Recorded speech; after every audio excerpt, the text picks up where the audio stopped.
The Committee on Culture, Youth, Aging, Sports, and Parks is hereby called to order. Welcome to the people of the Virgin Islands and those listening and viewing from abroad. I am Senator Angel Bolkes Jr., the chairman of this committee. The members of this committee are Senator Marvin A. Blyden, Senator Samuel Carrion, Senator Novell E. Francis Jr., Senator Alma Francis Heiliger, Senator Franklin Dean Johnson, and Senator Milton E. Potter. Before we move forward, okay.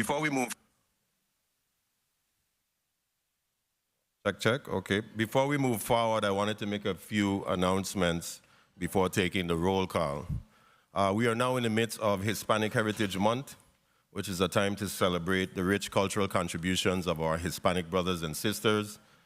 And the Virgin Islands has been deeply enriched in this vibrant heritage. And I encourage everyone to embrace this time of Hispanic Heritage Month. We also extend our heartfelt condolences for the passing of Bullfret. What was his first name? Milton Bullfret. Milton Bullfret. I know that some of my colleagues have also offered their condolences, and I wanted this committee also to offer theirs. A former senator and a police commissioner. We also extend our congratulations to the people of St. Kitts and Nevis as they celebrate their independence. St. Kitts and Nevis has celebrated their 41st independence this year. We also observe Child Passenger Safety Week, and I remind parents and caregivers to prioritize the safety of their children on the road, ensuring that their protection is not just a legal duty, but a moral one. We also want to recognize the upcoming National Day of Remembrance of Murder Victims, which is observed on September 25th, 2024. We stand in solidarity with the families who have lost loved ones through violence, and as a territory, it is our responsibility to continue advocating for justice, healing, and a safe Virgin Islands. Today, we are here today to discuss an important aspect of our cultural and economic landscape, the horse racing industry and its franchise here in the Virgin Islands. This is a matter of both historical and contemporary significance.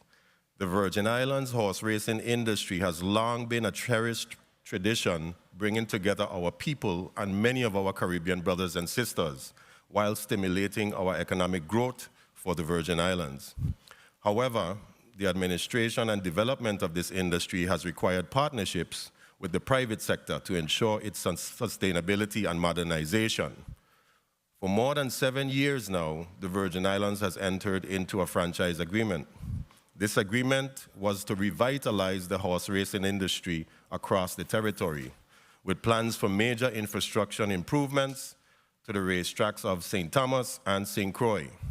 This ambitious venture promised to enhance local economic activity, create jobs, and maintain the cultural heritage of horse racing in the Virgin Islands. And as we reflect on this history and this agreement, it is important for us to understand the development, execution, and the challenges we have faced along the way.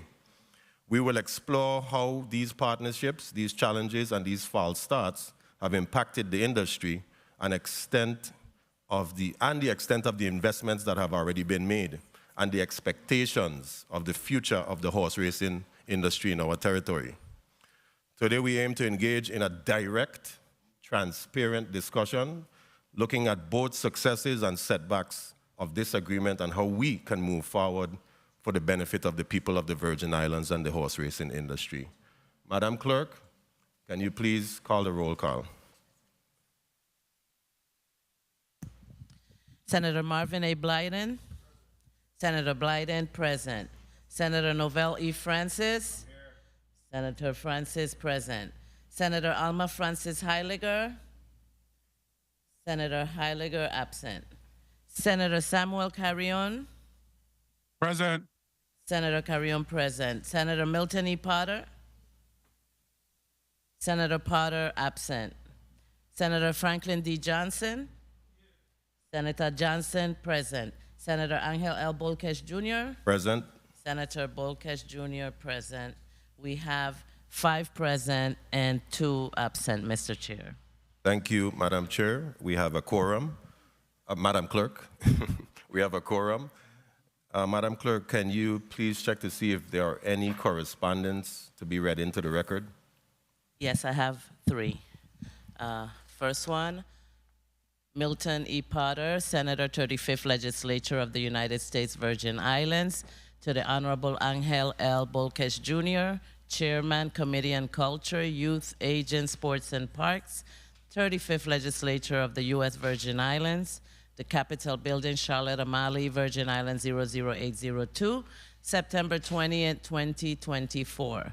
Dear Senator Bolkes Jr., due to a previously scheduled commitment, I will be arriving late to the Committee on Culture, Youth, Aging, Sports, and Parks meeting scheduled for today, Friday, September 20th, 2024. Please excuse my tardiness. I thank you in advance for your understanding in this matter and sincerely apologize for any inconvenience my tardiness may cause. Sincerely, Milton E. Potter.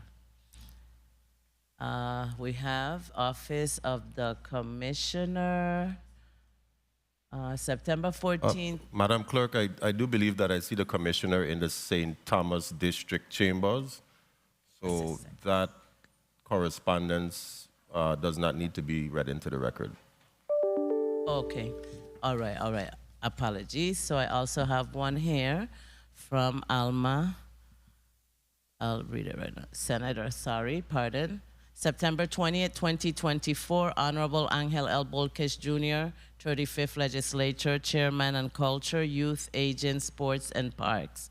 Greetings, Senator Bolkes Jr.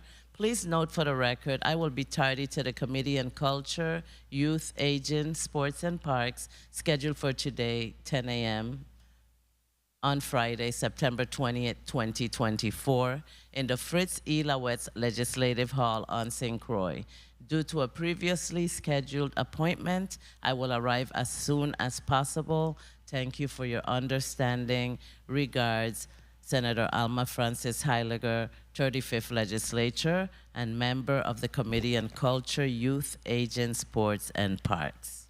Okay, thank you, Madam Clerk. Could you please mark Senators Potter and Francis Heiliger as tardy excused until their arrival? I would like to acknowledge the presence of our Madam Secretary, Senator Carla Joseph. Thank you for being here with us today for this important discussion. Madam Clerk, are there any other correspondences to be read into the record?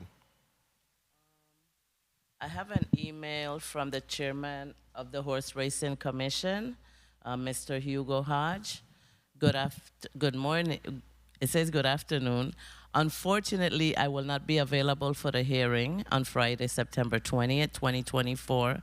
I have travel scheduled for that day, and I'll actually be on a flight during the time of the hearing. It is unlikely that I will be able to submit written testimony, but I will make every effort to do so. With that said, Commissioner Calvert-White will be there in his official capacity, but will be able to answer any questions on behalf of the St. Thomas St. John Horse Racing Commission, as he is an ex officio member of the commission. Regards. Very well. Are there any other correspondences? That'll be all, Mr. Chair. Wasn't there one from DPNR? Oh, that's block 2. Okay, I apologize. No problem. Very well.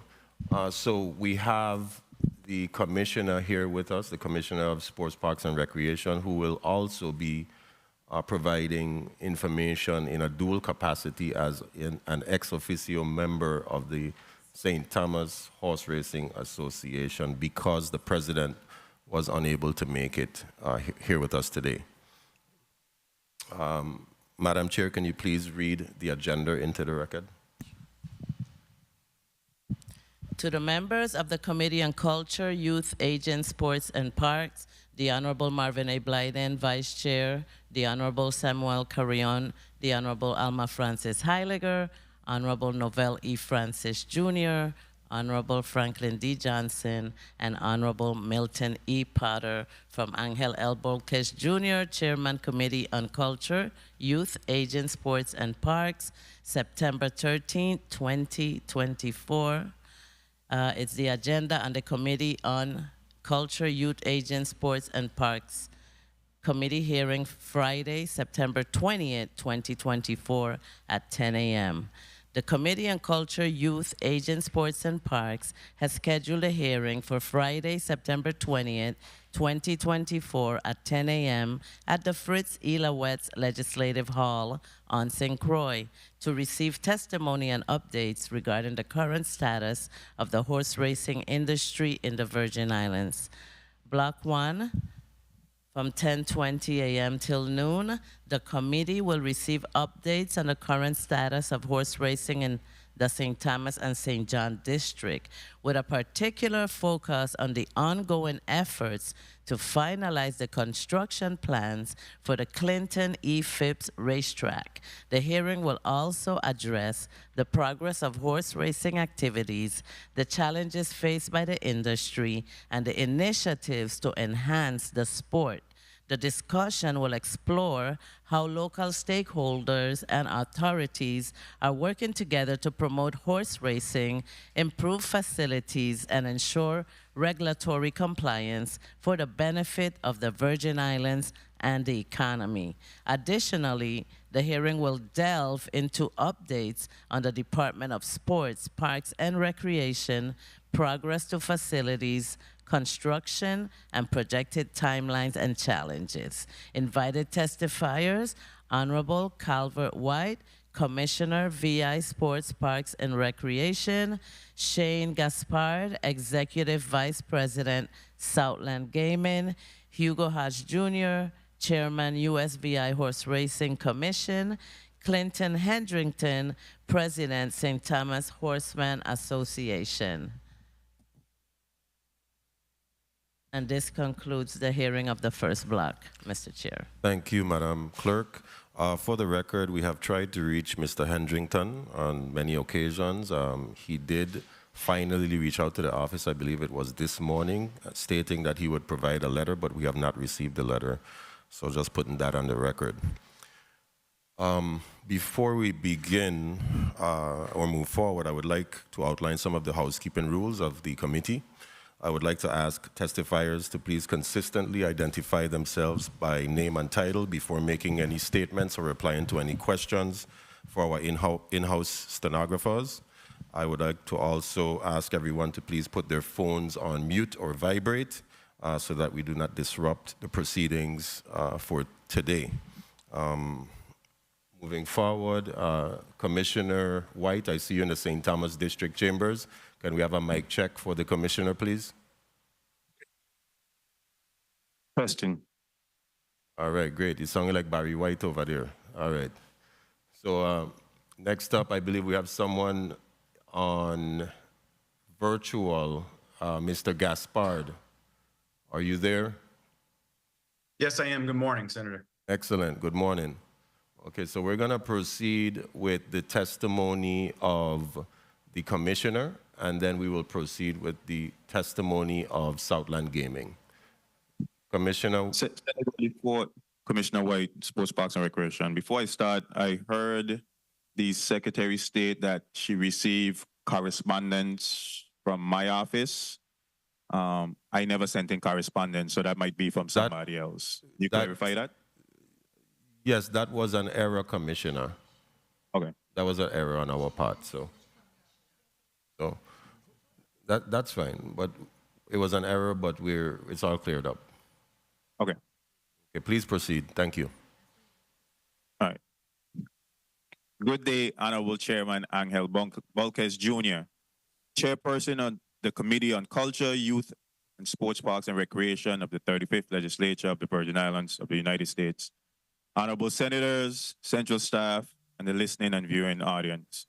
I am Calvert White, the Commissioner for the Department of Sports, Parks, and Recreation, here to provide updates on the current and future state of horse racing, including the status of our facilities. Preparing for the May 3rd races was an extraordinary effort far beyond a typical race day. With the track out of operation for over 7 years and lacking infrastructure, we essentially started from scratch. We addressed the mangrove, which had grown to over 12 feet tall and obstructed visibility around the track. With a permit from the Department of Planning and Natural Resources, we were able to trim them back to the regulated 4 feet, restoring full visibility. The running surface, also unused since 2017 storms, required significant work. DSPR procured and purchased a conditioner and harrow, essentially equipment for grooming the surface. About a month before the races, we applied approximately 200 tons of sand to specific areas of the track. We used a John Deere tractor and a beach barber to smooth the surface, and our very own water truck with a brand new pump attachment was employed daily to ensure proper watering of the surface. In planning for the first race in 7 years, it was always the intention of DSPR to enhance the community experience. The new grandstands are 3 times the size of the original structure, standing at an elevated height of 10 feet to provide excellent visibility from every seat.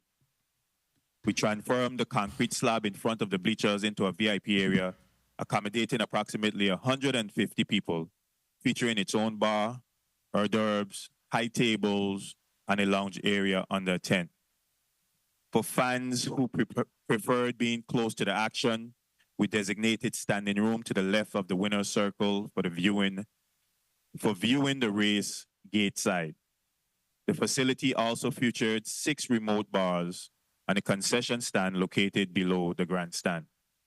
Numerous vendors offered a variety of food options, from handheld snacks to hot meals.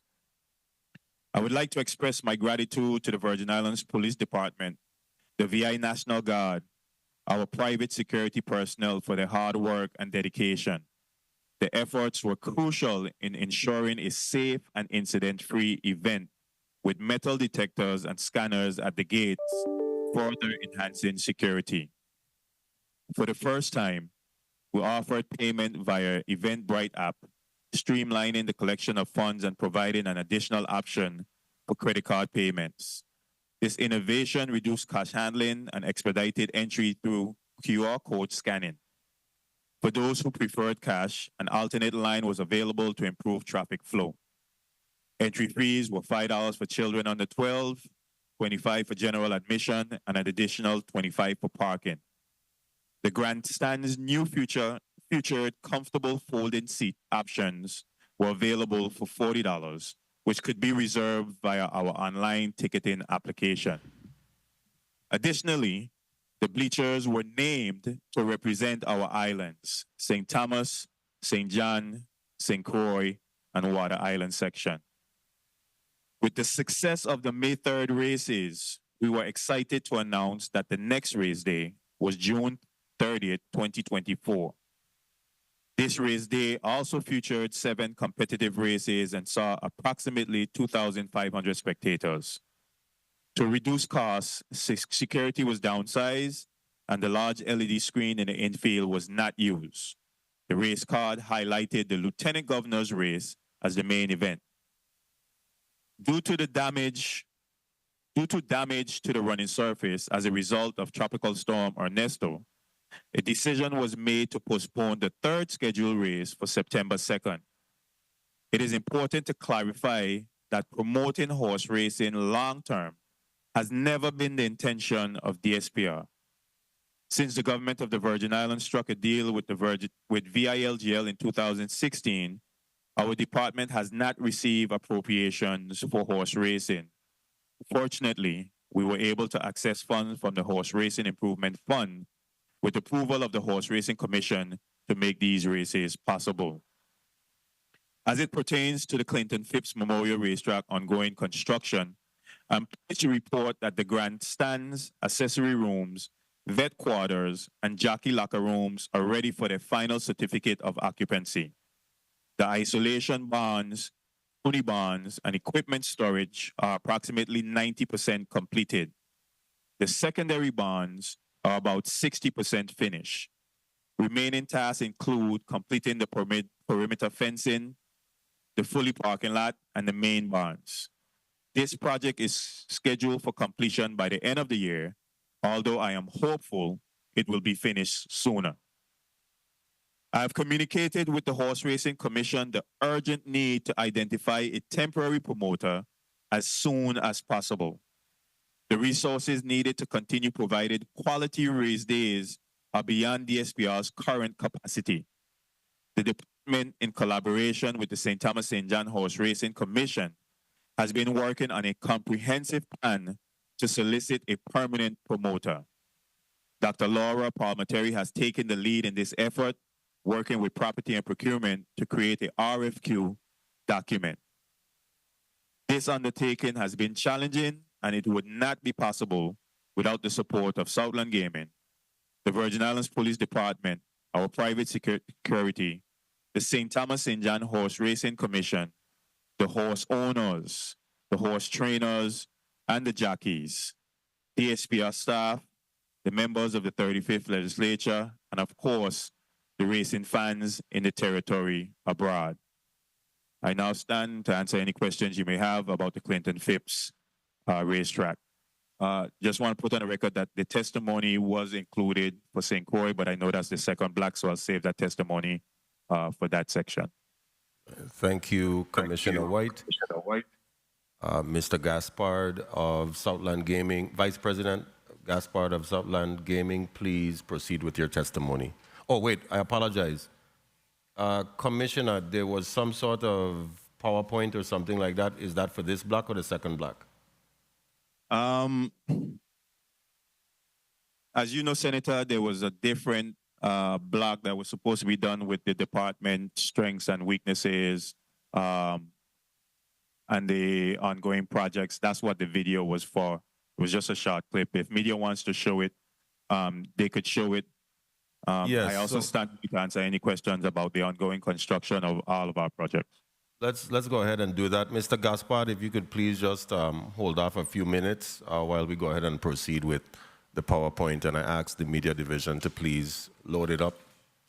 And you may provide commentary during the PowerPoint, Commissioner.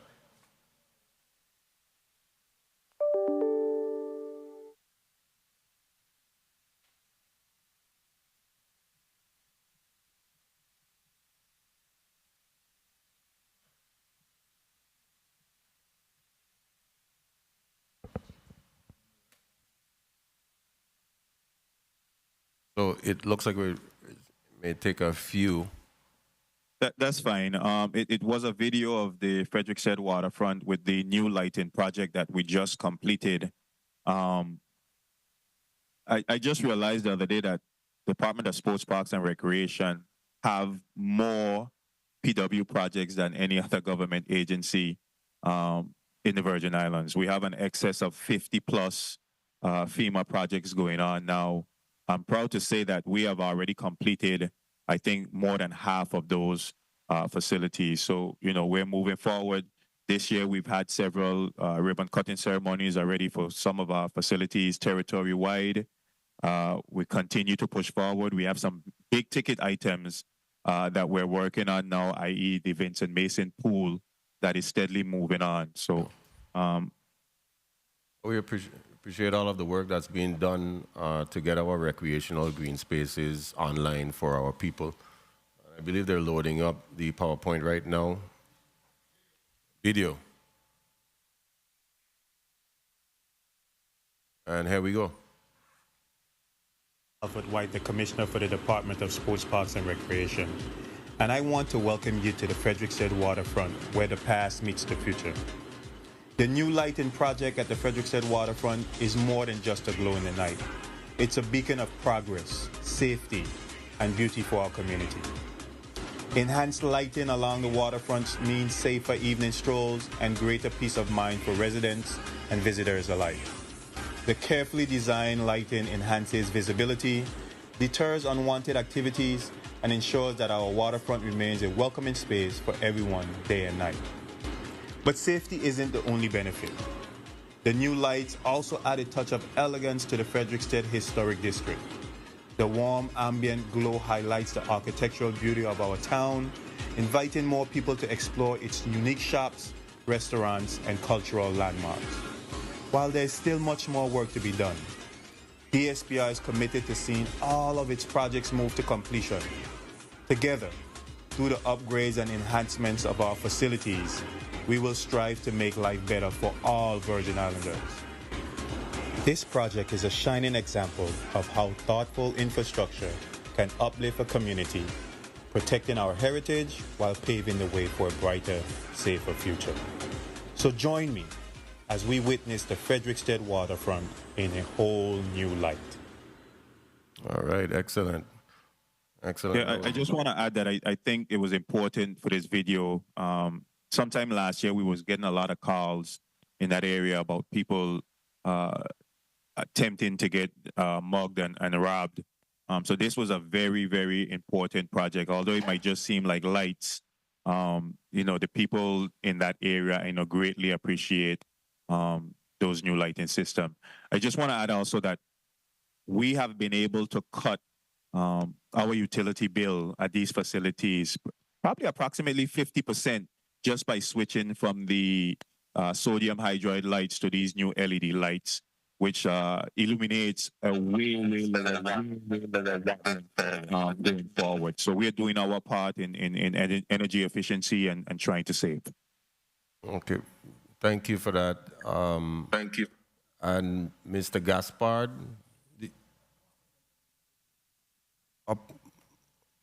well, Good morning. can you hold a point of information until after Mr. Gaspard? Yeah. Okay. Please proceed. Good morning. Good morning, Honorable Anel Boquez, Junior Chairperson of the Committee of Culture, Youth, Sports, Recreation, Parks and Recreation of the 35th Legislature, Honorable Senators, staff, and a listening and viewing audience. I'm Shane Gaspard, Chief Operating Officer of Southland Gaming of the Virgin Islands, and I'm proud to share our progress I've made in developing of the Clinton E. Phipps racetrack with you today.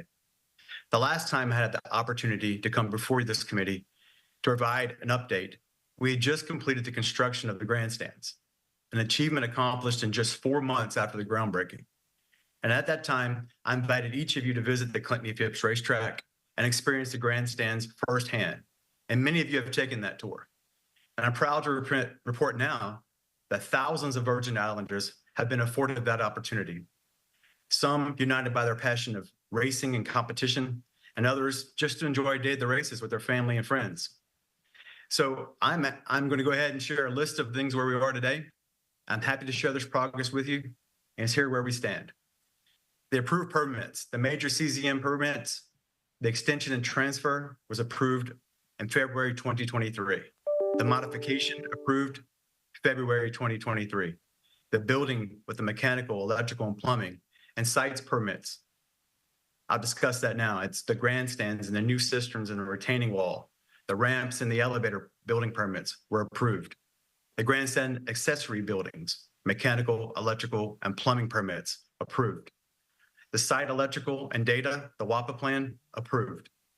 The jockey locker room building, mechanical, electrical, and plumbing permits, approved. The vet, testing, saddling barn, building mechanical, electrical, and plumbing permits, all approved. The isolation barn, building, mechanical, electrical permits, all approved. Equipment storage building and electrical permits, approved. The pony barn, building, electrical permits, approved. The secondary barn building electrical permits were submitted, and those are pending approval. The main barn building electrical permit will be prepared in October, November 2024 submittal. And so we're excited about that. Some conditional certificates of use, the grandstands and grandstand accessory buildings were approved on May 3rd, 2024. The jockey locker room approved May 3rd, 2024. The vet, the testing and saddling barn approved May 3rd, 2024. And our final permits and certificate occupancy, I have some updates on that.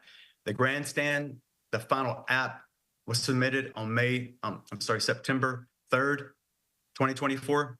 The final inspection was on September 10th, 2024.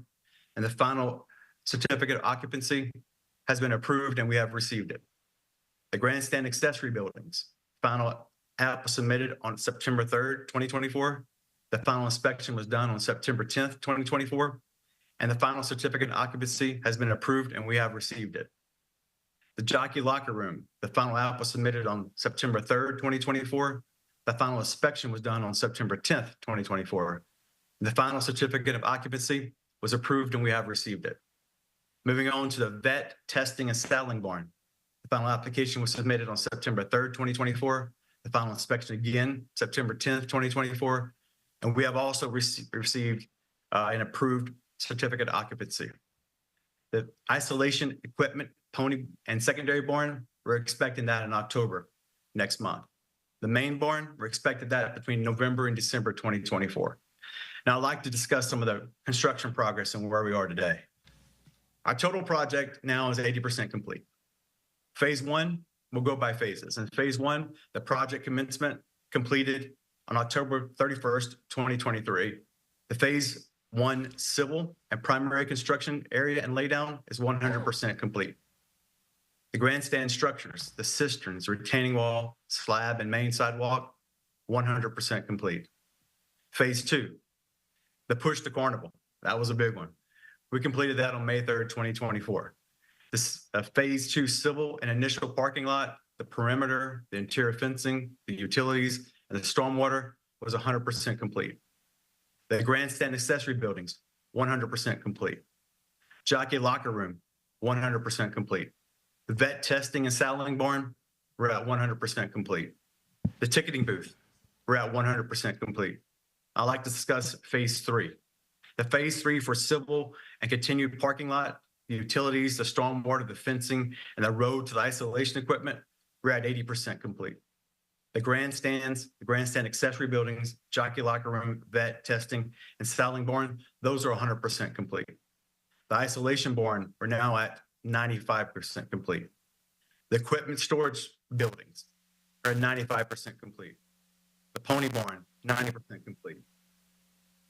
Secondary barn, we're at 50% complete. Main barn, we're planning to begin in October, mid-October, and hope to be completed soon.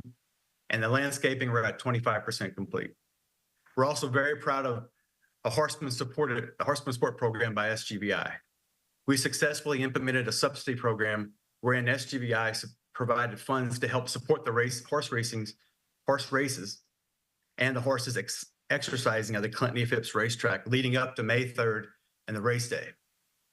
These funds were used by the horsemen to feed their horses and for vitamins and hay.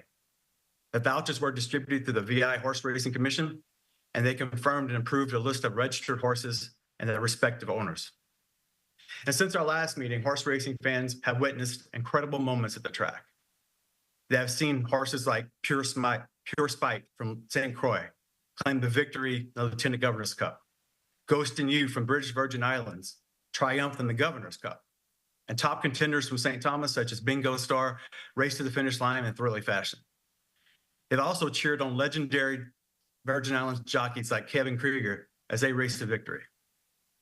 A day of the races is a time when the entire island comes alive, and many of us has witnessed that.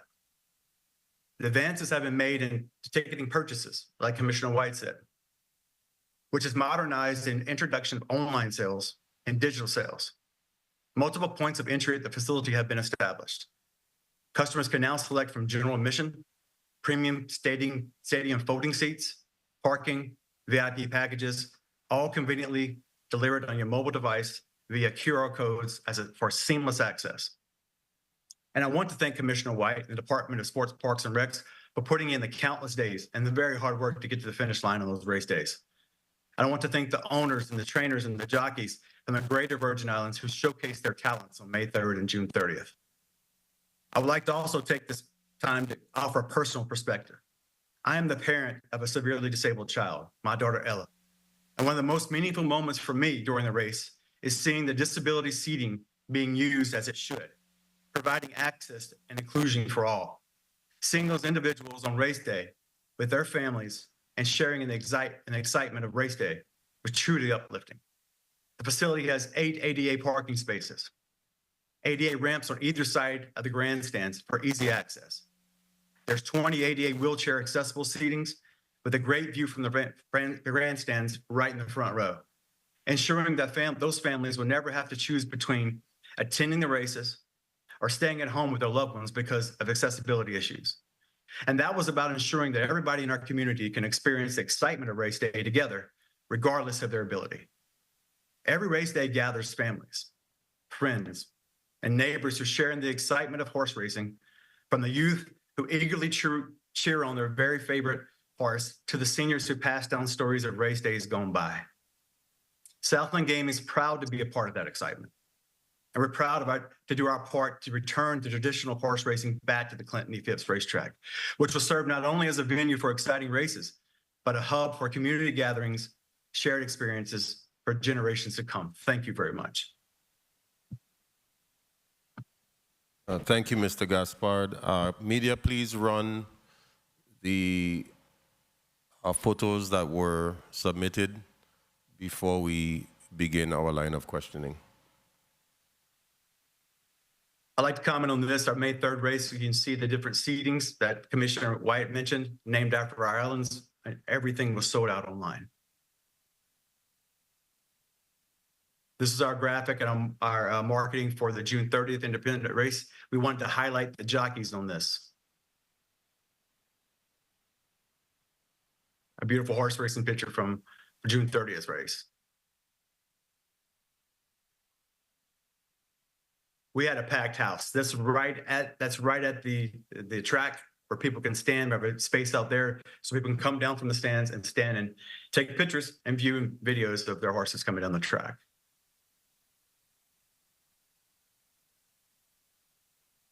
That's our governor with the premier from the BVI. I think that speaks for itself. It's a Greater Virgin Islands event. There's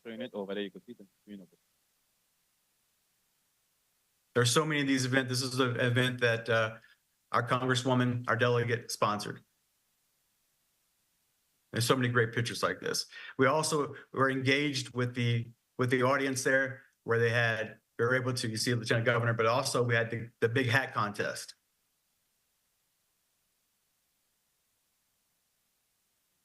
Governor's Cup.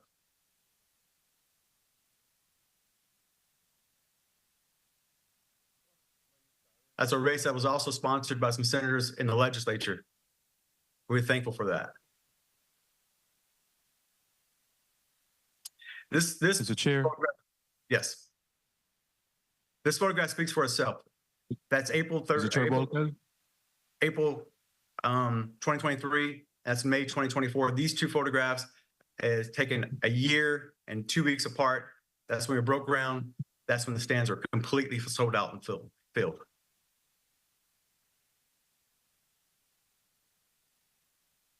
Thank you for that presentation. And we're going to move forward. I'm going to let everyone know the order. We're going to go into a 5-minute round. The order, it begins with Vice Chair Blyden, then President Francis Jr., Senator Johnson, Secretary Joseph, and Senator Carrion. Initially, Senator Johnson had a point of information, which I will now provide to him before going to Vice President, Vice Chair Blyden. Please proceed, Senator Johnson. Good morning. Thank you very much, Mr. Chair. Good morning to all. Good morning to testifiers. My point of information was Commissioner Calvert-White. I saw your video of the waterfront in Frederiksted, Bernie Park, beautiful light up. My question to you was, there's a second segment of that park. I think we just passed a measure naming it the Von Benjamin Park. I'm quite sure of that. What about the lighting in that area? That will be to the south of the fish market. Yes, so Calvert-White, Commissioner of the Department of Sports, Parks, and Recreation. Currently, Senator, there's a light ordinance in that area. If you go there at nighttime, you notice that whole area is light up with that red light, and that's to protect the turtles in that area. I don't foresee us illuminated that area as we have down on the waterfront because of that lighting ordinance. But we probably would put a spotlight once that monument is in place and constructed so that it's visible. Well, you know, if I may, that light ordinance we pass law and we don't really follow the obligations of our law. those red lights are only supposed to be red in turtle season. Only in turtle season. There's a certain time they come and lay. So I would implore that we try to light it up, because what really needs to happen in the turtle season, the bright lights them can stay off. And when the turtle season is gone, when the turtle season is on, the bright light will be off and the red light will be on. When the turtle season is off, then those bright lights will be able to light up the park. The turtle don't come and lay every day. There's a certain time of the year that they come, and based on the law, which I know WAPA will never be able to do that, go through changing those lights from the red bulb to the white bulb. I know that is never going to happen, but that's basically how the law was written. So we could still look into it, look at the law, so we could accommodate it and save, because it's a beautiful park, but it's dark, and it's just like how the one in Downtown to the north of the fish market is dangerous. That too poses dangerous for our community. So we need to really look into it and see how we can make those adjustments. But thank you very much. Thank you, Senator Johnson. Vice Chair and Vice President of the Legislature, Senator Blyden, you're recognized for your... Oh, I apologize. Senator Carrion, you have a point of information, and before he proceeds, with the points of information, let's try to, we have a very long day ahead of us, and I want to make sure that we, while I'm not trying to curtail any efforts to drill down, let's try to be reasonable if possible, so that we can get through the day. Senator Carrion, you're recognized for your point of information. Thank you, Mr. Chair. My point reference is really with regards to the presentation that was just done by Southland Gaming. We weren't able to see it here on St. Thomas, so I was wondering if it's available on the drive to be able to locate and see, or if it could be emailed. It can be, Senator, and I apologize if it's not on the drive, and I'll make sure that my staff definitely puts it there for you. Thank you. And the members. Thank you for that information. Senator Blyden, you're recognized for your 5 minutes. Thank you so much, Mr. Chair. Good morning to my colleagues, listening and viewing audiences, staff, central staff, and good morning, Commissioner White and Mr. Gaspard from VIGL, and thank you so much for your testimonies. First, I want to begin by basically thanking, I'm going to start with VIGL first, thanking VIGL for the work they have done in the St. Thomas St. John district when it comes to the sport of horse racing. From the, Southland Gaming, Southland Gaming.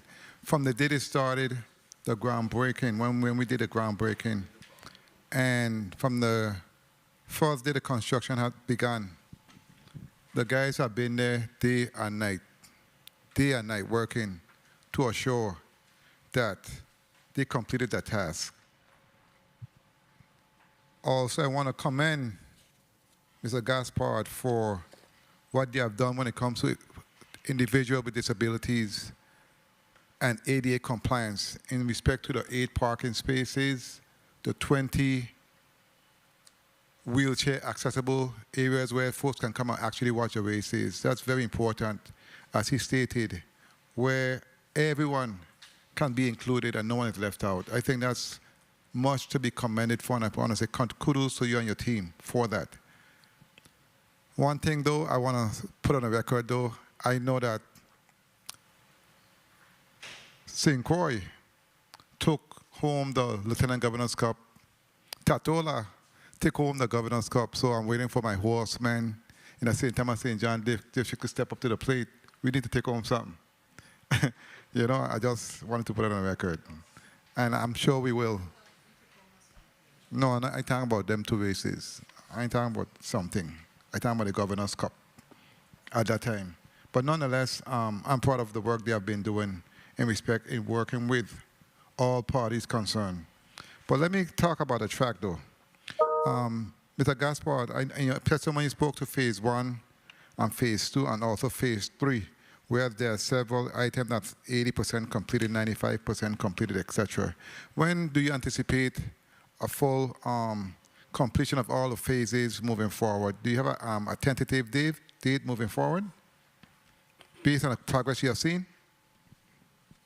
Good morning, Shane Gaspar, Chief Operating Officer of Southland Gaming.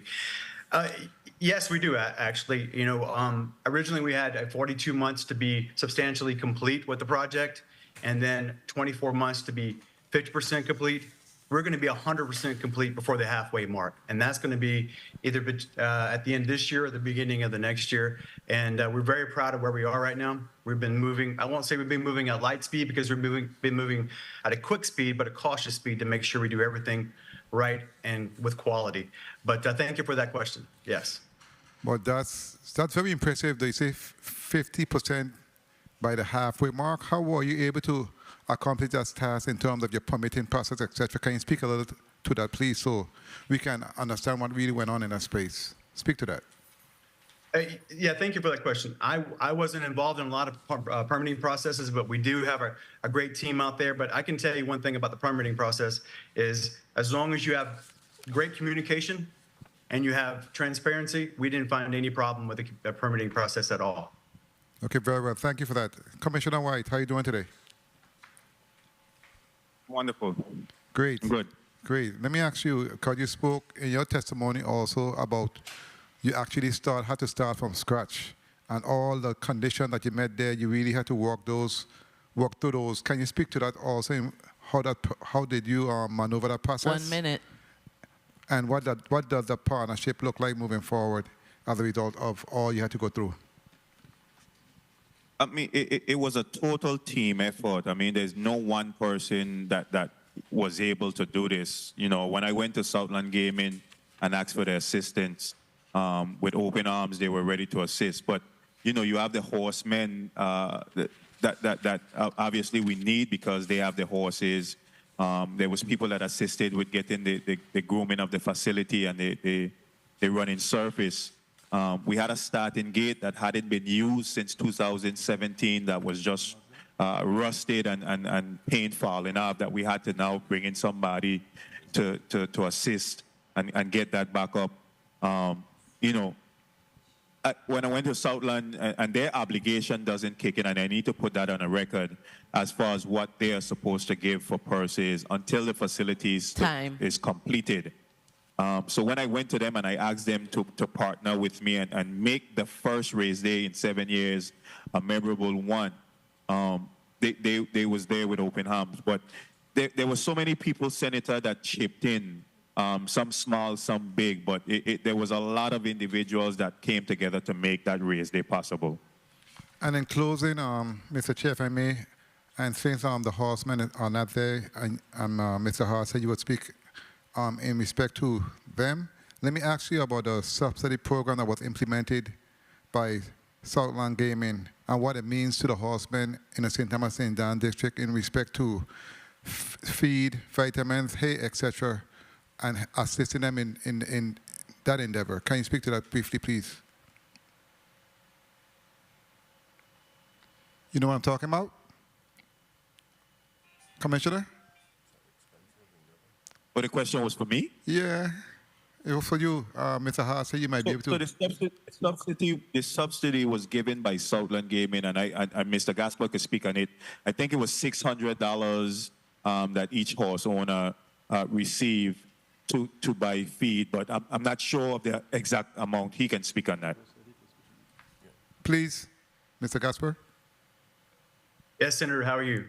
Yes, Shane Gaspar, Chief Operating Officer of Southland Gaming. We're very proud to launch that subsidy program. It was about $1,000 per each horse, a little bit less for some that weren't exercising, but I think we'll be able to support 24 horses at the track that were exercising, getting ready for race day. So again, we've set out these coupons, and all of them were redeemed, all of them were cashed in. It was very needed by the horsemen, and we're proud to jump on there and get that done. So it was very successful. Thank you for asking about that. Well, on behalf of the horsemen and the St. Thomas St. John District, we say thank you. Thank you so much, Mr. Chair, for the time, and thank you for your responses. Thank you, Senator Blyden. And I want to also ask a question to Mr. Gaspard, because you mentioned that the grandstands, the accessory room, the vet quarters, and the jockey rooms at the Clinton Phipps Memorial Racetrack are ready for their final certificate of occupancy. And in addition, you said the isolation barns, the pony barns, and the equipment storage are approximately 90% complete, with a secondary barn at 60% complete. What are the timelines for the completion of the second portion of that with the barns and the equipment storage areas? Do you have a hard date of when those would be finalized? This is Shane Gaspard, Chief Operating Officer of Southland Gaming. Yes, we do actually. We were hoping to have those completed by November, December, and probably quite sooner than that. So we're out there today working on that project. Okay, excellent. So by the end of the year, those should all be complete. We certainly hope so, yes. Okay, excellent. Next, we have Senator Francis Jr., President. You are now recognized for your 5 minutes. Thank you very much, Mr. Chair. Good morning to you, my colleagues. Good morning to the testifier, Commissioner Calvert-White, and Mr. Shane Gaspard, CEO of Southland Gaming, and good morning to the people of the Virgin Islands. I want to commend the presentation that has been made today by both testifiers. And yes, I'm a little jealous because I want to see the same effort here in St. Croix, but we're going to talk about that a little bit later on. But truly, I had an opportunity to attend both races on St. Thomas, and I must say that it was very well put together. A lot of work have gone into it, and kudos for all the hard work and certainly the participation and the successful delivery of both of those races. And of course, safety was definitely evident and paramount there. So I could truly appreciate that as a former law enforcement officer myself. So I wanted to just quickly ask a few questions. I'll start off with the Commissioner White, of course, and I thank you for your presentation and the lighting that we have seen there in the Frederiksted area, the waterfront. Good work. I commend you on getting that done. What's the status of the Vincent Mason pool? Can you give us a quick little update on what's happening there?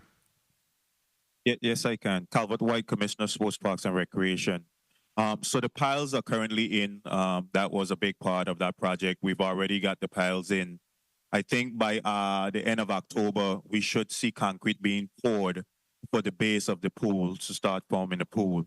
And I estimate seeing the completion by the end of the first quarter next year.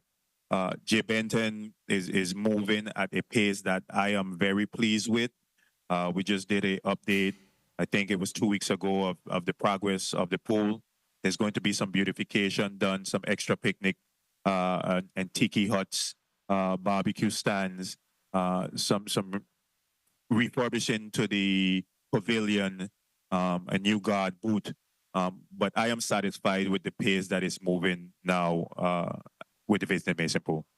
Very well, and I'm hoping that there could be some expansion there. I think the salt pond present a good opportunity for us to have a heritage trail or some type of exercise facility or something that I'm hoping that you could perhaps take a look at and maybe commission some additional work in that area there. So that's a little task then that I'm gonna put on your shoulders, Commissioner. Also, of course, the Von Benjamin Aki Becker Monument. I know that there's work being done to get that stood up, and will be any idea when we'll be able to get that monument in place? Of course, that was legislation that I moved, and I look forward to get that up and running. Any idea when that? What's the timeline on that? So how sorry, Senator Calvert-White, Commissioner, Sports, Park, and Recreation. How the legislation was written?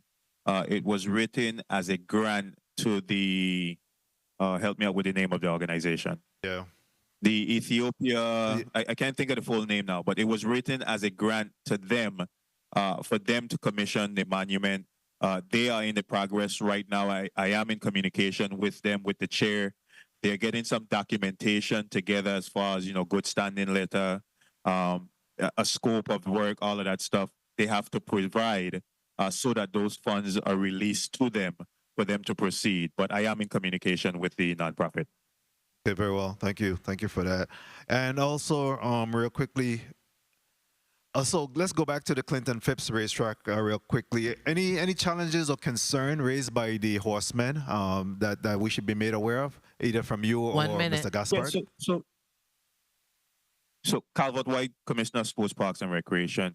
First, I want to put it on the record that the horsemen, without them, we couldn't have races. Obviously, we need them horses, jockey to have qualified or quality races. I think where the concern would be is consistent racing. We've had 2 races so far. There's people investing money in bringing these animals to the territory. And if I would speak for them, I would say they do not want to see these horses just sitting and not racing frequently. As I stated in my testimony, we did schedule a race for September 2nd, but because of Tropical Storm Ernesto, and if I could have media put up some of the pictures that I provided, because of Tropical Storm Ernesto, the decision was made to cancel those races. We have a serious problem with the gut that Time. runs through the Clinton Phipps racetrack. And we are in the process right now working with Public Works to address that concern. I am in need of adding an additional 3 more loads of sand to that facility. But I need to get that gut fixed, because what's going to happen is when we add it, if we don't fix the gut problem, it's going to wash the sand away again. If media, you have those pictures.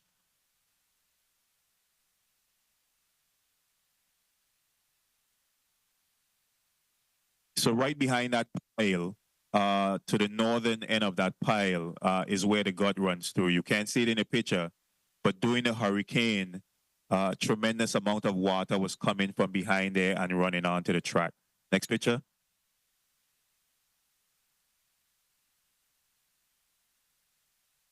All of this is a result of that gut in the back of the track. Next.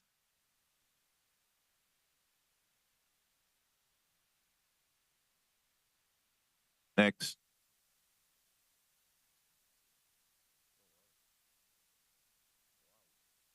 I think we have one more. So we are committed to, having races, whether it's every other month, consistently. But we want to make sure that we do it safe. We don't want any issues with the horses, with the jockey. And again, we have to spend some significant monies to add some more sand to the running surface, but we don't want it to end up being washed away to have to do it again. So we are talking with Public Works right now to address that issue. Thank you very much, Commissioner White. Mr. Chair, I have two final questions real quickly. Commissioner White, in regards to, would you deem that the races on that day, those 2 races were profitable, or is it too early to tell, or how do you see, what would you say in respect to the success story of that? So I'll answer your question with a short no, it was not. However, let me clarify that the Clinton Phipps racetrack can and will be a profitable business. Any business owner knows the first day that they open, they're probably not going to see a profit to the business. Yes. There was a lot of funds that needed to be spent to make that race day happen. Going forward, as we start implementing the infrastructure, speakers, screens, those are things that are going to be one-time costs, so we don't have to do them again going forward. Security, a lot of people say we didn't need as much security as we had Carnival Race Day. I differ from that. I wanted an overkill. First race in 7 years, we didn't know what to expect. So I rather have more and not need them than have less and need them. But the first 2 races were not profitable. But once we can get the Racino in place, and then let's be very, very clear, the money in horse racing is not from the actual races. Most horse owners and racing fans would tell you that. It comes from the casino and the wagering and whatnot. Once we can get that stuff in place, I can see it being a profitable business. Okay, my 2 final questions is regard to Well, one, if you could talk about the promotion, what's happening in the promotion space, and then if you could just conclude by giving us an update on Canigata baseball field status on that. But if there is there a discussion being had regarding the promoters for that particular site, or is the intention of Sports Park and Recreation to continue to be responsible for that? If you could just speak to that real quickly, and then Canigata, a baseball field. Albert White, Commissioner of Sports Parks and Recreation. It is not my intention to continue being the promoter. By default, we are the promoter, and we will continue doing so until deemed different. As I stated in my testimony, Dr. Parliamentary, who is a member of the Horse Racing Commission, have taken the league to get the language together for us to seek a qualified person to run races at the Clinton Fifth Racetrack. She is working with a evaluation supervisor from property and procurement to get that document out. There are two entities that submitted interest in doing temporary promotion for the rest of the year. The Horse Racing Commission, I think, will be scheduling and meeting next week. That would be a public meeting where votes will be taken to probably choose one of those temporary promoters. In doing these two races, I see that promoting horse racing is an all-day, 7 days a week job. The horses train every morning. The running surface needs to be groomed and dragged. There's brushery around that needs to be cut. And just planning for the next race day takes time. So it needs to be someone full-time who can take on this task. A month before the races, I spent probably 90% of my time on the Clinton Fifth Racetrack trying to get ready for these races. So I am hoping that the Horse Racing Commission can identify not just a temporary promoter for the rest of the year, but going forward, put out a document on an RFQ for a permanent promoter. As it pertains to DC Canigata, currently there is a contractor at the site. I think they are installing the new LED lights at the small field right now, completing those. I think they've already done the baseball field. They're on the basketball court now. And then sometime next week, they're going to start with the new dugouts at the facility. They're being extended a little further. Phase 2 is going to be DC Canigata Big Field, but we are pushing the contractor because we do know that we're partnering with Jerry Brown for a baseball tournament in November. So we're trying to push forward to get that facility completed before that tournament is in place. Okay, thank you for your response, Commissioner. I'd like to acknowledge the presence of Senator Javan James Sr. Thank you for being here with us today. I have one quick query that is in tandem to what the President mentioned, and then a point of information from Senator Joseph. You mentioned that the department's capacity in managing horse racing events long-term is limited, and given the previous success of the races that took place on St. Thomas, what challenges are you seeing with funding and management? Because I am sure that this is sort of chipping away at what is considered to be a budget. If in fact we're not able to target a promoter next fiscal year, how do you plan to manage some of the costs associated with these races? Well, let's not speak that into existence that it remains with the department. But I'm just concerned. Fortunately, I have been able to tap into the Horse Racing Improvement Fund to cover the cost of some of these. As I stated, Southland Gaming was gracious to partner with us to cover some of the costs, versus some of the other additional costs. And private people. I mean, we had a lot of people that wanted to sponsor races for Carnival. We had some people that wanted to give donations. So, the community as a whole chipped in. But again, remember, once the franchise agreement was covered with VIGL in 2016, prior to that, the department had about 4 to 5 employees stationed on the horse track, and it was their responsibility for maintenance and upkeep of the facility. Once the franchise agreement was done, those employees was reassigned to different parts of the department, and some of them even moved on to different agencies. So I don't have a staff committed to the upkeep and maintenance of the facility. And again, since 2016, we really haven't received any appropriation or any funding specifically for the Clinton Phipps racetrack. So it would be manpower and, of course, resources and funding would be the challenge going forward. Okay, well, keep a diligent eye on that, Commissioner, because we don't want it to turn into a situation where it hampers the department's operations. Senator Joseph, you are recognized for your point of information. Thank you so kindly, Mr. Chairman. I have been feeling very welcomed in this committee. I really appreciate that. A pleasant good day to everyone. Commissioner White, how are you doing today? I am wonderful, Senator. Thank you, and I'm so happy. I know the Senate President inquired about the profit and loss for the 2 races that were held at the Clinton E. Phipps racetrack. I'd like to get a financial statement from you through the chair on both, Absolutely. Both events. I don't know if the committee received one previously. So through the chair, I would like to get that information. Thank you so kindly. Thank you, Secretary Joseph. Senator Franklin Johnson, you're recognized for your 5 minutes. Good morning. Thank you very much, Mr. Chair. Good morning to my colleagues. Good morning to the testifiers. Good morning to the viewing and listening audience. Commissioner White, I want to ask a question in regards to the gut that you talk about right behind to the northern side. Is that gut a leg off from the Faxman Adam Bridge? Is it the main part of Yes, it? it is, Senator. It's a leg off Yes, of it, it is, or the Senator. major part of it? In other words, that Faxman Adam Bridge, which everyone knows was the bridge to Norway, is a major gut that runs pretty much going to the east, but then come back south. Is that the major part of it, or that's a leg off of it? So all the water that you see is flowing through the Nada gut, which is behind the basketball court. It's going straight to that gut.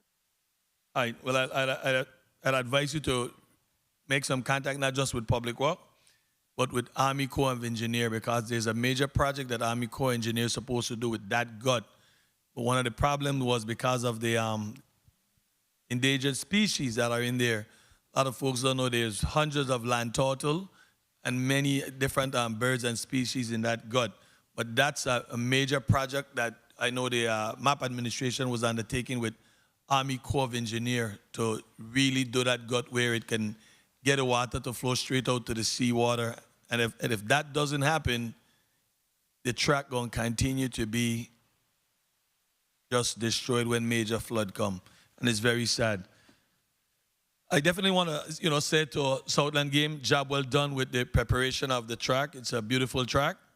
There's a lot of folks, change my words and my language, make it seem as if I'm against horse racing. I'm about safe horse racing. And I spoke many times about the anti-doping measure. And Commissioner Calvert-White, you're right on target. Without Racino, horse racing is not going to be successful. The entrance fee cannot sustain horse racing no place in the United States. You could look at some of the tracks, the biggest tracks. Sometimes there isn't one fan on the track. But that Racino, those gaming industry is what keeps it ticking and keeps it going. So I definitely hope that we can see these things going in place. But Racino can never happen if that anti-doping measure is not in place. Without any fear, I will say this today, without any fear, there's no senator in the 35th legislature know more about horse racing than me. I've been there, I've done it, I've seen it. I've trained horse, I've assisted training horse.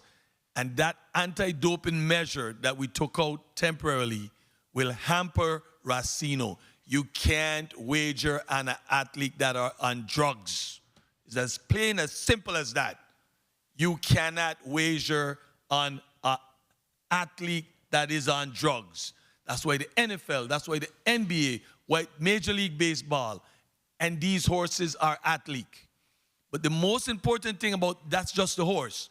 We have to talk about the jockey who is on top of this horse. His life, when you dope a horse up, put illegal drugs in a horse and run him, the danger that it poses. And that's what I've been singing for days. So please, let's don't misconstrue when I speak about horse racing. Nobody in the 35th been involved in horse racing like I've been. I've got up 5, 6 o'clock in the morning, got to deal with a horse, got to walk, finish walk, go back on the track again. So I know the kind of work these guys and gals put into this business. But we got to do it right in order for it to be successful. My first question go to Mr. 1 minute. Southland Game, Mr. Gasper. I see you spoke about the barn, and in one part of your testimony, you say you plan to start in October and be completed at the end of November. What type of work are you going to be doing on the barn for it to be finished that soon? Shane Gaspard, Chief Operating Officer, Southland Gaming. But that question is a very good question because we're talking about the main barn. So when we have to work in the main barn, we have to move those horses out of that main barn and move them back to the barns, the secondary barn and the other barns that have space to them. So we're trying to accommodate the horses that are already there without moving anything off the facility at this time. So when you're actually trying to develop a project and you're actually trying to work with people that are on site and horses that are on site, there's a little bit of shuffle that goes on, and that's why it's going to take just a little bit longer. But again, we're way ahead of schedule on that. But this time frame is not a time frame you could actually complete. Time. That. You says, if I may, Mr. Chair, you're saying from October to November, and that's what I asked. What type of work are you talking about on these barn? Are you doing a complete remodel of the barn, or it's a patchwork? Because if it's a complete remodel of the barn, this time frame is you can't meet that. Senator Johnson, thank you. It's a complete remodel of those barns, actually, on the same footprint, and we are moving quick, and we will have that ready by the end of this year, or the beginning of next year. Well, it's interesting. I would definitely want to see that because I know the time and frame, and as you said, because especially on the island of St. Thomas, there's not a lot of folks that has barns at their home, so a lot of those horses has to be housed there, and it's a little risky doing a lot of heavy work with the horses in the barn. So if you think you can get it done, I applaud you if it's going to happen, and I definitely would be willing to see that happen and be appreciative that it happened. But again, I thank you for the beautiful work that you guys did with the track. The races was beautiful. I won't attend race until it's legal horse racing. And I'm not just some sort of a fan. I love horse racing. I know the danger of the horses when they are not being examined properly, when they're not being taken care of properly. So I definitely looking forward to coming and take part and see the races, and hopefully St. Croix could get its act together and we could have a very good horse racing in the Virgin Islands. Thank you very much, Mr. Chair. Thank you, Senator Johnson. Mr. Chair, if I will, Commissioner White, Sports, Parks and Recreation, I would encourage Senator Johnson, although he's pledged not to attend a race, but I would encourage him to just visit the site. About a month ago, I was there when Southland started to demo the stables on the northern end of the racetrack that's close to the roadside. And a month later, I just was out there yesterday, I could not believe the difference in what I saw from a month ago to what I saw yesterday. So, Senator, I would encourage you to go out there and see for yourself what the new barns look like. Thank you, Commissioner. Well, go ahead, Mr. Gaspard, but 1 second. We'll have a quick point of information from Senator James Sr., and then we'll move forward to Senator Joseph. Please proceed, Mr. Gaspard. Yes, I just wanted to follow up on this comment. Yes, please come out. I invite you to come out and see how quickly we're moving on this project. I think we have a history of how quick we can move with quality work. And I want to just reiterate that the secondary barn will be completed, and the primary barn, the main barn, will be finished by the end of this year or early in January. So yes, come out. Thank you. Senator James Sr., you're recognized for your point of information. Mr. Chair, just out of respect for my good colleague, he wants to say something on the record, so Proceed. I just wanted to let the folks, Commissioner White and Mr. Gasberry, just about any time that I'm in St. Thomas, I do go by the track. So I've been visiting the track prior to the opening and going on the track. I've been on the bleachers. I was pretty much given a tour before the track was prepared. So I'll be on St. Thomas sometime next week and definitely will pass through. Okay, Thank you excellent. very much. Senator James Sr., please proceed with your point of information. Greetings to the people of the U.S. Virgin Islands. I just want to ask Commissioner Calvert-White, knowing that he is an ex-officio member of the Horse Racing Commission, on what is the status of the rules and regulations pertaining to the industry on a whole and specifically anti-doping. Thank you, Mr. Chair, for the time. Thank you, Senator James Sr. Commissioner White, please respond. Commissioner White, Sports, Parks, and Recreation. The rules and regs have already been created and formed. I think we adopted the rules from, I want to say Iowa, and don't quote me, I might be wrong. And I think we're just waiting for justice to promulgate and approve those rules right now. Okay, thank you. And now we'll proceed to Secretary Senator Joseph for her 5 minutes. You're now recognized. Thank you so kindly, Mr. Chairman. A pleasant good day once again to the people of the Virgin Islands and, of course, to Commissioner White, as well as Mr. Gaspard. I'm very glad that I took some time to be here. I'm here specifically for the second block as well. But I want to ask you, Commissioner, are we holding any illegal horse races in the Virgin Islands? Because I believe that was said. Are we holding any illegal horse racing? You remember I had one time I had some kind of horse race over on this big island. Are we holding any illegal horse races? The only races I know about is the 2 races that Sports, Parks, and Recreation has held. So, no, we're not. Okay, and those are legal horse races, are they not? Correct. Good. So I just want to make sure we are clear that the Virgin Islands is holding legal horse racing. I want to first ask a question of you, Commissioner White, because you mentioned that you haven't received any appropriations from some time for horse racing. I do recall with Act number 8696, Section 3 of that act, appropriating $150,000 from the Horse Racing Improvement Fund to the Department of Sports, Parks, and Recreation. And it was for the purpose of purchasing equipment to maintain the running track surface and for temporary isolation stables at the Clinton E. Phipps racetrack on the island of St. Thomas. And this amount of money was to remain available until expended. Kindly indicate the status of this appropriation. You did receive the money, did you not? So let me clarify what I said for the record. I said the Department of Sports, Parks, and Recreation has not received any appropriations for horse racing. I also stated that the funds that we've been using is from the Horse Racing Improvement Act. The act that you just stated, 8696, is from the Horse Racing Improvement, which I said we was using. But to answer your question further, yes, we have used funds from the Horse Racing Improvement Act to put forward the 2 races that we did. I want to be specific to this amendment. That was my question, Commissioner. Specific to this particular amendment for this particular purpose. That's my question. And so I wanted to ask how much and what have you used this funding for? Because it was appropriated from since 2022. And I know I followed up with you with some letters. So kindly indicate for us what this $150,000 was used for. So the Calvert-White, the Commissioner of Sports, Parks, and Recreation. So we did not use it to purchase temporary isolation barns, but we did procure a harrow and conditioner for the Clinton Phipps racetrack. Were they brand new or were they used? Brand new.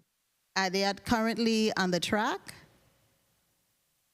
They are not. They are in transportation from the mainland What to the is, USVI. thank you so kindly Those for that. equipment. Say that again. Go ahead. Those equipment are not equipment that are stored in a warehouse or in a store. Something. When you Kindly guys are excuse ordered, me. they are I'm so made sorry. from I'm so scratch. sorry. I'm so sorry. I don't need to get all of the external verbiage. I just would like to ask, when do you anticipate that they're going to be arriving on island? I would say before the end of the month. Before the end of the month. Thank you so kindly. Now, Mr. Gaspard, are you there?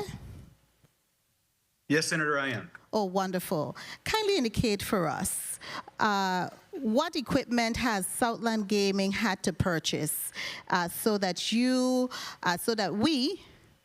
we, the horse enthusiasts, and those of us who are in love with horse racing and who have vested interest in horse racing could actually enjoy horse racing. You have had to purchase some heavy equipment, have you not? Yes, we have. And I'll go through just real quick some of the ones that I know, the equipment they purchased for the ongoing maintenance and the race day operations. How we supported that is we had a water truck. Time. We had to repair. We completed that. One moment, Mr. Gaspard. Mr. Chairman, may I continue? My time was called. I just want to be just, okay, thank you. You can wrap Go up your ahead thoughts. and tell us what equipment you purchased. Yeah, we did some water truck repairs. We had the existing tractor repairs. We have a new tractor on there with an enclosed cabin, so you can be very comfortable when they're doing the tractor. We also purchased a motor grader, and repairs on that have been complete. And so we're very happy to actually support the Department of Sports, Park, Recreation, and some of those equipment purchases. The practice gate for training, a new and improved race day gate we're looking at, the finish line camera, perimeter track and camera system. As a backstretch is needed, we're looking at that, and additional equipment for the proper maintenance is to be determined. Okay, Mr. Chairman, I really must beg you, and if you would just be so kind to allow me one final question. You're so kind. Thank you so much. I wanted to ask you, Commissioner White, and thank you so much, Mr. Gaspard. Commissioner White, when do you and Public Works anticipate you're going to get the drainage and all of the debris that's been in that gut cleaned out? Because it's been a long standing. That didn't just happen from Tropical Storm Ernesto. That's been there for a while. When are you and Commissioner Gabriel going to get it cleaned out? So you asked Calvert White, Commissioner of Sports, Parks and Recreation. You're asking me a timeline of responsibility for another agency. I cannot answer when Public Works is going to be. But you said, I'm so sorry. I'm so sorry. You said you were in conversation with him. So I just want to make sure that you have had a conversation if you both have come to some agreement. If you have not, you could just say you have not. And that concludes your... He has to answer, Mr. Chairman. He'll answer on my your time. time. Thank you, Mr. sir. Chair, can I finish on your time? Yes, please proceed. So there's no agreement for me to come to with Commissioner Gabriel and Public Works. The responsibility of clearing and cleaning guts is that of the Department of Public Works. I know they have already received, I think, 3 to 4 bids from contractors of what it's going to cost to do that work. But I can't speak on when they're going to select or where they're at with having somebody to do that. That's a question for Public Works. Okay, thank you. We have a point of information from Franklin Johnson, Senator Franklin Johnson. Thank you very much, Mr. Chair. This kind of is a two-part question, and it goes to Commissioner Calvert-White. In line of questioning, you asked about the rules and regs. You said that they are using the Iowa rules, and if don't give me a minute. And if they're using these rules has testing in its regulation. And my second part of the question is there any horse on the track in any of those races that did testing after they ran? Two parts of the question. You're saying that the rules are in place. I think that's what you said, but you can correct yourself. I didn't say that, but go ahead. I didn't say that, but go ahead. And then, once the rules are in place, if those Iowa rules regards to testing and if those testing are going on. Thank you very much, Mr. Chair. Commissioner White, you may now respond. So let me clarify. Let me clarify what I said. I didn't say the rules are in place. I said we have the rules and they are at justice, waiting to be approved. The rules that was adopted, and I'm saying Iowa because in my head that's what I'm thinking. I know we did it off of a smaller tract. Do have in the anti-doping rules and laws in there, but keep in mind, Senator, that this body suspended those rules. So we're not using anti-doping rules right now. The question was asked if we're running legal races. By definition of us not having anti-doping rules in place right now, because they were suspended by the legislature, we are in fact running legal races. So they are not in place. The anti-doping laws are not in place right now. Okay, and thank you for that clarification. We have a very quick point. Oh, the last part of the question, Commissioner, was if in fact the horses were being tested after the races. There's no anti-doping rules in place, so there would be no reason to test them. Okay, noted for the record. A very, I believe Senator Javan James Sr. is next. You're now recognized for your 5 minutes. Don't guess. Greetings to the people of the U.S. Virgin Islands. Commissioner White, Title 32, Chapter 11, Subchapter 2 speaks specifically to anti-doping. Sections 219 specifically speaks to prohibited drugs and substances. I'm not going to go into details, but it is very clear in the Virgin Islands Code what is not allowed. But we all know that the rules and regulations must be in place. So until the rules and regulations are in place, which is not an issue of the legislature has continued to do its parts time after time to pass legislation, and I'm not throwing any blames. But we know COVID-19 and all these disturbances. But at some point, those rules must be in place if we want to talk about enforcing something. So you can't enforce something that never existed and expect an immediate outcome. These rules must be in place.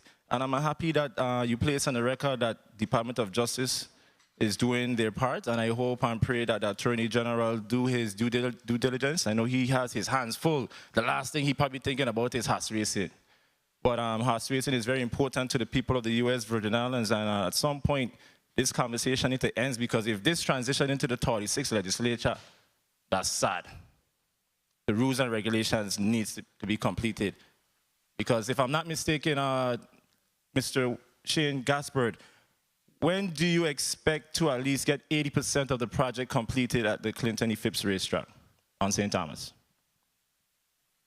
Good morning, Senator. This is Shane Gaspard, Chief Operating Officer at Southland Gaming. We are at 80% complete at this time. And when do you expect to get to 100%? Hopefully at the beginning of 2025. I get way ahead of schedule. Way ahead of schedule. We 100% by 50% of the time allowed. So if the respective parties, and I'm not going to be premature in my thoughts because we have the second block, but if both parties do their due diligence and enforce the contracts that were ratified by this body and just make things happen,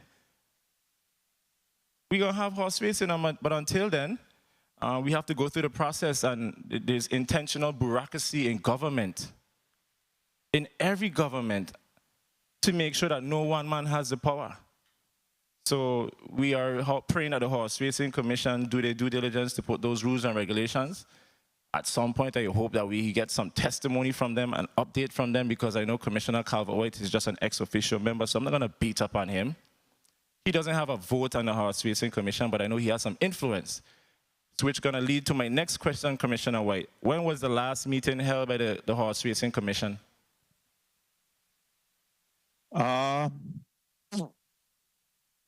I would say 2 months ago, if my memory serves right.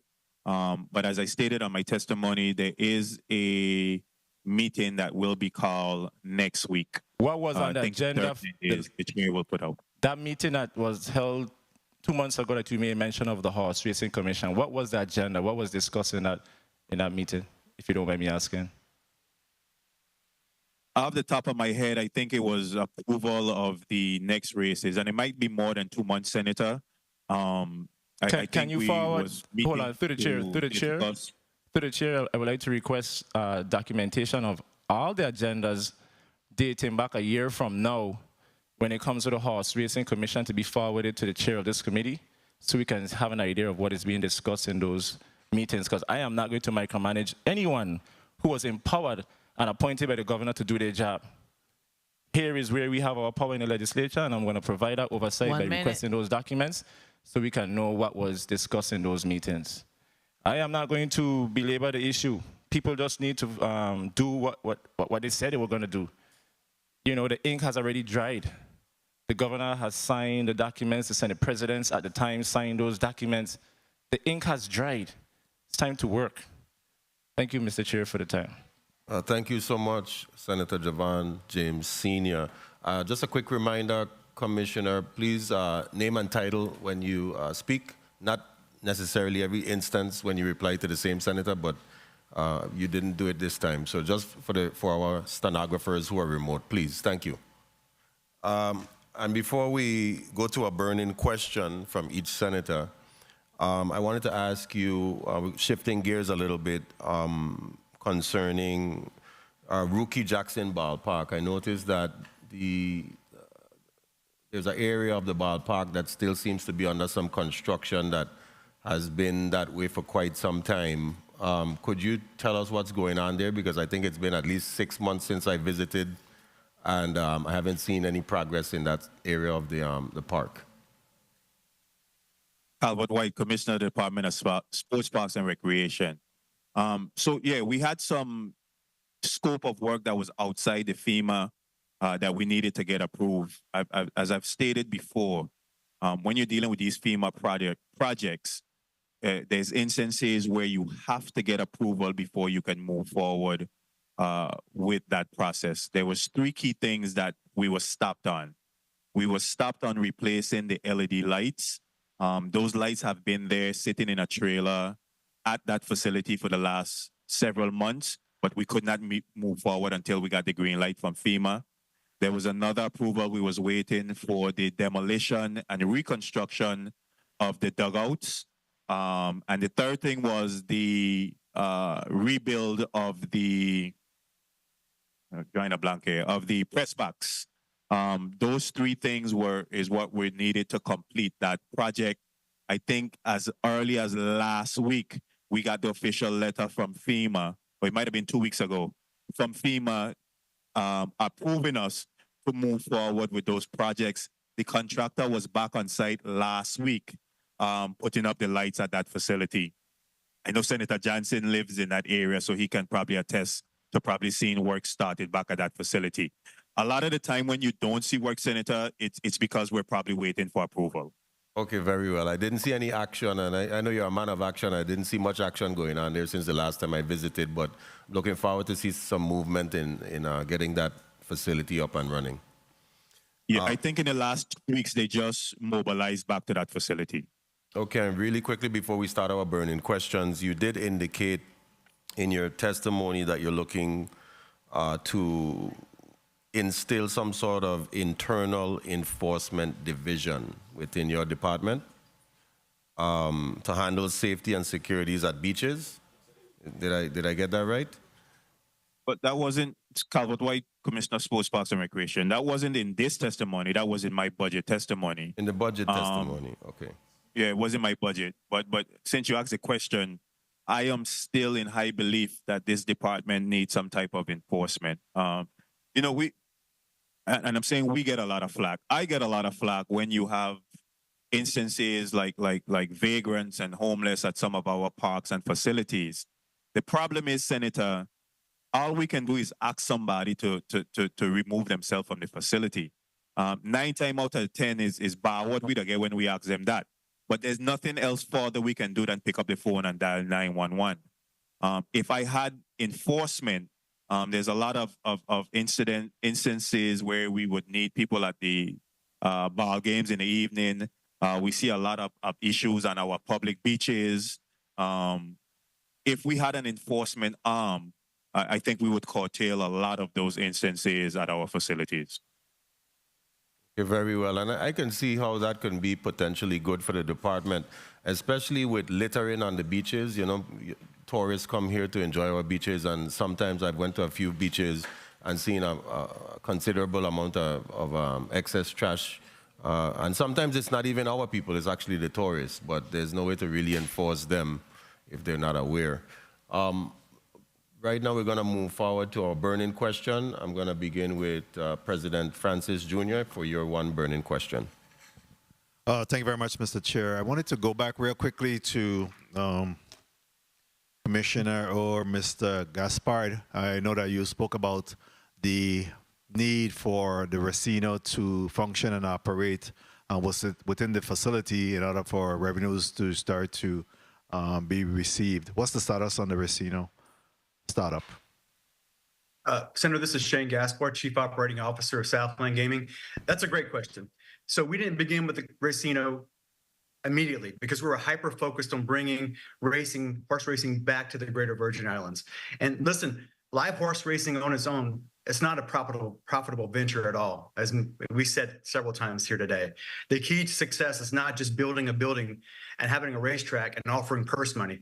It's about transforming the event into a premier social occasion that everybody feels compelled to attend. While horses enthusiasts are going to come no matter what, it's about attracting that broader audience, and that's going to be essential, not just the Racino.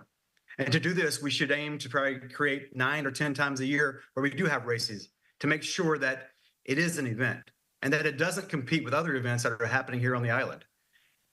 Since the USVI is not a large a big area, we need to make sure that we have something that's distinctive and something we schedule at a time that stands out. Beyond the races themselves, the event should draw people and additional attractions like live bands and DJs and entertainment and family fun attractions, food trucks. And this will create the vibrant atmosphere, encouraging more people to attend and by boosting the overall appeal of the event. So it's not just about the Racino, it's about making sure that the promoter promotes the event correctly. This is a venue that can host festivals and concerts and more. This is a family fun venue. And when we designed this facility, we had that efficiency in mind, aiming to make it as functional as possible. And however, when we began to realize this potential, we decided to go beyond that, just constructing the building.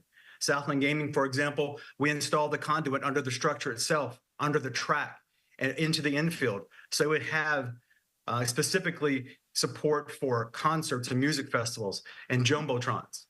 And this upgrade allowed the facility to accommodate a wide range of entertainment opportunities. So it's important to note that we took on these extra costs ourselves. Just what I explained there, and that's just one event. That's just one example, cost us over $200,000. And that's not part of development. That's just part of setting up the next promoter for success. So, any idea when the Racino will be in place? Or, I mean, I understood all of that in terms of the, I guess, the comprehensive and collective approach to this, but what's the timeline to get the Racino up and running? 2024. We're currently in 2024. When we have the next, 3 months left in 2024? That's correct. Yes, sir. And it'll be done within the next quarter? We certainly hope so. Yes, sir. We're working very fast to do that. Okay. Thank you. Thank you, Mr. Thank you, Mr. President. I'll be looking for my extra time session day. Senator Franklin Johnson, you're now recognized for your one burning question. Thank you very much. Very difficult here because I heard Mr. Casper saying Racino in St. Thomas and that you don't have casino license. And let's be fair about it. Let's be real about it. Racino actually comes under the casino license. And you guys don't have a casino license. You guys have what you call VLT. But my question to you is how many more races that Southland Game plan to put on? And before that Southland Game, how many more races you guys plan to put on? And before you answer, yes, Commissioner White, they're doing a lot of work down to the Wimball Park with the lights. I see the big boom trucks putting up those LED lights. I ain't seen the work going on the press box or the dugout, but they definitely are putting the lights up. So my question to Mr. Gaspar is how many more races you guys plan to put on for this year? This is Shane Gaspar, Chief Operating Officer of Southland Gaming. You're absolutely correct. It is not a racino. It is a gaming entertainment center under the Virgin Islands lottery jurisdiction. I use that term mistakenly because that's what's been said today, just for familiarity. But also, let me answer your second question. We are looking at 3 different dates: one in October, one in November, and one in December for races.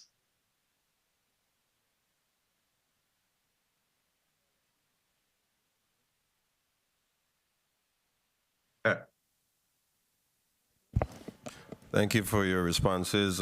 Next, we have Senator Carla Joseph for her burning questions. Thank you so kindly. Commissioner White, we were talking about the Horse Racing Improvement Fund. Do you know how much what's the funding balance in that fund?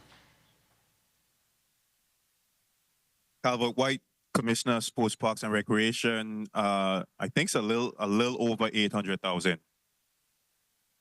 Okay, well, I got some information here from Department of Finance, and it's dated September 17, and it says it's about $608,000. Maybe you have some other information that I haven't received. Now, the next question I would like to ask you, Commissioner White, kindly indicate for us if a temporary promoter has been identified. I know you said there were some considerations in your previous statement. I was paying keen attention to what you're saying. Kindly indicate if a temporary promoter has been identified and who they are. A temporary promoter has not been identified, and I'll tell you why. The Horse Racing Commission received correspondence from 2 interested parties. Oh, stop there. Could you tell, are you privy? Can you tell who those interested parties are? Place their names on the record. It is for public record, so I don't have a problem with that. The St. Thomas St. John Horse Racing Association sent in a letter showing interest to do it. And Southland Gaming sent in a letter to show interest in doing the temporary races moving forward. Thank you so much. I also want to make it clear that the promoter of the first 2 races were not Southland Gaming. It was the Department of Sports Park and Recreation, with Southland assisting us. The reason why we haven't selected anyone yet is because by law, we have to hold a public meeting where that vote is taken. And I think that's what's on the agenda for the next meeting next week. Okay, thank you so much. Mr. Chairman, I do have one burning question to ask the commissioner based on what he said. But you already got your burning question. Yes, but just a follow-up, if you would be so kind. It would have to be extremely quick. No, it's very pertinent. What day, Commissioner, is your upcoming meeting? Because you mentioned the Horse Racing Commission is meeting next week. What day specifically? The chair hasn't put it out yet. I know he's traveling today, but in our conversation, I think he wants to set it for Thursday. Keep in mind, a public hearing or public meeting, we have to put it out to the newspapers, the media, Daily News, everybody. But I think he wants to do it next week, Thursday. Thank you so kindly, Commissioner, for your response. Mr. Chairman, you're doing a wonderful job chairing, and I thank you so kindly for your grace and mercy today. Thank you so kindly. Thank you, Madam Secretary, Senator Joseph. Senator Javon James Sr., you're recognized for your burning questions. Yes, greetings once again to the people of the U.S. Virgin Islands. It is a twofold question. So it both has to do with the Horse Racing Commission. So Commissioner Carver-White, if you can just explain to us, do you have any commission members who are about to expire? And do you have the necessary vets to carry out this horse racing industry in the interim? Calvert-White, Commissioner of Sports, Parks and Recreation. I believe at least 2 members' time on the commission has expired. They're serving until they're either reinstated or the governor appoints someone new. But I think probably 2 people currently have done their time. To answer your second question, as far as vets, Dr. Parliamentary has been very gracious in identifying vets for us for the 1 two race minute. days that we had. So I'm comfortable that we will have a vet moving forward for our races. And I think I believe that the Department of Agriculture just recently hired a full-time vet. Don't quote me on that, but I think that they recently hired somebody or have an agreement with a vet. Thank you for answering those questions. I'm very interested in knowing who the governor will select or if he will reinstate those individuals. It's a conversation that needs to be had. And as far as Dr. Parliamentary is the name you mentioned? Yes, Dr. Parliamentary sits on the Horse Racing Commission. She is a veterinarian. Prior to 2024, she was the vet on call. I think recently she wanted to focus on one role or the other. She decided she would focus on the Horse Racing Commission side. Time. But she has been the one that has been communicating and getting us a vet for the first two races because we did have a vet on site for both races. And in closing, Mr. Chair, I just need Southland Gaming to answer two questions just for transparency, to place who is the name of the project manager for the Clinton E. Phipps racetrack, and second, as far as funding based on the agreement that was ratified by this body, do they still have the means to carry out and to be able to fulfill their duties? Thank you, Mr. Chair, for the time. Thank you, Senator James Sr., and please respond, Commissioner White. That question was to Southland, I think, right? Oh, I apologize. Please respond, Vice President Gaspard. Yes, hello. So we have Seascape Construction and our GC, Mr. Ryan Lisk, and our project manager who's done a fantastic job, Mr. David Edmonds, who's our developer rep. So those are the people that are out there making it happen day to day. And as far as the funding? As far as the funding for Southland Gaming, when we proposed it from the beginning, we have funding in place. We're not looking for funding. Okay, very well. That is our second go-around pertinent to burn-in questions by my colleagues. I have one question before we break for about a half an hour to proceed with block 2 of today's hearing. And this question is specifically for the Commissioner concerning the indication of utilizing the Horse Racing Improvement Fund to augment the operations or conducting races in the Island District of St. Thomas, St. John. Commissioner, do you know what is left in the Horse Racing Improvement Fund as of today? Or do you have some sort of indication or range as to what that number looks like? I only ask the question because at some given point in time, if you end up having X amount of races, the fund may deplete if it's not able to accommodate all of the races that you have planned. And we don't want a situation where we start to have the department having to retain most of the costs associated with operations or conducting of horse racing. Do you by chance have the number associated with that fund? Yeah, as Calvert White, Commissioner of Sports, Parks and Recreation, as I stated when Senator Joseph asked, my recollection of when OMB sent the last balance, it was a little over 800,000. I'll see if I can find that document before the end of the day to share with you. Okay, and do you have a range as pertinent to what? I know that you mentioned earlier that the first race you ended up spending a lot more money than you anticipated, but if you were to give us a figure associated with how much a race they would cost, what would that figure be? Or is it hard to tell? So there's no set figure, Senator. You know, when we sat down and spoke about this race, the Horse Racing Commission, the horsemen, the Southland, we could have done two things. We could have just put forward something, for lack of a better word, just raggedy and just throw it out there just to say we had races. That was not our intentions. First race in 7 years, we wanted to put forward something that when people leave the racetrack, they was going to say, yeah, horse racing is back. we could cut a lot of costs. You know, you don't have to do the big screen on the infield. You don't have to do the VIP. You don't have to do, you know, we got a new thing now that we do, you know, when the horses them win, kind of what you see in the States where you give the jockey roses and the winner the big race get roses. Those are things that we don't have to do. We just wanted to put forward a good show. If we just want to see races and people come to the track and watch the horses run around, you know, the cost obviously is going to go down. But we wanted to put forward a good show, which is what we did.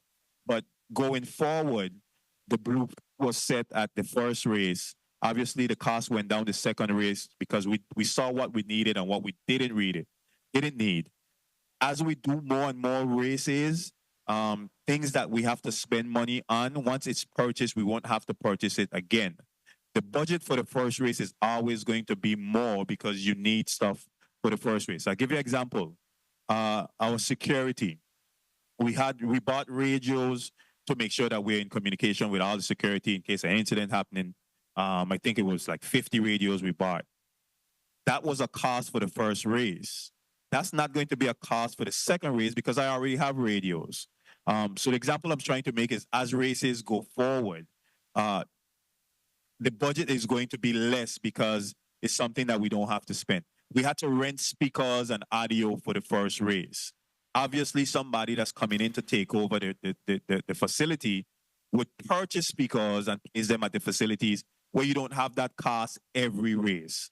So I hope you understand what I'm saying with the Most cost definitely. would differ from race to race. Thank you for reiterating the clarity. I did get some numbers from Madam Secretary.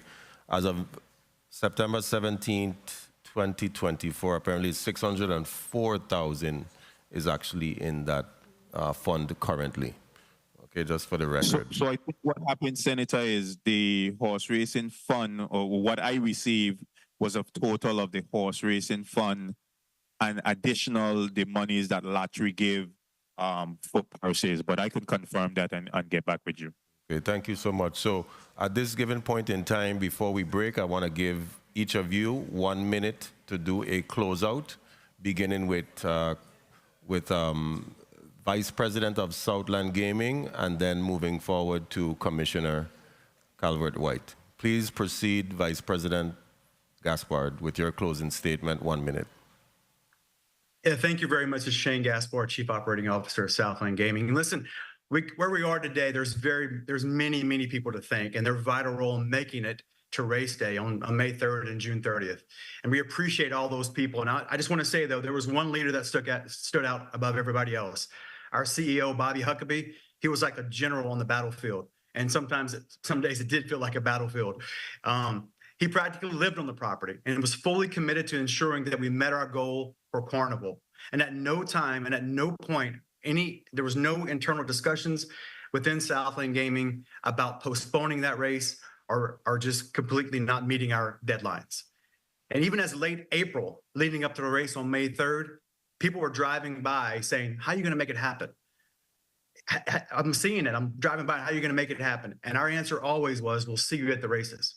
And I think this is a testament that what can be achieved when vision meets determination. And so when we see this venue, it can not only host races, but it can host cultural festivals and concerts and community gatherings. It creates memories for families for generations to come. And when you have that space and the Virgin Islands' rich culture of horse racing and heritage, you can make it shine. And we're excited about what that future holds. And I'm deeply grateful for the collective effort that has brought us this far. Thank you very much. Thank you for giving the opportunity for Southland Gaming to present today. It's very important for us to be here. And thank you very much. And thank you very much for your closing remarks, Vice President Gaspard. And thank you for all of the work that Southland Gaming has done to make horse racing, a reality on the Island District of St. Thomas, St. John. Next, Commissioner Calvert-White, you're now recognized for your 1 minute closing remarks. Calvert-White, Commissioner of Sports, Parks, and Recreation. Well, if Shane is going to thank Bobby, again, I guess I need to thank my sidekick, which is Leslie Commission. 2 days before the first race, Carnival races, we slept at that facility. I'll be honest with you, I was not sure we was going to get that facility ready for Carnival Race Day. Minutes before the gates opened, we were still running around trying to get stuff in order. So that just shows you the commitment that we had to bring back races in 7 years. But if I was to thank one set of people, it would be the horsemen. I know they have been patient with us, haven't been races in 7 years. There were still animals and horses at the facility. We're seeing now, because of the success of the first 2 races, that more individuals are excited and wanting to bring in racing horses to continue the tradition. I have to put it on the record that we are committed to getting the anti-doping rules and regulations promulgated and completed. Remember, we still have to share these rules with the horsemen for them to adapt. And I'm talking territory-wide, for them to adapt these rules and regulations. We did not adapt the entire rules and regulations from Iowa. We took bits and pieces from it. But in order to enforce those rules, we needed the veterinary bonds, we needed the isolation bonds. Those are things that we didn't have in place. So it was unrealistic for us to have racing currently without those in place. I am confident that that facility is going to be completed by the end of the year with the vet bonds, isolations in place, where now those rules and regs can be enforced.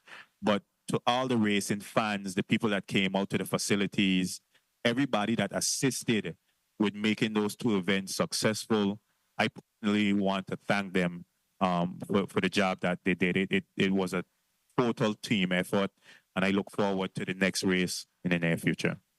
Thank you for your closing remarks, Commissioner White. And colleagues, we have now come to the closing of Block 1.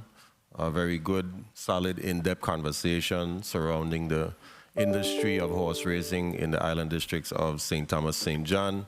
And we will go on a recess up until about 12:30. The Committee on Culture, Youth, Aging, Sports and Parks is hereby on recess.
The Committee on Culture, Youth, Aging, Sports, and Parks is now back on the record. We are now moving into block number 2 of today's agenda. Madam Clerk, could you please read the agenda for block 2 into the record? The committee will receive updates on the current status of horse racing in the Croix district, with a focus on the progress and challenges surrounding the construction of the Randall Doc James Racetrack. VIGL Operations, LLC, will provide testimony and documentation as directed in the subpoena issued by the committee. This will include the current status and timeline of racetrack construction, detailed financial expenditures, budget allocations, future projections, and compliance documentation, such as permits and regulatory approvals. Additional discussions will address community engagement efforts, economic impact analysis, future operational plans, procurement processes, and safety and security measures. Stakeholders will provide insights into their collaboration to enhance horse racing facilities and ensure the industry's growth and sustainability for the benefit of the Virgin Islands and the economy. Invited testifiers, Honorable Calvert White, Commissioner, VI Sports Parks and Recreation. Jason Williams, General Manager, Racing Operations, VIGL Operations, LLC. Andrew Dubuque, CFO, Managing Partner, VIGL Operations, LLC. Elroy Bates, Jr., President, Flamboyant Park Horsemen Association. Marvin Pickering, Chairman, Casino Commission Control. Carlton Dow, Director, Virgin Islands Port Authority. Dotson James, Acting Chairman, USVI Horse Racing Commission. Jean-Pierre Oriol, Commissioner, Department of Planning and Natural Resources, and Lisa Alejandro, Commissioner, Department of Property and Procurement. Mr. Chair, this concludes the reading of the agenda. Thank you, Madam Clerk. Madam Clerk, do we have any correspondence for this particular block? Yes, we do. Please read it into the record, Madam Clerk. Yes.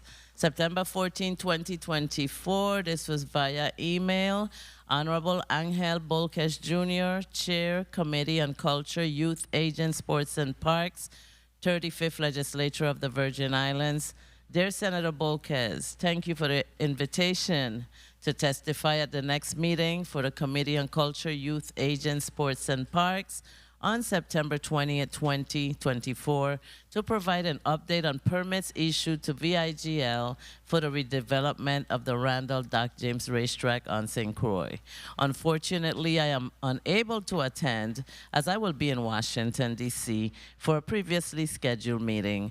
The hearing is also taking place when we have previously scheduled training for the launch of our electronic permitting system on September 30th, 2024, and thus far my senior permitting staff are also unable to attend. Although DPNR cannot be present at the hearing, below is a listing of all permits issued to VIGL for the Doc James Racetrack redevelopment. All permits are valid, and we have no permits currently pending. The issued permits are as follows.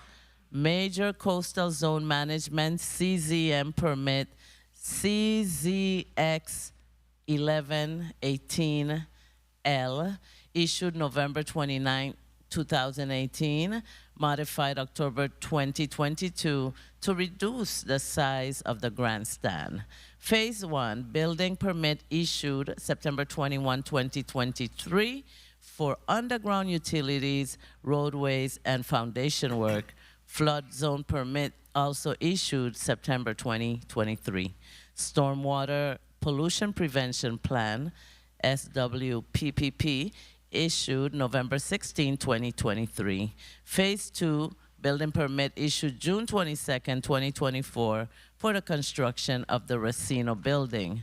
Please note that DPNR still expects to receive additional applications from VIGL as we have not received any electrical, plumbing, or mechanical applications, nor have we received any application for the grandstands to date. We agreed to allow VIGL to submit in phases to assist with getting the development moving in trying to bring horse racing back to the island of St. Croix. All future applications by VIGL for the Doc James Racetrack will receive priority, and we do our best to turn them around as quickly as possible. Should you have any questions regarding any permits issued to VIGL for the redevelopment of the Randall Doc James Racetrack, please do not hesitate to contact me. Sincerely, Jean-Pierre L. Oriol, Commissioner. Thank you, Madam Clerk. Is that the only correspondence for block number 2? Yes. Thank you, Madam Clerk. Before we begin, I would like to say that we've gotten to this particular juncture for a number of reasons that I don't necessarily need to reiterate at this given point in time. However, because of the nature of why you were called here through a subpoena and its process, I am compelled to swear you in for this proceeding here today.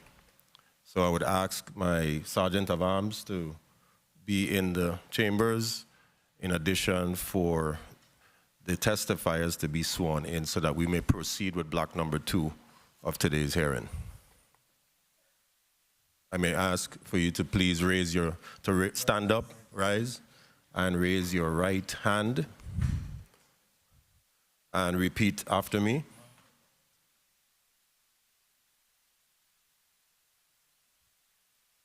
Thank you so much. So do you swear and affirm that the testimony you are about to give before the Committee on Culture, Youth, Aging, Sports and Parks of the 35th Legislature of the Virgin Islands is the truth, the whole truth, and nothing but the truth, so help you God, under penalty and perjury? A little louder, guys. All right, thank you. Thank you so much. Much appreciated.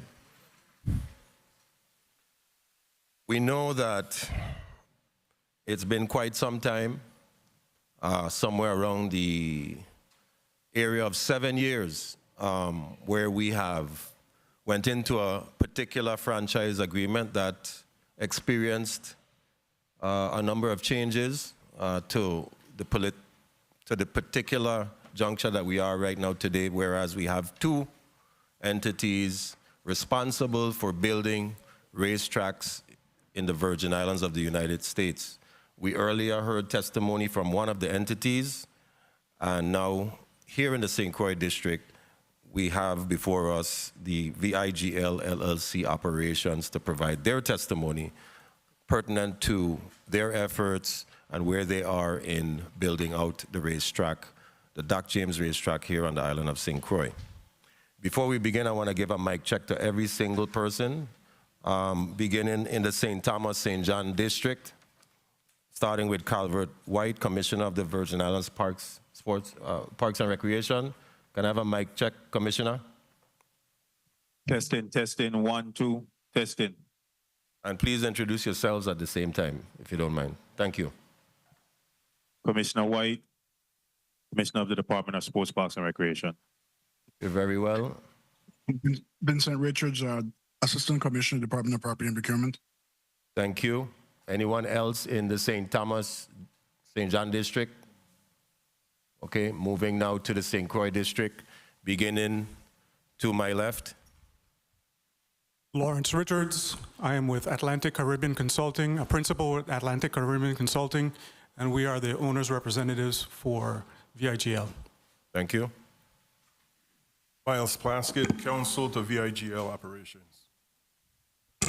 Andrew Dubuque, Managing Partner of VIGL Operations. Jason Williams, General Manager, VIGL. Carolyn Herman Purcell, Commissioner, Vice Chair, Virgin Islands Casino Control Commission. Good afternoon. Luther Rene, Commissioner, VICC. Dotson James, Acting Chairman, St. Croix Racing Commission. Catherine Hendry, General Counsel, Virgin Islands Port Authority. Good. Jay Watson, Racing Enthusiast. Roy Bates Jr., President, Flamboyant Park Horseman Association. Marcus Knight, Vice President, Flamboyant Park Horseman Association. Okay, thank you everyone for that. And please know that when you are asked specific questions by the senators, please address yourself by your name and title before speaking. Okay, same protocol. And I see that we have in the audience today, we have a number of people here in the audience that are here for the proceeding as well. And I say good afternoon to each and every one of you. So we are gonna start off with the testimony in the St. Thomas, St. John district and move over here to St. Croix, beginning with Commissioner Calvert White, Department of Sports, Parks and Recreation.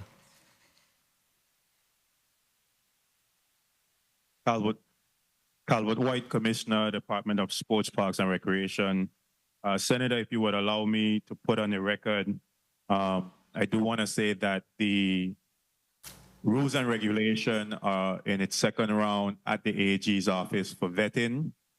I also want to say that the rules and regulation was sent to both chairperson of the Horsemen Association in both districts for their viewing and comments. So they have received those. The rules and regulations is also posted on the Department of Sports, Parks and Recreation website under the Horse Racing Commission tab, also for commentary. So just wanted to put that on the record. Also, in the previous hearing, I was asked about the fund balance for the Horse Racing Improvement Fund. The document that I was reading off of was in April, which that balance stated that it was at $800 and something thousand. Since then, Senator Joseph said she's received one in September, which is accurate. It's now at a little over $6,000. Just wanted to put that on the record. Very well. Thank you for that information, Commissioner, and you may proceed with your testimony.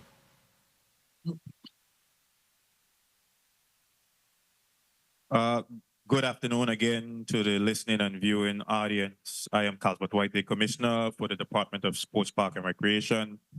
And I also appreciate the opportunity to provide an update on the ongoing issues concerning the VIGL Operations LLC and their non-compliance with the franchise agreement related to the St. Croix Racetrack project.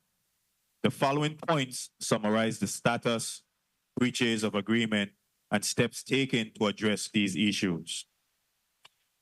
After multiple emails, notices, and attempts to advance this project, on May 28, 2024, legal counsel for the Governor of the Virgin Islands issued a formal notice to cure to Mr. Andrew Dubuque of VIGL, indicating that VIGL is in default of the executed franchise agreement as amended.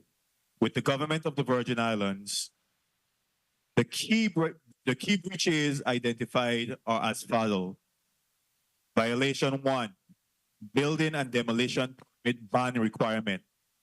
In Section 6.3 of the franchise agreement, requires VIGL to post a performance bond or letter of credit in a form and amount acceptable to the GVI, totaling $8 million within 30 days after the issuance of any building or demolition permit with respect to the St. Croix Racetrack. The Department of Planning and Natural Resources issued the first building permit for Phase 1 on September 13, 2023.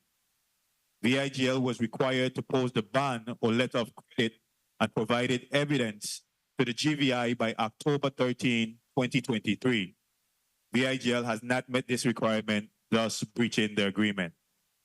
Violation 2, groundbreaking. In Section 6 of the Second Amendment to the Franchise Agreement, executed on September 15, 2022, mandates that the VIGL break ground within 15 days of receiving the building or demolition permit. With the permit issued on September 13, 2023, the groundbreaking deadline was September 28, 2023.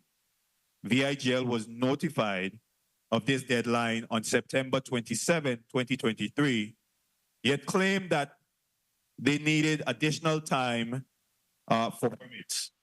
Although this permit was issued on November 16, 2023, VIGL did not commence construction. They further argued that a license from the Casino Control Commission was necessary, despite the GVI's stance that this was not a requirement.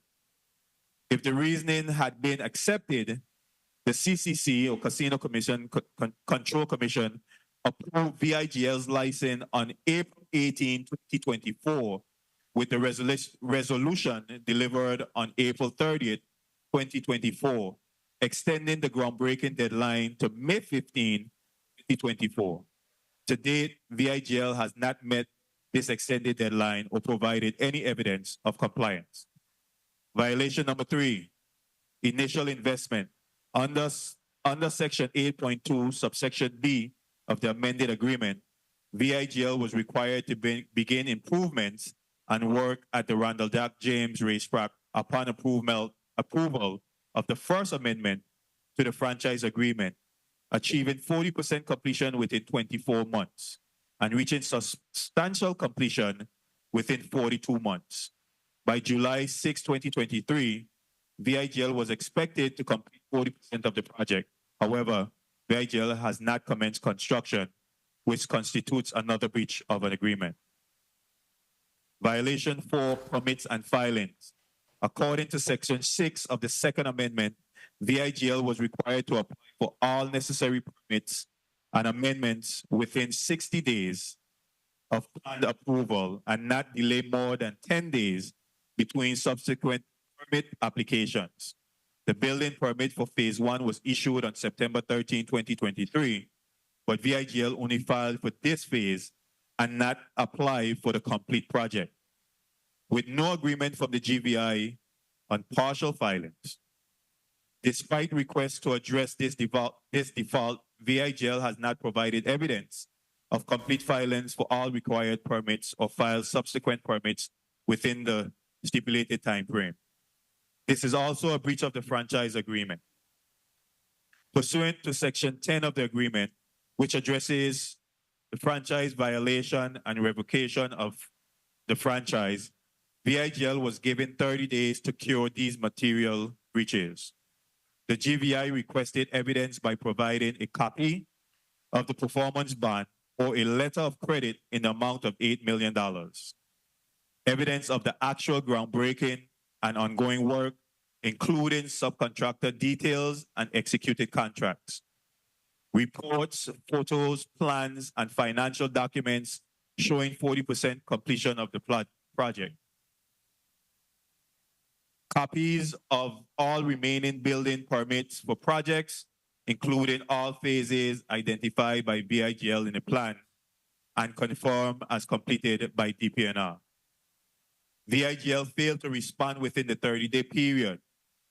Consequently, on June 28, 2024, legal counsel for the governor sent a formal request pursuant to Section 10 of the franchise agreement to Dotson James, the chair of the St. Croix Horseracing Commission, and the chair of the VI Horseracing Commission to schedule a hearing to determine the appropriate sanctions for VIGL's failure to cure the defaults. The chair has reached out to the Department of Justice for guidance, and although discussions about scheduling a hearing have been circulating, as of today, the hearing has not been scheduled. On September 13, 2024, the governor, through legal counsel, sent a second request for a hearing to Chairman Jones. Mr. Chair, I stand ready. Mr. Chair, as stated in my testimony, we have tried to move this project forward. There is absolutely nothing on the GVI side stopping this project from moving forward. With that, I stand ready to answer any questions you may have. Thank you, Commissioner White, for your testimony. And now we will proceed to the Department of Property and Procurement for their testimony. You're now recognized. Good afternoon, Committee Chair Angel Bolquez Jr., Vice Chair Marvin A. Blyden Jr., Committee members, Honorable Senators Novelli Francis, Samuel Carrion, Alma Francis Heiliger, Frank Franklin D. Johnson, and Milton E. Potter Sr., non-committee members, central legislative staff, fellow testifiers, visitors present in the chambers, and members of the viewing and listening audience. I'm Vincent Richards, Assistant Commissioner of the Department of Property and Procurement. I'm testifying today on behalf of Commissioner Lisa M. Alejandro to offer testimony on the sublease agreement for the St. Croix district between the government of the Virgin Islands, acting through the Commissioner of Property and Procurement on behalf of the Virgin Islands Department of Sports, Parks, and Recreation and VIGL Operations, LLC, for the Randall Doc James Racetrack on St. Croix. Mr. Chair, I appear pursuant to your invitation to provide information on the lease agreement with VIGL. The sublease agreement was ratified via Act number 7953 when VIGL Operations LLC received the franchise agreement in 2016. VIGL Operations LLC received a sublease because the property is owned by the Virgin Islands Port Authority and leases the government of the Virgin Islands. The terms and conditions of the franchise agreement are incorporated in the sublease agreement, and the franchise agreement and the sublease agreements are mutually dependent instruments, as noted in both instruments. The term of the sublease is for a period of 20 years, commencing 2 business days following the effective date of the franchise agreement.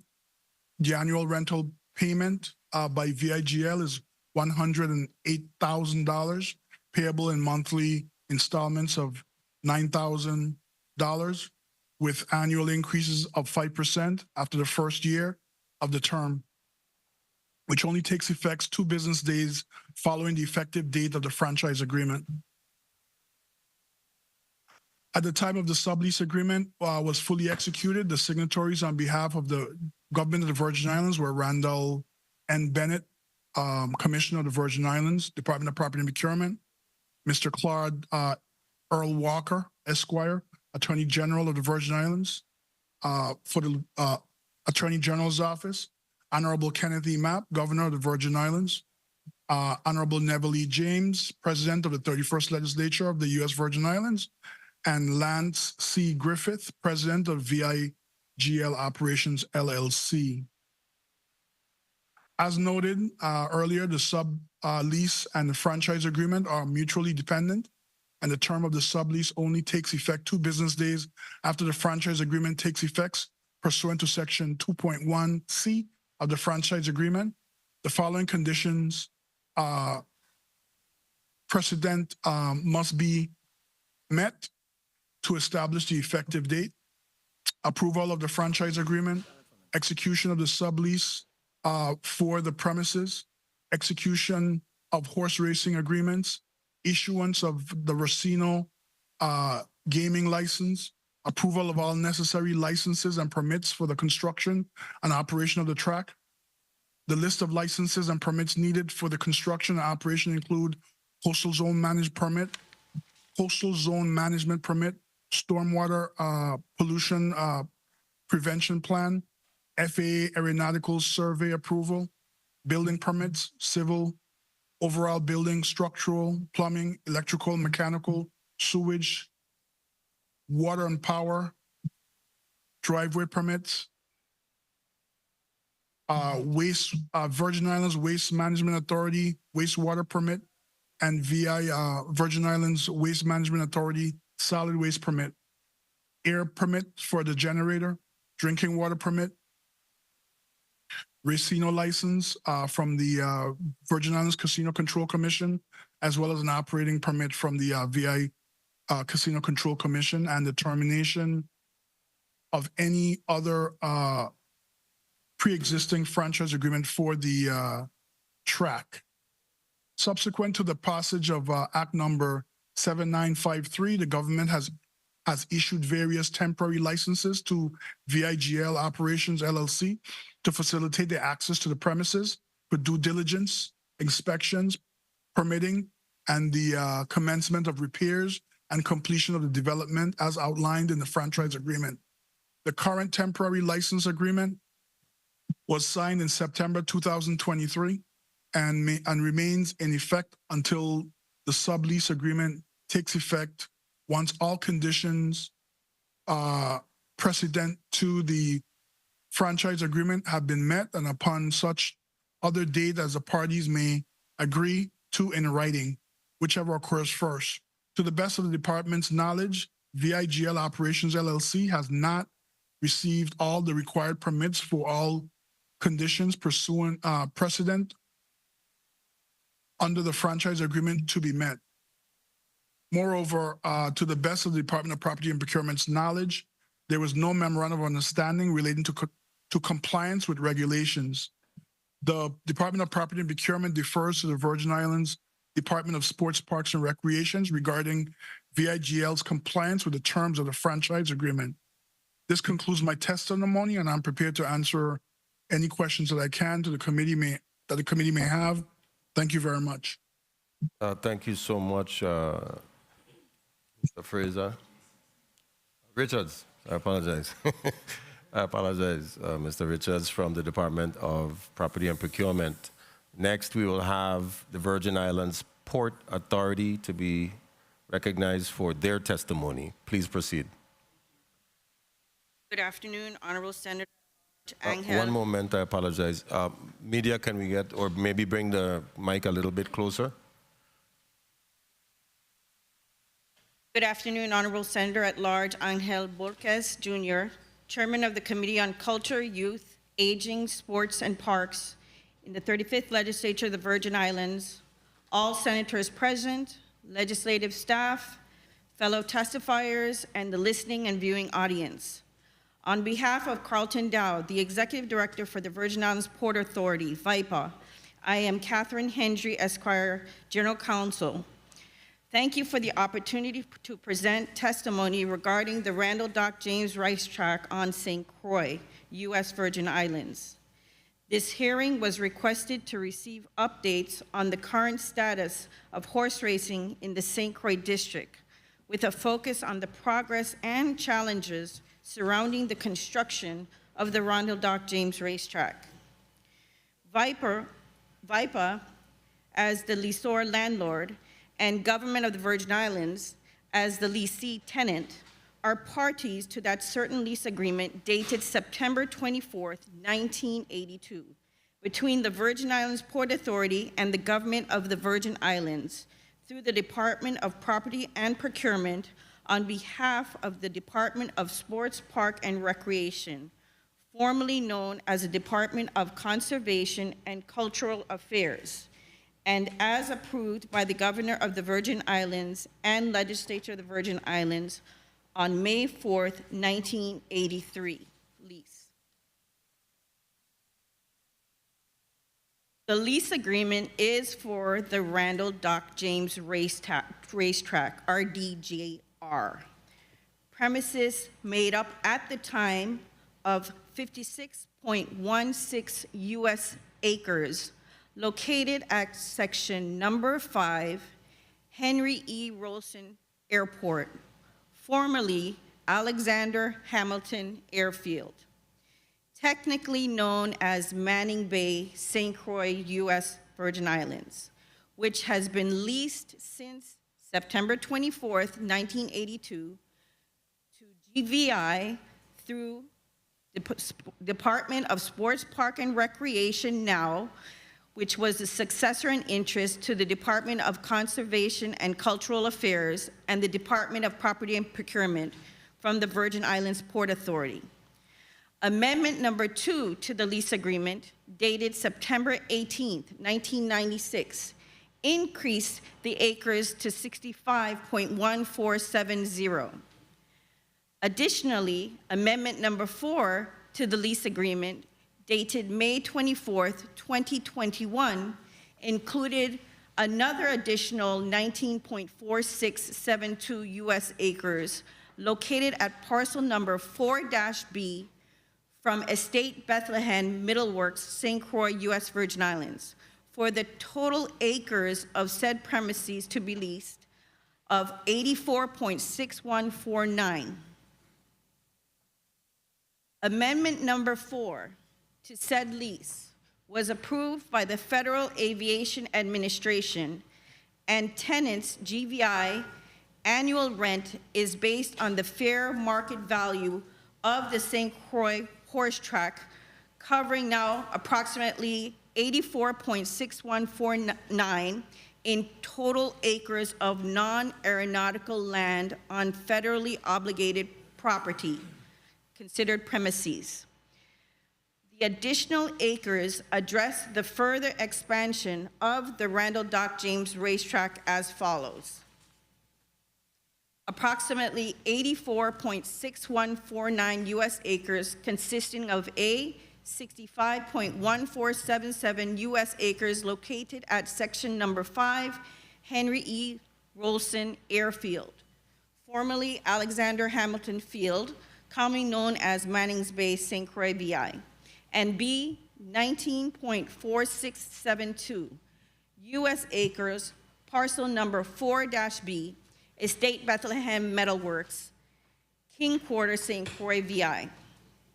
The amendment to number 4's rent provision charges for the 84.614 acres as follows. The sum of $118,515 and $118,515 per annum. That equals to 1,466 cents per acre per year, payable in monthly advance installments of $9,876.25, which equals to $116.72 per acre per month. To date, the rent and fees due and owing to VIPA for said premises totals the amount of $489,750.96. Currently, VIPA has responded to the Department of Sports, Park, and Recreation and the Department of Property and Procurement's request for reconsideration regarding the rent provisions in Amendment Number 4 for the Randall Doc James Racetrack and the payment of the rent due to satisfy the FAA concerns with the payment of the fair market value for the use of the leased premises. Pursuant to the rules of the FAA and the grant assurances, VIPA must charge the fair market value for the use of airport properties and must collect the rent dues for the use of the properties. Failure to collect the fair market rent is considered diversion of airport revenues, for which VIPA will be penalized. The penalty may be withholding of grant funds to develop the airport, especially the airfield. VIPA is continually asked about the use of the horse track property and collection of rent. We have indicated to the FAA that we are working with our tenant, GVI, Department of Property and Procurement, to address the outstanding rent and to ensure collection in the future. The FAA is waiting to see formal collection of the rent and an arrangement for the collection. Taking the FAA requirements on VIPA, it is imperative that we find a way to work out the obligation that is owed to VIPA, which we have not yet been able to get a resolution of this outstanding matter. The lease amendment, number 4, between VIPA and GVI for the premises, which was approved by the FAA, requires rent to be paid immediately upon the effective date of the executed amendment. Therefore, the FAA expects to see rent payment commence.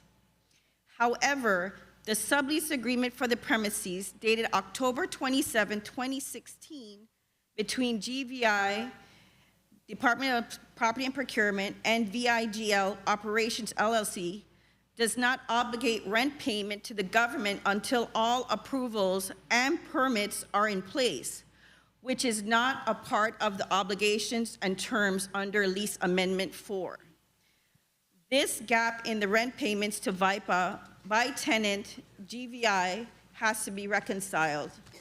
VIPA expected that GVI would pay the rent through its annual operating funds until the racing activities begin and rent is paid by the subtenant. However, since that has not occurred, here we are with outstanding rent of $489,750.96, which must be paid in order for VIPA to be in good standing with the FAA and to continue to receive Microphone. Okay. to receive our full entitlement of airfield grants. As this body reviews this matter, at this time we ask that the possibility of a legislative appropriation for the outstanding debt be considered in order to avoid jeopardy of the airport grant funding program. In the last 4 years, VIPA has been the recipient of $34,148,983 in grants for the Henry E. Rosen Airport. Each year, we have received 2023, $17,404,878. 2022, $6,547,742. 2021, $6,047,968. And 2020, $4,148,395. This source of funding is critical for our ability to upgrade and properly maintain our airfield. While we anticipate an agreement with our 3P operator, VI Ports Partners, for the airports, VIPA, as the airport sponsor and certificate holder, will still be responsible for maintaining the airfield. VIPA knows the importance and significance of the Randall Doc James Racetrack and is willing to work with Sports Park and Rec, Property and Procurement, as much as possible in keeping with our FAA compliance obligations. This concludes VIPA's testimony. I'm prepared to answer any questions concerning this matter. Thank you so much for placing your testimony on the record. Now we will move forward to Mr. Dodson James, Acting Chairman of the USVI Horse Racing Commission. You're now recognized for your testimony. Thank you, sir. Good afternoon, Senator Angel Volquez Jr., Chairperson of the Committee on Culture, Youth, Aging, Sports, and Parks. Committee members and all senators in attendance today, all those seated in the Senate chambers, as well as those in the listening and viewing audience. My name is Dodson K. James, Acting Chairman of the St. Croix Racing Commission. Thank you for the opportunity to provide an update on the status of horse racing as it relates to the Racing Commission. There is established within the Department of Sports, Parks, and Recreation a commission for the regulation of horse racing known as the Virgin Islands Racing Commission. 4 members must reside in the District of St. Croix, with 4 members on St. Thomas. Currently, there are only 3 members representing the District of St. Croix. There is, in fact, a request for a 4th member. The Commission issues licenses for all individuals who intend to be a part of the conduct of horse racing. Individuals are to be vetted before being assigned their licenses so that the integrity of horse racing is maintained. Horse racing to many individuals is just the excitement of fun and games. It is the most exciting sport known to mankind, watching those majestic animals jockey for position on their way to the finish line. However, it is a very complicated sporting business. Locally, some fans see horse racing as simply a part of our culture of the Virgin Islands. As I've stated to many in heated discussion, there is nothing cultural about a multi-million-dollar industry that affects so many lives and plays a major role in the economic development of the communities that conducts horse racing. The jobs and tax base that is created in the industry of horse racing is far-reaching. On the track itself, the jobs that are associated with those in racing includes, but is not limited to walking stalls, hot walkers, grooms, exercise riders, stable former and assistant trainer, veterinarian, and farriers. These are all meaningful and fulfilling jobs in the industry. As we all know, horses cannot take care of themselves. But just imagine how much money horse racing contributes to the economy once implemented properly. The Virgin Islands Racing Commission, St. Croix and St. Thomas, has been working on the rules and regulations of horse racing. It's just a matter of sharing them with the stakeholders of racing and giving them an opportunity to weigh in, providing input so that these rules and regulations has the requisite teeth to assist in the governance of the most beautiful sport in the world. We must also take in consideration the Horse Racing Integrity and Safety Authority Act of 2020, also known as HISA. This act is to improve the integrity and safety of horse racing by requiring a uniform anti-doping and medication control program to be developed and enforced by the independent horse racing anti-doping and medication control authority. One moment, if you can just slow down a little bit, because our stenographers are having a difficult time. If you could just go back just a little bit and read a little bit slower, just maybe two or three sentences prior. Okay. The Virgin Islands Racing Commission, St. Croix and St. Thomas has been working on the rules and regulations of horse racing.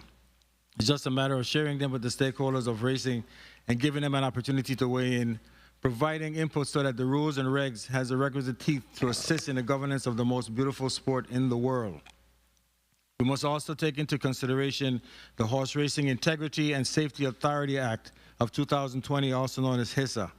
The act is to improve the integrity and safety of horse racing by requiring a uniform anti-doping and medication control program to be developed and enforced by an independent horse racing anti-doping and medication control authority. This act, in the opinion of many horse racing experts, can make or break the success of horse racing and racetracks. It has already been effective in changing the way horse racing conducts itself. Anti-doping is another area of concern, however, for the Racing Commission. We have identified a lab that can conduct the testing. However, we must work on the process of such a very important operation. When it comes again to integrity, especially with respect to pari-mutuel wagering and payments to the horse owners, the process has to be tight. One last aspect that I must mention as it relates to horse racing, and which is a critical part of the industry, is the breeding and feeding of thoroughbred horses. The Commission in the past has always encouraged the development of a breeding industry. In every other jurisdiction that conducts horse racing, a comprehensive breeding program is vital to the success of the industry. This is one area that the Commission will use as a challenge to assist in building the industry, making the Virgin Islands a contributor to the betterment of the community. The second area is the ability to grow feed, minimizing the cost of importing feed from other jurisdictions. We have the land, the expertise, and knowledge of the Department of Agriculture and the willingness to help ourselves. I thank you for the invitation and look forward to your questions and concerns. Thank you so much. And I heard that you announced races, so I know that the energy is in the air and you're ready to announce races again. But hopefully we get there soon. Okay. All right. Elroy Bates, the president of the Flamboyant Park Horsemen Association, you're now recognized for your testimony. Honorable Senator. Into the mic, Mr. Bates, please. If you can raise the mic. Raise the mic a little bit up. There you go. Please proceed. Good afternoon, Honorable Senator Bolkes Jr. and other members of the Committee on Culture, Youth, Aging, Sports and Parks. I am Elroy Bates Jr., President of the Flamboyant Park Horsemen Association. Thank you for the invitation to testify before this committee on such an important topic to the community of St. Croix, especially the members of the Flamboyant Park Horsemen Association, who have been crying out for help from the legislative and executive branches of government for a very long time to no avail. This hearing has been postponed 3 times because an employee of VIGL could not attend. That's only one employee, while other high-ranking members of VIGL could have attended and answered the critical questions that many of us have to ask. VIGL has had the Randall Doug James racetrack going on 8 years now without hosting any horse races and cannot answer as to when they will be horse racing again in St. Croix. A bill brought forward by Senator Javan James is giving $5 million to VIGL after 3 months of construction.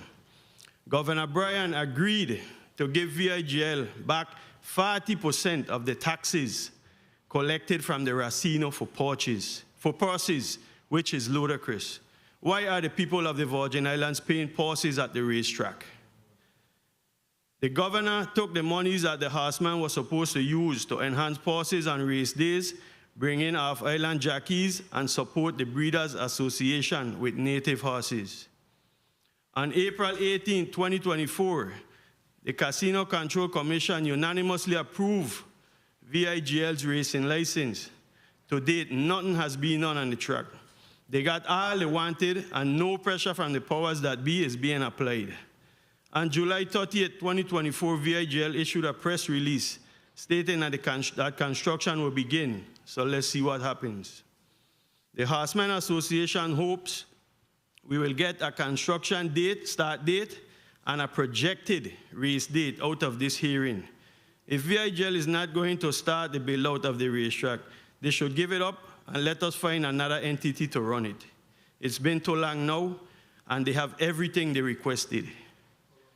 Once again, on behalf of the Flamboyant Park Horsemen Association and myself, thank you for the opportunity to deliver testimony to the Committee on Culture, Youth, Aging, Sports, and Parks. Thank you so much for your testimony.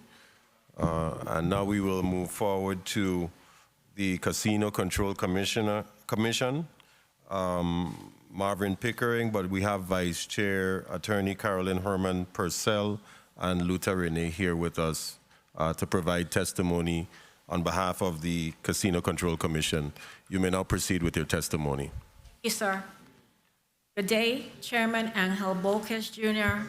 and members of the Committee on Culture, Youth, Aging, Sports, and Parks, other senators of the 35th Legislature, legislative staff, testifiers, and people of the U.S. Virgin Islands who are watching and listening.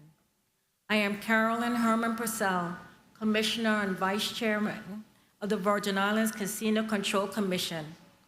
With me is Luther F. Renee, Commissioner, Secretary Treasurer of the Commission. We appear before you on behalf of Marvin L. Pickering, Chairman, Chief Executive Officer of the Commission, who due to a previously scheduled travel is unable to appear on the invitation of the committee and present testimony on the process followed by the Commission for the licensure of VIGL Operations, LLC, to operate a casino at the Randall Doc James Racetrack on St. Croix. Such a casino is colloquially referred to as a racino.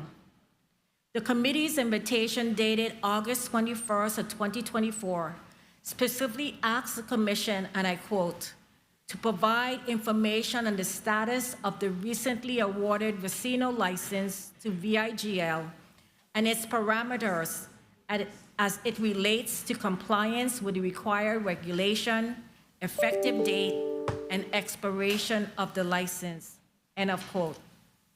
Our testimony will therefore be limited to these matters. As the entity charged with the licensure and regulation of the casino industry on St. Croix, in accordance with the Virgin Islands Casino and Resort Control Act of 1995, as amended, and codified at Virgin Islands Code, Title 32, Section 401 et sec, and the rules and regulations promulgated thereto, the Commission is guided by a plethora of legal mandates in its review and determination of the qualifications and financial stability of an applicant seeking a casino license. The commissioners must ascertain the integrity of the applicant to hold such a license, and once issued, continue to regulate to ensure that their conduct is not inimical to the public interest. The Commission adhered to all applicable law as such pertains to VIGL as outlined in the following chronology. On August 12, 2023, VIGL Operations LLC, CRG Holdings LLC, and Casino Holdings LLC, along with qualifiers Andrew Dubuque, Janice Bobeck, Susanna Dubuque, Austin Jones, and Howard Bayless, submitted an application for an initial license to operate a casino at the Randall Doc James Racetrack. While VIGL Special Purpose Revocable Trust did not file an application, it was nonetheless subject to the vetting process, as it is intended to be an owner based on the corporate reorganization structure of VIGL Operations LLC. The Commission refers to the corporate entities and individuals collectively as VIGL.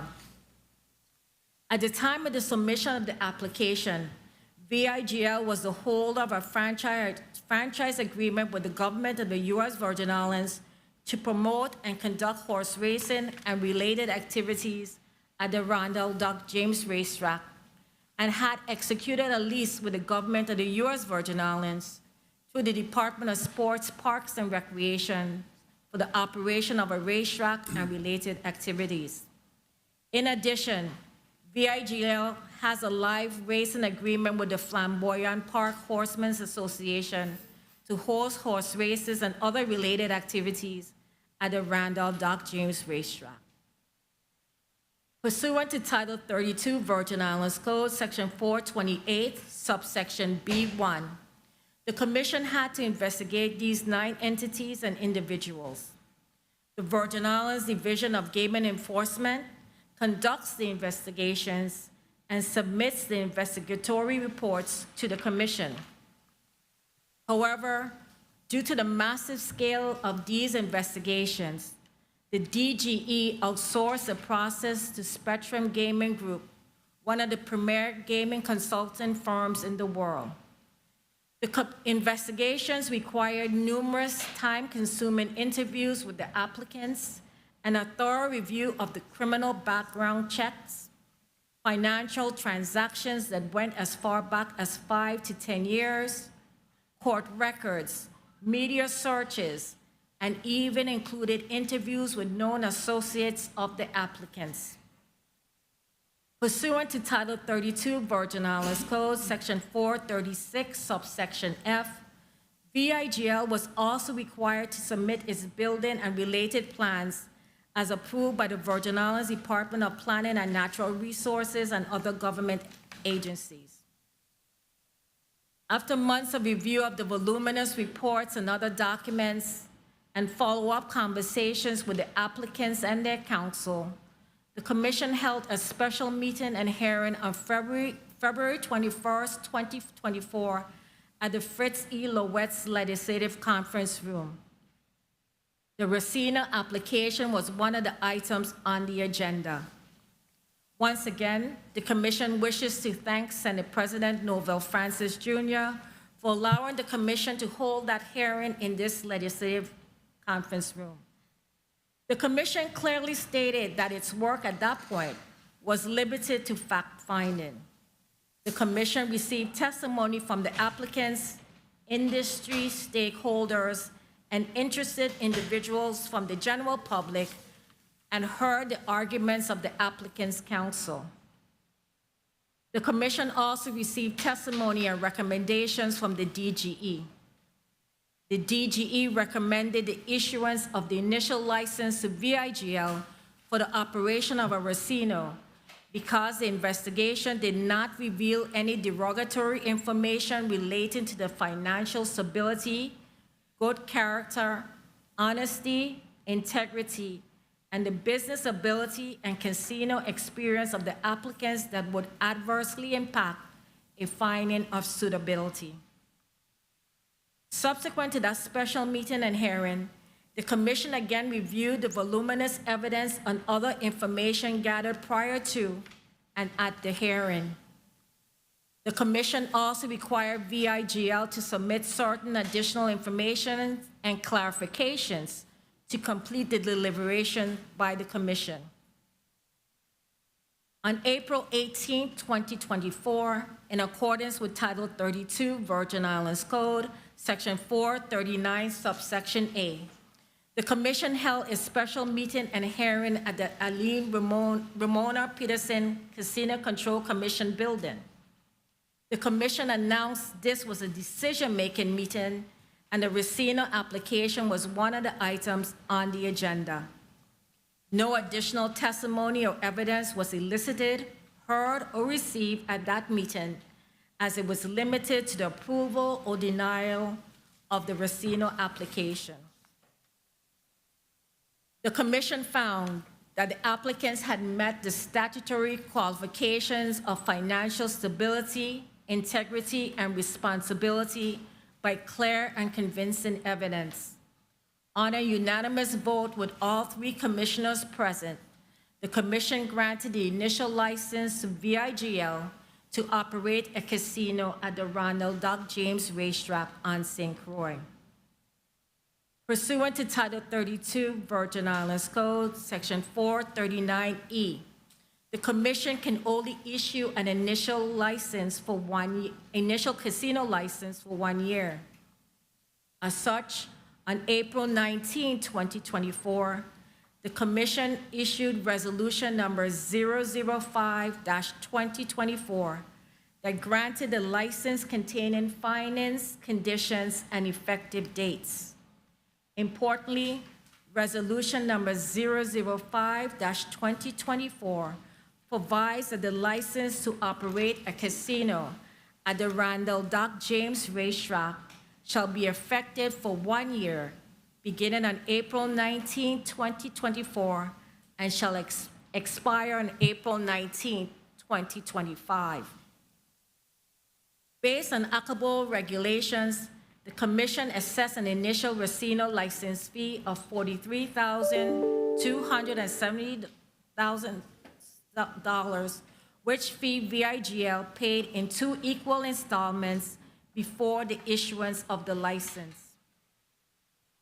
In resolution number 005-2024, the commission provided for VIGL to adhere to certain conditions and take actions by specified dates to include but not limited to adhere to all requirements of the CRCA of 1995 as amended and all territorial and federal law.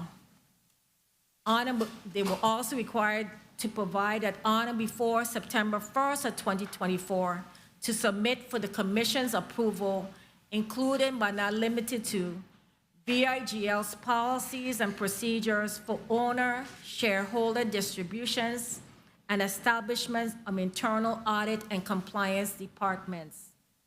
These documents have been timely received by the commission and await our review. Finally, pursuant to Title 32 Virgin Islands Code, Section 439G, Resolution number 005-2024, provides that within 6 months of obtaining all necessary licenses, permits, and other requirements needed to proceed with construction, VIGL shall commence and continue substantial construction. The applicable statute further provides that in the event construction has not been commenced within the 6 months, the commission, after submittal of an application for an extension and after investigation and hearing, may grant an extension of 6 months within which construction must begin. After the expiration of the 6-month extension period, if the licensee has not commenced substantial construction, the commission shall automatically suspend the license to operate a casino on St. Croix. Our understanding was that VIGL had obtained all necessary approvals by the time the commission issued the license on April 19th of 2024, and therefore the initial 6 months expire on October 19th, 2024. On August 5th of 2024, the commission issued a statement of compliance to Atlantic Caribbean Consultant, LLC, to enable it to serve as VIGL's construction and project manager on the casino, pending an investigatory report from the DGE. It is the commission's understanding that the contractor first retained by VIGL was unable to move forward on the project. This is the timeline to date for the commission's actions concerning VIGL and the issuance of the casino license. While Commissioner Renee and I stand ready to answer your questions, it is important that we note that VIGL is a licensee of the commission and we oversee their financial transactions and business operations in a competitive market. Consequently, our responses might be tempered by the need for confidentiality and protection of proprietary information. However, we also note that it has been the long-standing and declared statement of Chairman Pickering that this commission serves with full transparency. We will therefore answer all questions to the best of our ability, given these constraints. The Virgin Islands Casino Control Commission thanks you for your understanding and for the invitation to appear before this body this afternoon. Thank you. Thank you so much for your testimony. We will now move forward to VIGL Operations LLC for their testimony. Thank you, Senator. My name is Andrew Dubuque, Managing Partner of Vigil Operations LLC and the Caravel Group of companies. Thank you, everybody, for coming here today. First, I want to say I've got a few words that I've put together in a presentation that hopefully can be put up on the... Very well. One moment. Media Division, if you can please bring up the presentation that Mr. Dubuque is referencing. Okay, very well. Please proceed. Okay, great. So in opening, we appreciate the patience of the people of St. Croix in getting to this point. We at Vigil understand the importance of horse racing and the need for a sustainable economic business model to maintain it. I think everybody in this room understands that those two... Mr. Dubuque, if I may ask you to please just slow down a little bit for our stenographers who are working virtually. Oh, okay. Okay. And remember, everyone, please, moving forward, your name and title before answering any queries by the senators. Oh, please sorry. proceed. I thought I did. Okay. Andrew Dubuque, Managing Partner of Vigil Operations and the Caravel Group of companies. We appreciate the patience of the people of St. Croix in getting to this point. We at Vigil understand the importance of horse racing and the need for a sustainable economic business model to maintain it. And I don't think it's any secret for anybody in this room that those two need to go hand in hand. The project at Randall Dock James Racetrack is the largest private project undertaken at St. Croix in the past 25 years and has endured many challenges and obstacles that I won't go through at this point because we've all heard and we all understand what we've all gone through. We believe that a thriving thoroughbred industry positively impacts various sectors of the economy: agriculture, trade, social welfare, IT, finance, and sports tourism, just to name a few. More than anything else, and I agree with a lot of the enthusiasts in this room, that securing the legacy of the Sport of Kings for future generations of Crucians is imperative. To that end, we at VIGL have decided to be in the best interest of the community to immediately focus construction efforts in repairing the barns, the rails, and the track surface in order to provide the racing community the tools necessary to train and eventually to race. Simultaneously, we will work to continue on establishing the Racino to support the economic longevity of the project, because we all know, again, the two need to go hand in hand. To that end, we've hired Atlantic Caribbean Consulting. Mr. Larry Richards, one of the principals, is here with us today and is here to answer any questions as it relates to the market, the construction market in particular, because as a few of you may know, our contractor that we've been working with for over 2 years on this project, since we filed our initial applications, we parted ways with in July. It's a very difficult thing to have been working with one contractor for so long and have to move to a different one. But ACC has been retained as owner's rep for the project, and they have a long track record in construction and construction management and program management here in the USVIs. And we're working to employ a licensed contractor to bid and perform the major programs of the project. Next slide, please. However, We understand the importance of racing to the people of St. Croix, and we realize this has taken too long. As an act of good faith to the community, we're committed to the immediate commencement of racing facility renovation. We will work with the Horsemen and the Racing Commission to formulate a plan for racing as quickly as possible. Current site work, starting with barn renovation, will occur in the next 10 days this September, along with rail repair and eventually track surface restoration. We believe that these are the beginning tools to get the facility ready for training by the springtime. Next slide, please. So, Senator, as part of your request list, expenditures and economic impact were requested to be discussed, and we've listed a few bullet points that I believe should answer those questions. Like I said, this revitalization project is one of the largest, if not the largest, private project in the past 25 years on St. Croix. We believe that this project will serve to provide economic stimulation and entertainment for years to come. One of the questions related to taxes.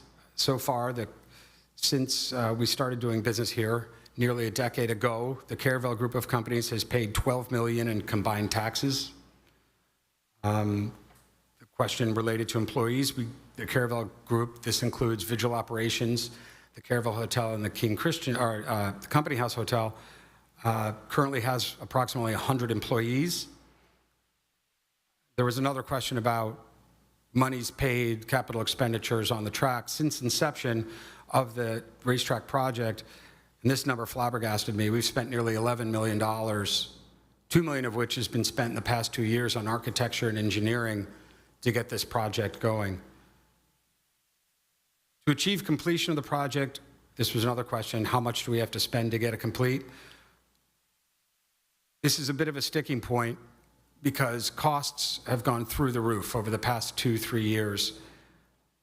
But we anticipate, hopefully, only another $20 million in expenditures. And we believe during the construction phase, it will generate approximately 120 jobs. Next slide, please. Another question, set of questions revolved around the security and safety plan. Key elements are that once we begin the program, ACC will establish and adhere to site management and safety plan. That will be commensurate with the renovation of the Racino project. Currently, though, 2 full-time individual employees are assigned to the RDJ site for security. Surveillance cameras are going to be erected and actively monitored, and workplace safety training for all new racetrack employees will be established. The bottom 3 are going to occur in the next 10 days once we start renovating the barns. And in fact, I just got a text that actually there's people out there right now starting the renovation work.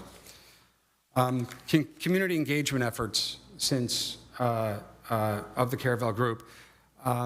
Caravel Group leadership communicates with the Horsemen on a regular basis. The gentleman to my left has been in communication with the Horsemen on and off for a variety of years. Jason's done a fantastic job as our general manager and director of racing.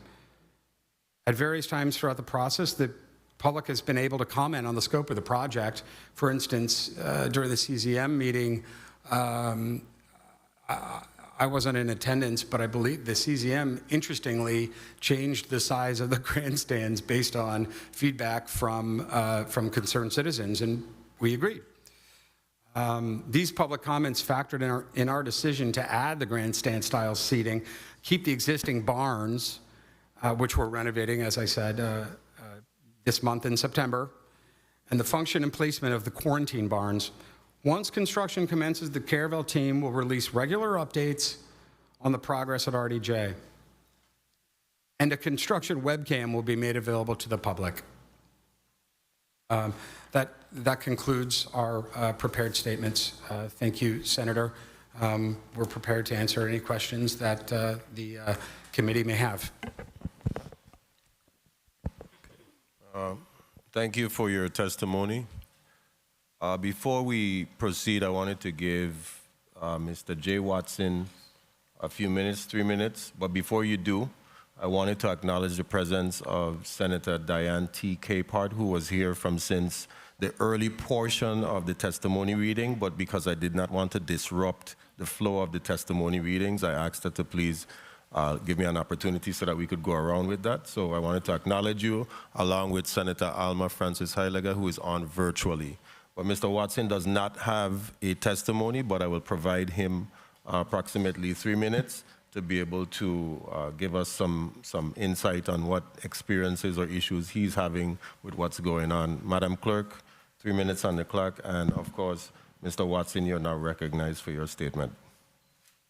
Thank you, Senator Bolkes. Hold his time. Pull up the mic. I know you could talk louder than that, man.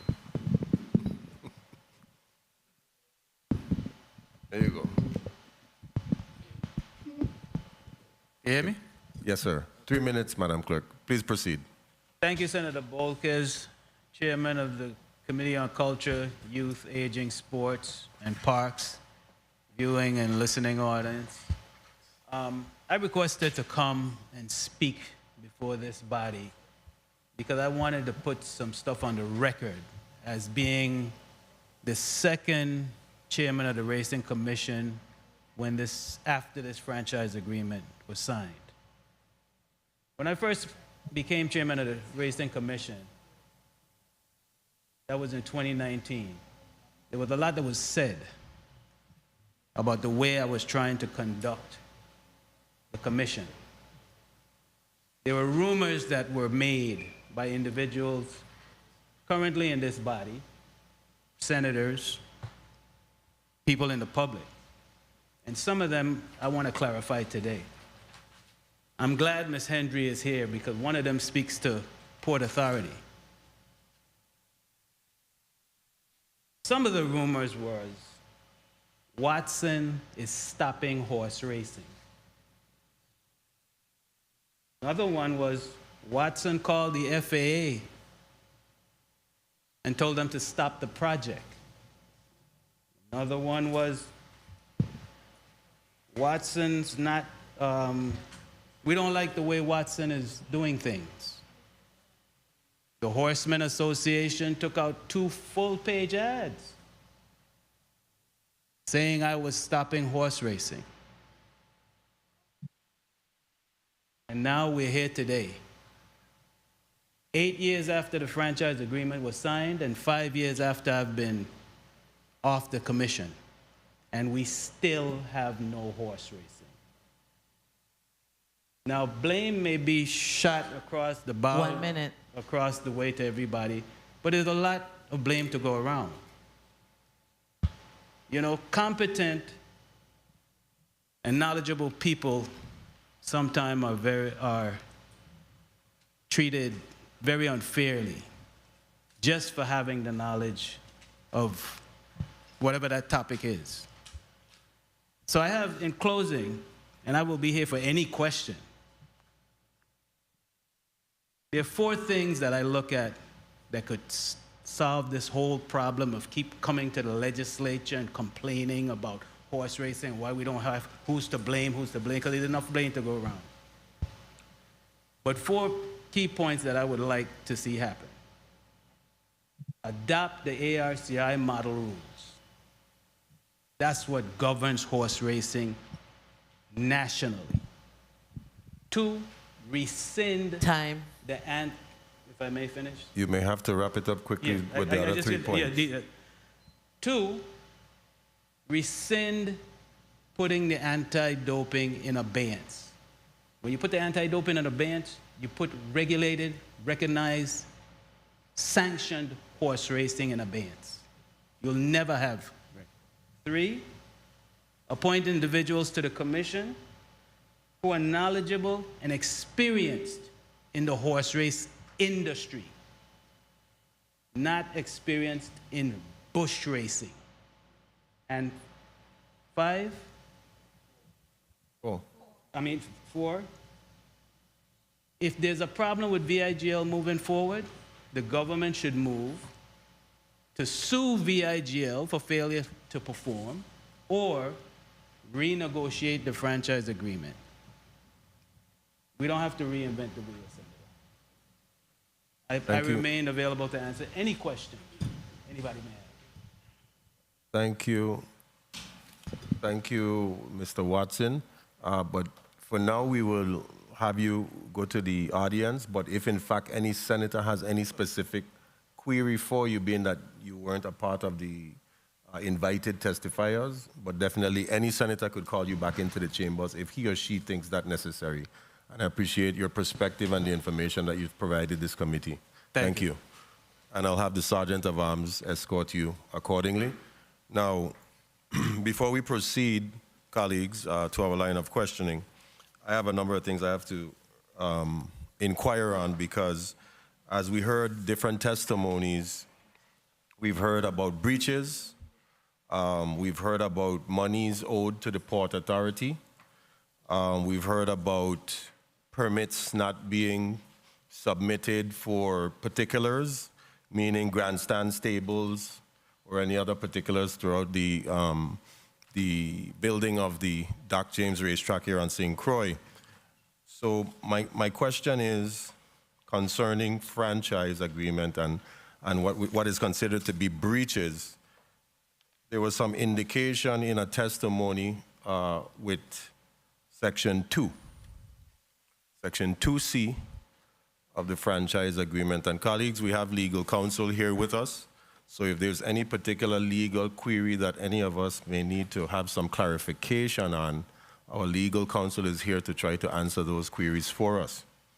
And since I do have a couple, I would like to ask legal counsel about Section 2C of the franchise agreement and what that means in the sense of work not being conducted to build the track and not having all of the permits that are required for building out, whether it's the building, the stables, or the grandstand.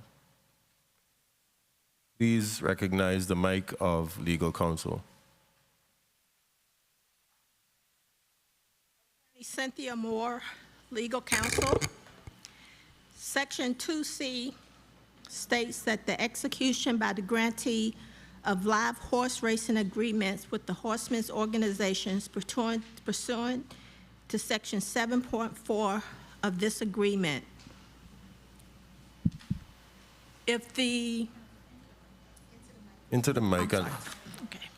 Legal, one moment. Media, I don't know if it's volume or the closeness of the mic, but let's monitor it. Thank you. Please proceed. One of the things, if VIGL has not substantially performed, then they're going to be in breach of the contract from the 2016 franchise agreement.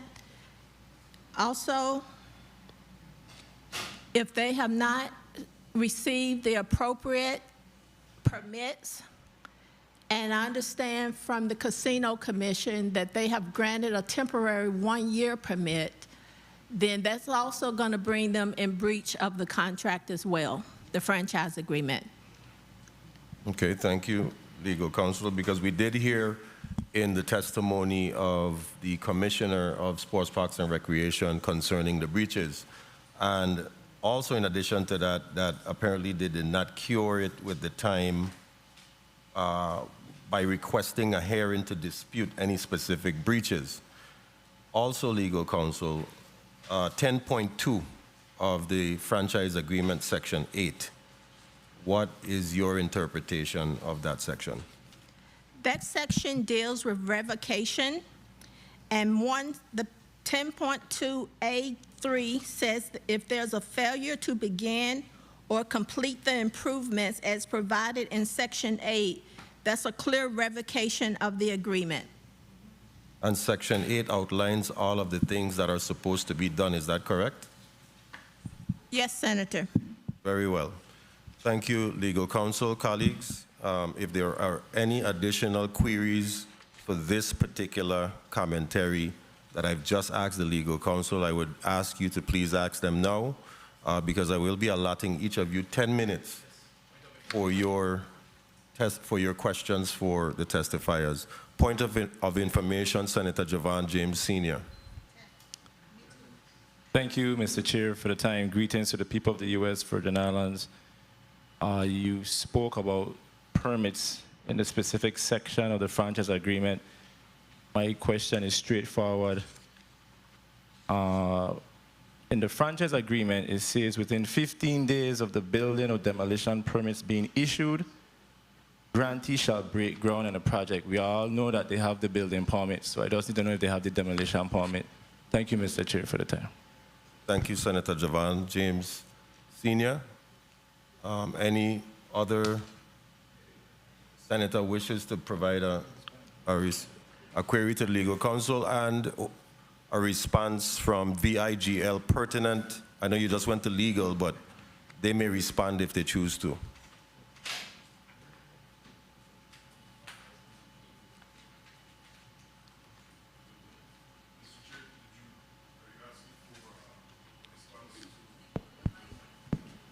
Permit or what? Let the senator clarify. Thank you, Mr. Chair. It was established by DPNR's testimony that all building permits were issued and approved.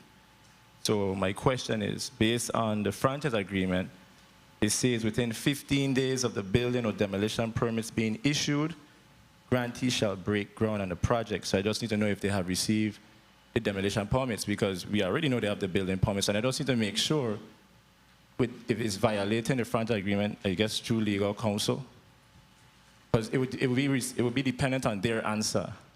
Yes. Thank you, Mr. Chair, for the time. One moment, Senator Joseph. Legal counsel, do you have any addition to what the senator indicated? After you, if VIGL decides to respond, they can. I need the information concerning the building permits as far as what VGIL responds to that before I can answer the question. Very well. VIGL, you may respond now. Before I ask respond,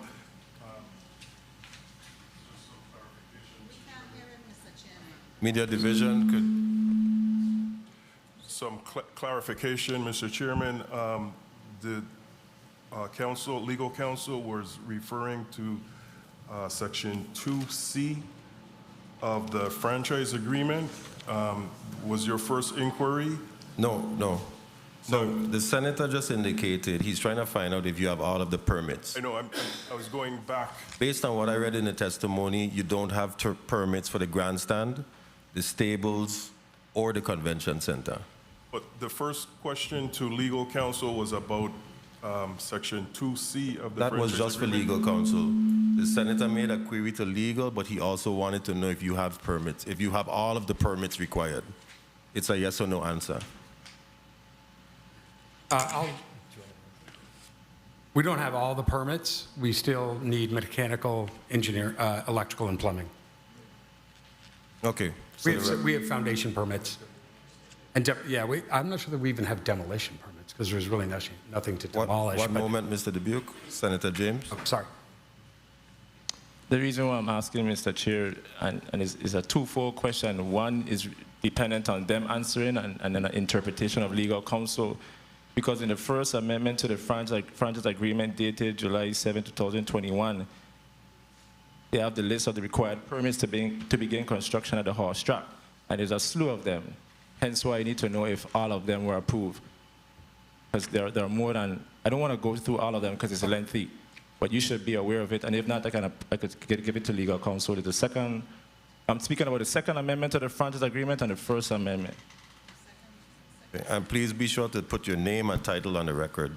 Oh, sorry. When you reply. Andrew Dubuque, Managing Partner, Visual Operations. Thank you, Senator. We'll make sure that we take a look at that and make sure that we do have all those. But I don't have at the tip of my tongue all of the permits that are required. But my guess is that there's still a few out there that we need to get.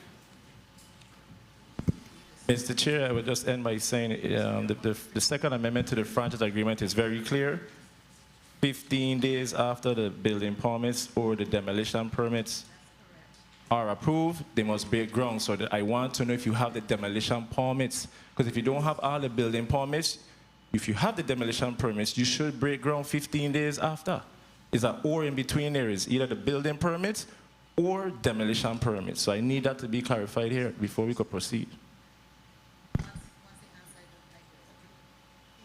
Okay, Senator Joseph has quelled her point of information, so hopefully your answer is given throughout this testimony. Do you have the demolition permits as the senator indicated? Andrew Dubuque, managing partner of Vigil Operations. I don't know. I'd have to get back to you on that. I don't know. It should be a yes or no question. You should know which permits you have. I'm sorry, I don't know exactly, but I can certainly circle back and find out. I believe we actually provided the permits that we have in your questioning that you sent us a couple weeks ago. We actually provided all those permits to you. I could look back in my email and see exactly which ones they were. Yeah.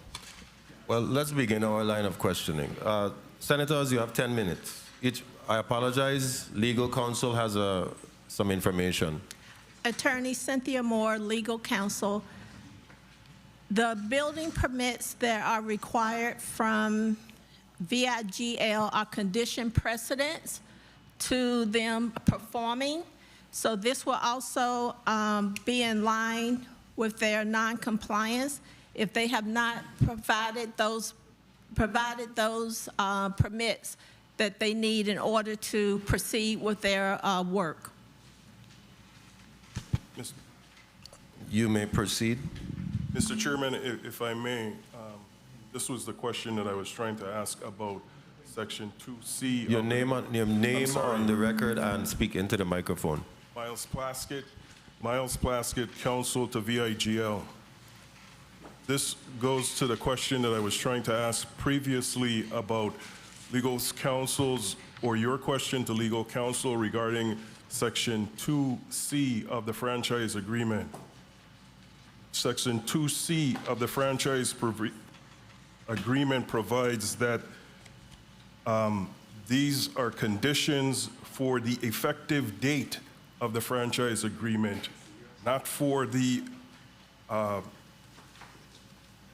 not for the exercise or the work that needs to be done pursuant to the franchise agreement. What this means is that the franchise agreement is not effective until these conditions have been fulfilled. The date of the franchise agreement doesn't start until all of these conditions are met. And we've taken 7 years to try to get those conditions? Including getting the license, I think, on April 8th, in April, which was then ratified in May. So it doesn't start, the date of the franchise agreement, the effective date of the franchise agreement does not start until the last condition is met.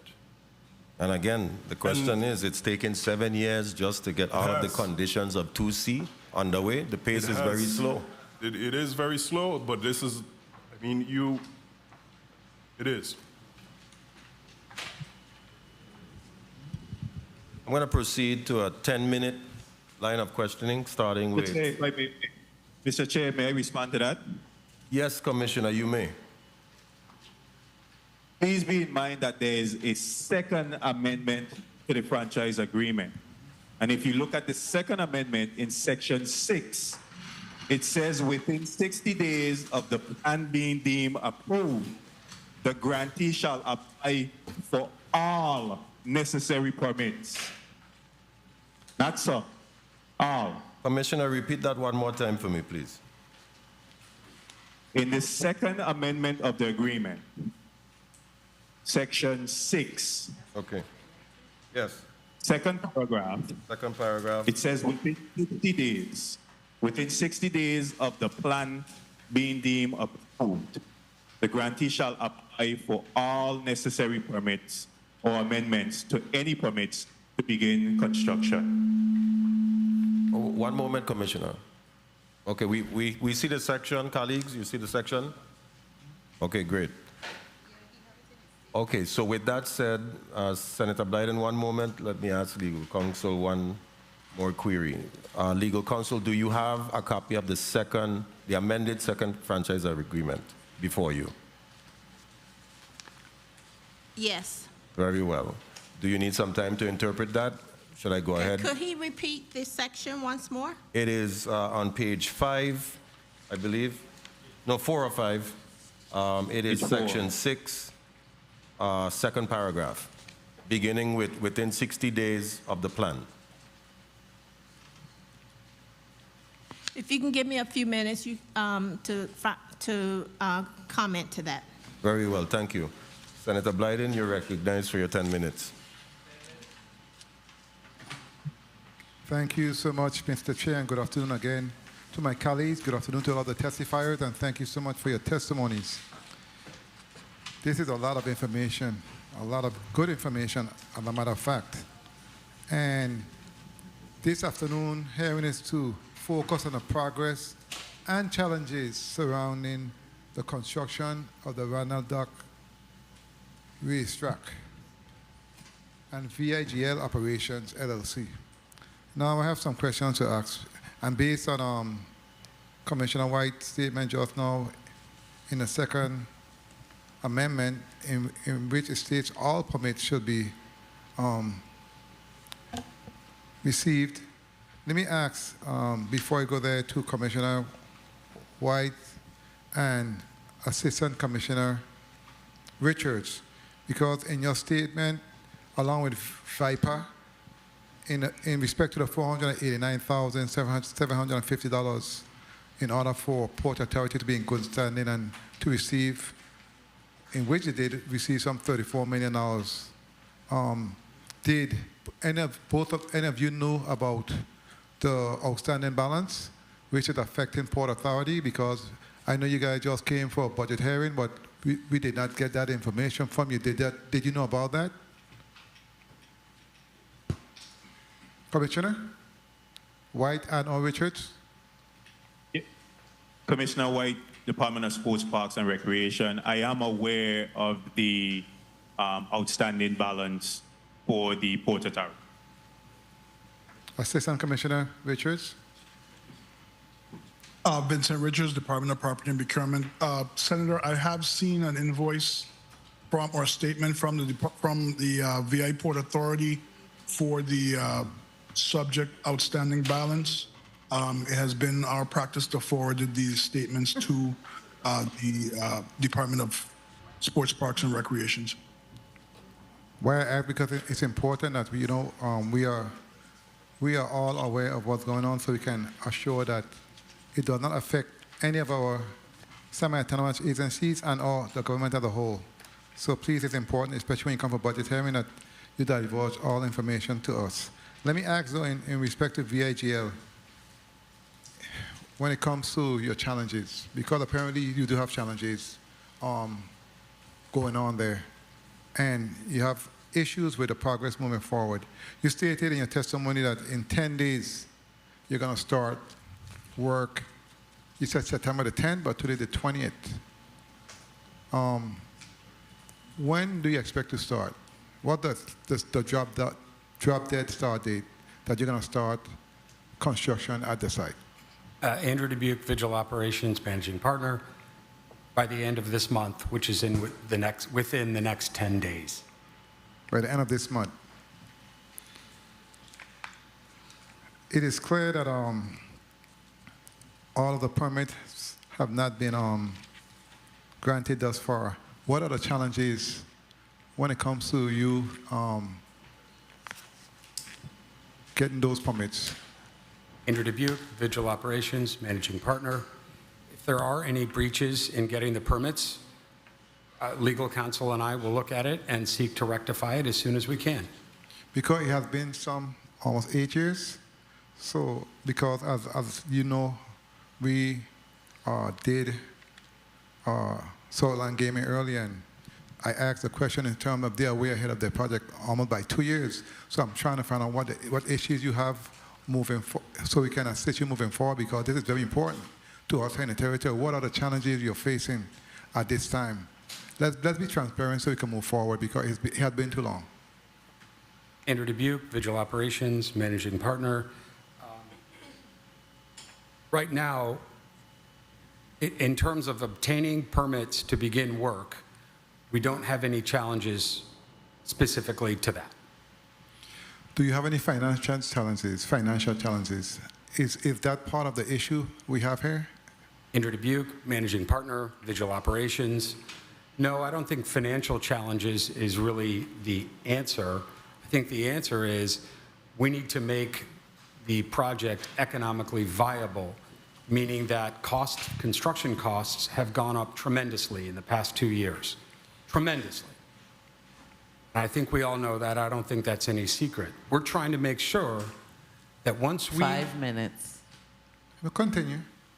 That once we establish our construction project, that we're able to complete it, make sure that everything is built, and that we deliver what we say we're going to deliver.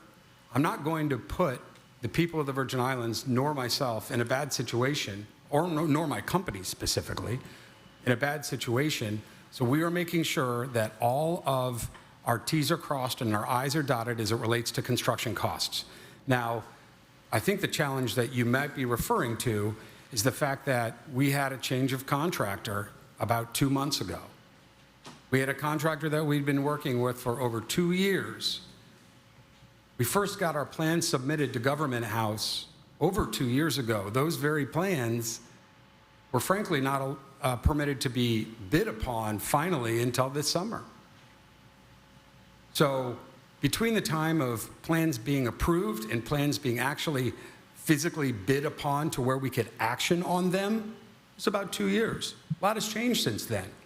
So I understand. So how are you making the project feasible in respect to not changing the scope too much when it comes to the track and what we need and the cost? How do you plan to do that moving forward? Andrew Dubuque, Managing Partner, Vigil Operations. That's a very good question. We are not anticipating having to change the scope of any of the racing operations. We're very sensitive to that. What we will likely have to do, and we're working right now with our construction manager, is to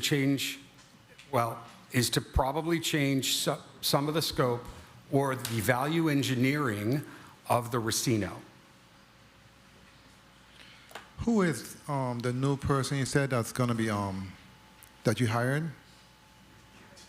Atlantic Caribbean Consulting, Andrew Dubuque, Vigil Operations, Managing Partner.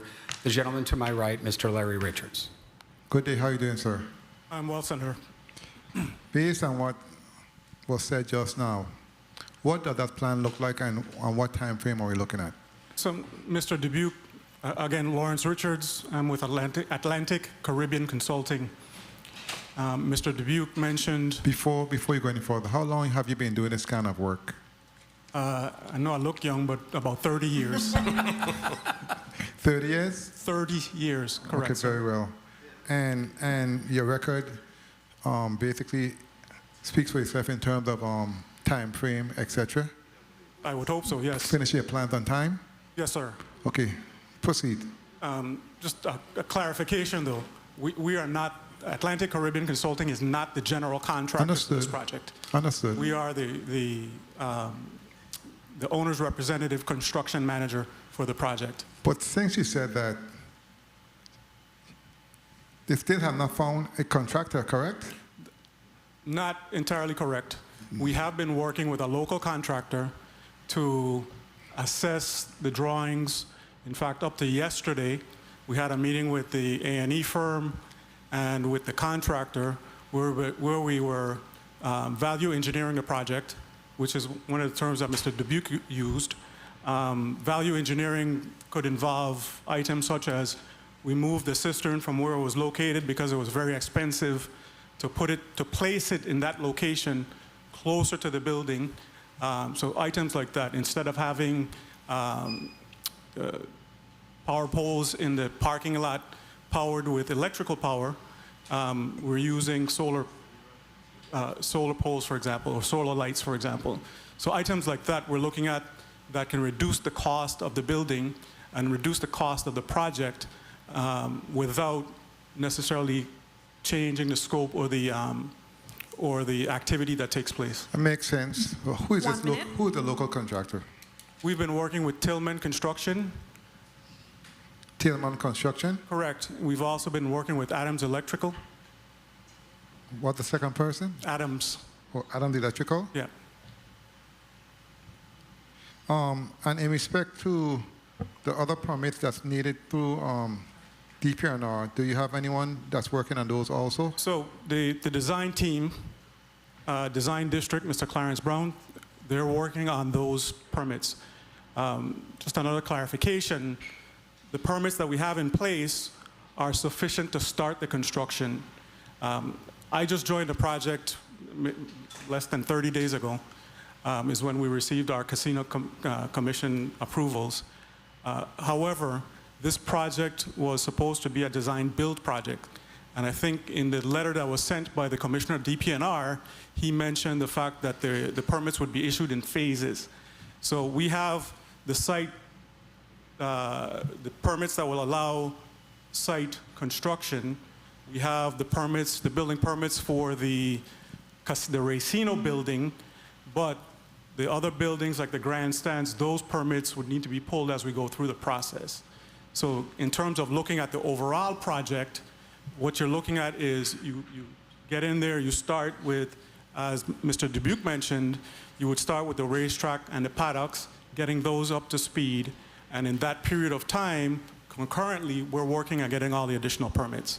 Well, thank you so much for the, your responses. I look forward to see the work being done at the track because it looks real bad, especially when you come up the airport.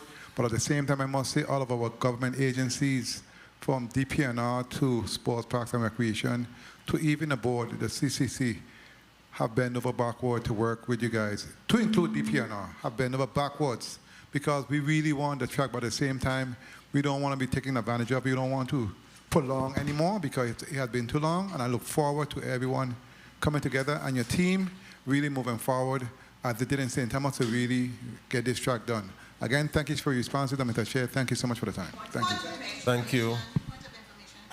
Thank you. I don't even know who said that point first. Thank you, Senator Blyden. We have 2 points of information. I'm not sure who was first. Both of them came out simultaneously. Senator Capehart, we're going to go alphabetically.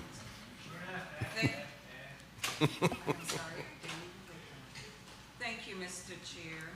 Can you please acknowledge my mic? Okay, great. I just wanted to follow up on the permit question.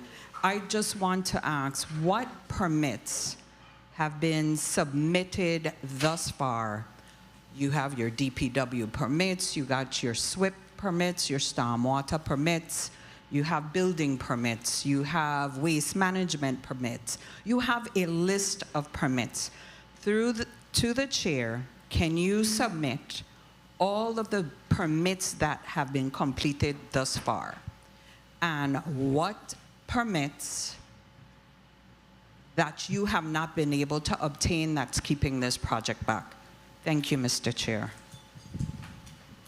Andrew Dubuque, Vigil Operations, Managing Partner. As I said before, Senator, thank you for the question. As I said before, it's not the permits that are keeping the project up.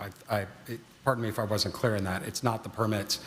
And like I said, we're starting this month. In the next 10 days, you're going to see movement at the track. Barn renovation is starting within the next 10 days. Does that answer your question sufficiently? Yes and no. I think through the chair, it would help us to even understand all of the permits that you need to submit to complete. And just based on my observation, if you have been issued even a stormwater permit, I have not seen one silt fence for best management practices, so it seems like there's no activity at all. So what permits thus far have you accomplished and submitted? Through the chair. Thank you. Andrew Dubuque, Vigil Operations Managing Partner. We actually did send all the permits that we had pulled to Senator Bolkes in an email as per his request. So I'd have to go back to that email and look. Like I said, we literally just changed our contractor within the past 60 days.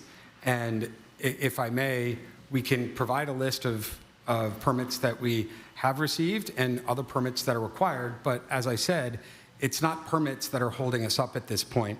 We're going to start working on the barns within the next 10 days. Okay. Thank you, Senator Capehart. Senator Joseph, you're recognized for your point of information. Thank you so kindly, Mr. Chairman. A pleasant good afternoon to everyone.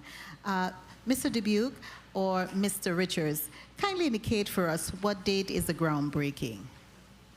Because you said you're going to start within 10 days, so you have to have a groundbreaking. What date is that scheduled for? Andrew Dubuque, Vigil Operations, Managing Partner. We have not set a groundbreaking date yet.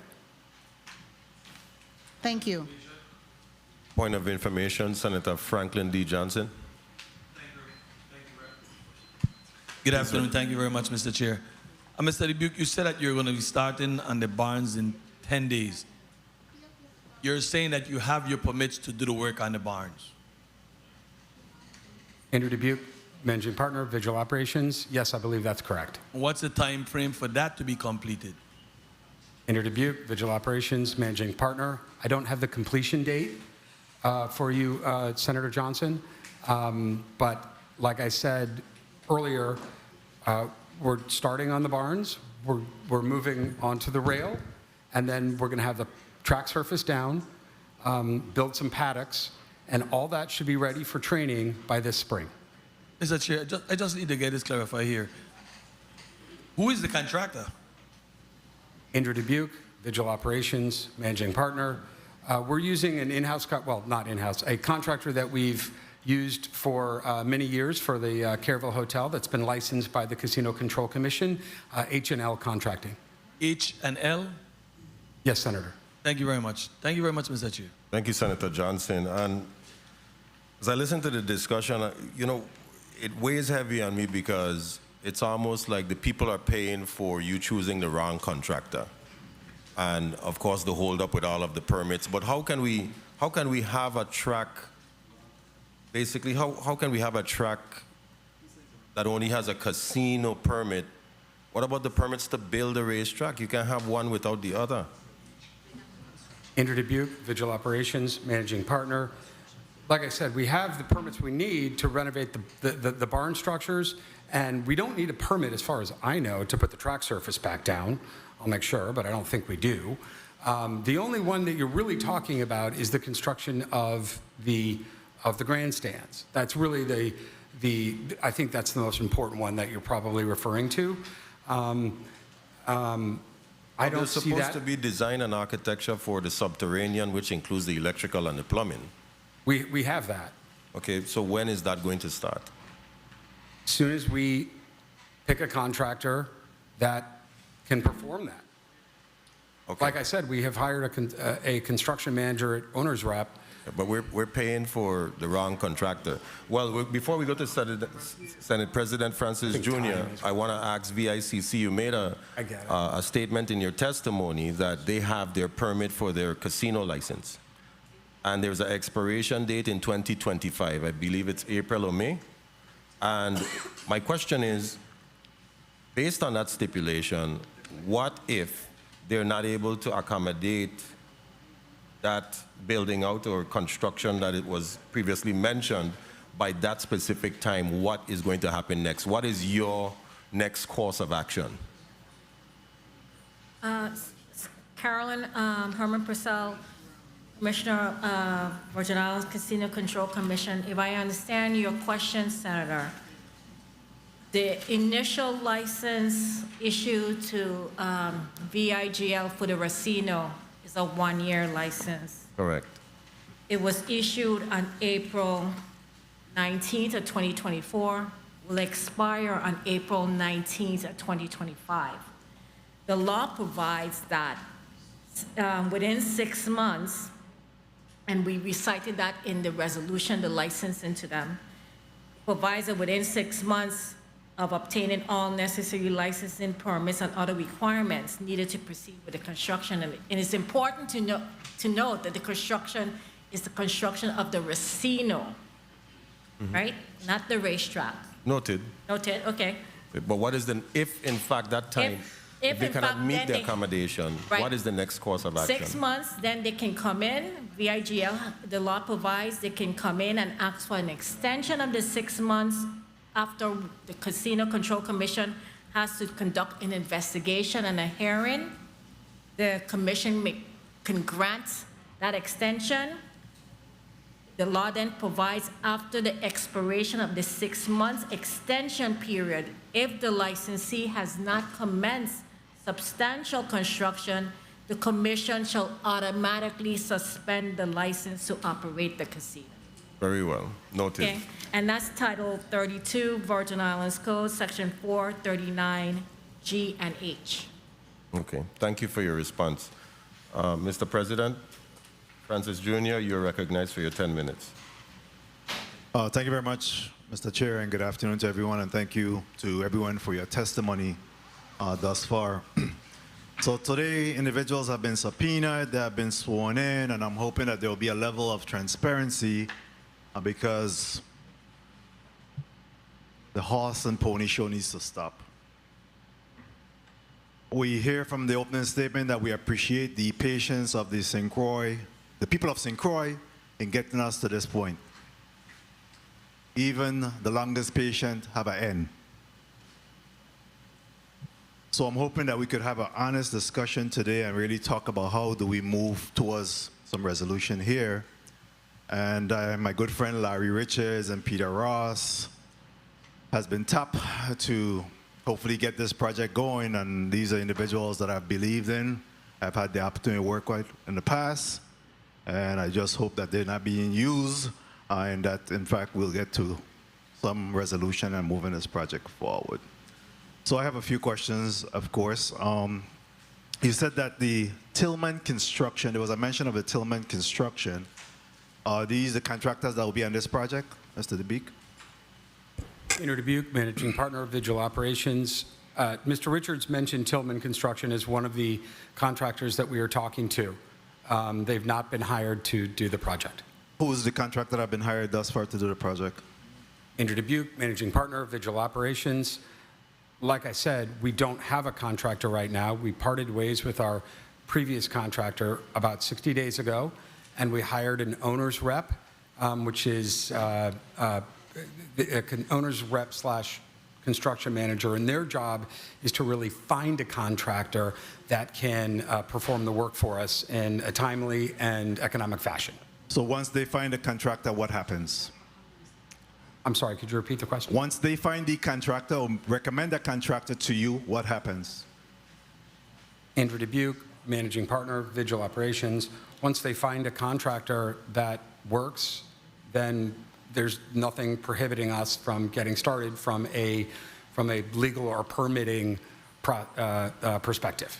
So your comments that the grandstand style seating, the existing barns and the quarantine barns that will be worked on, when will that occur?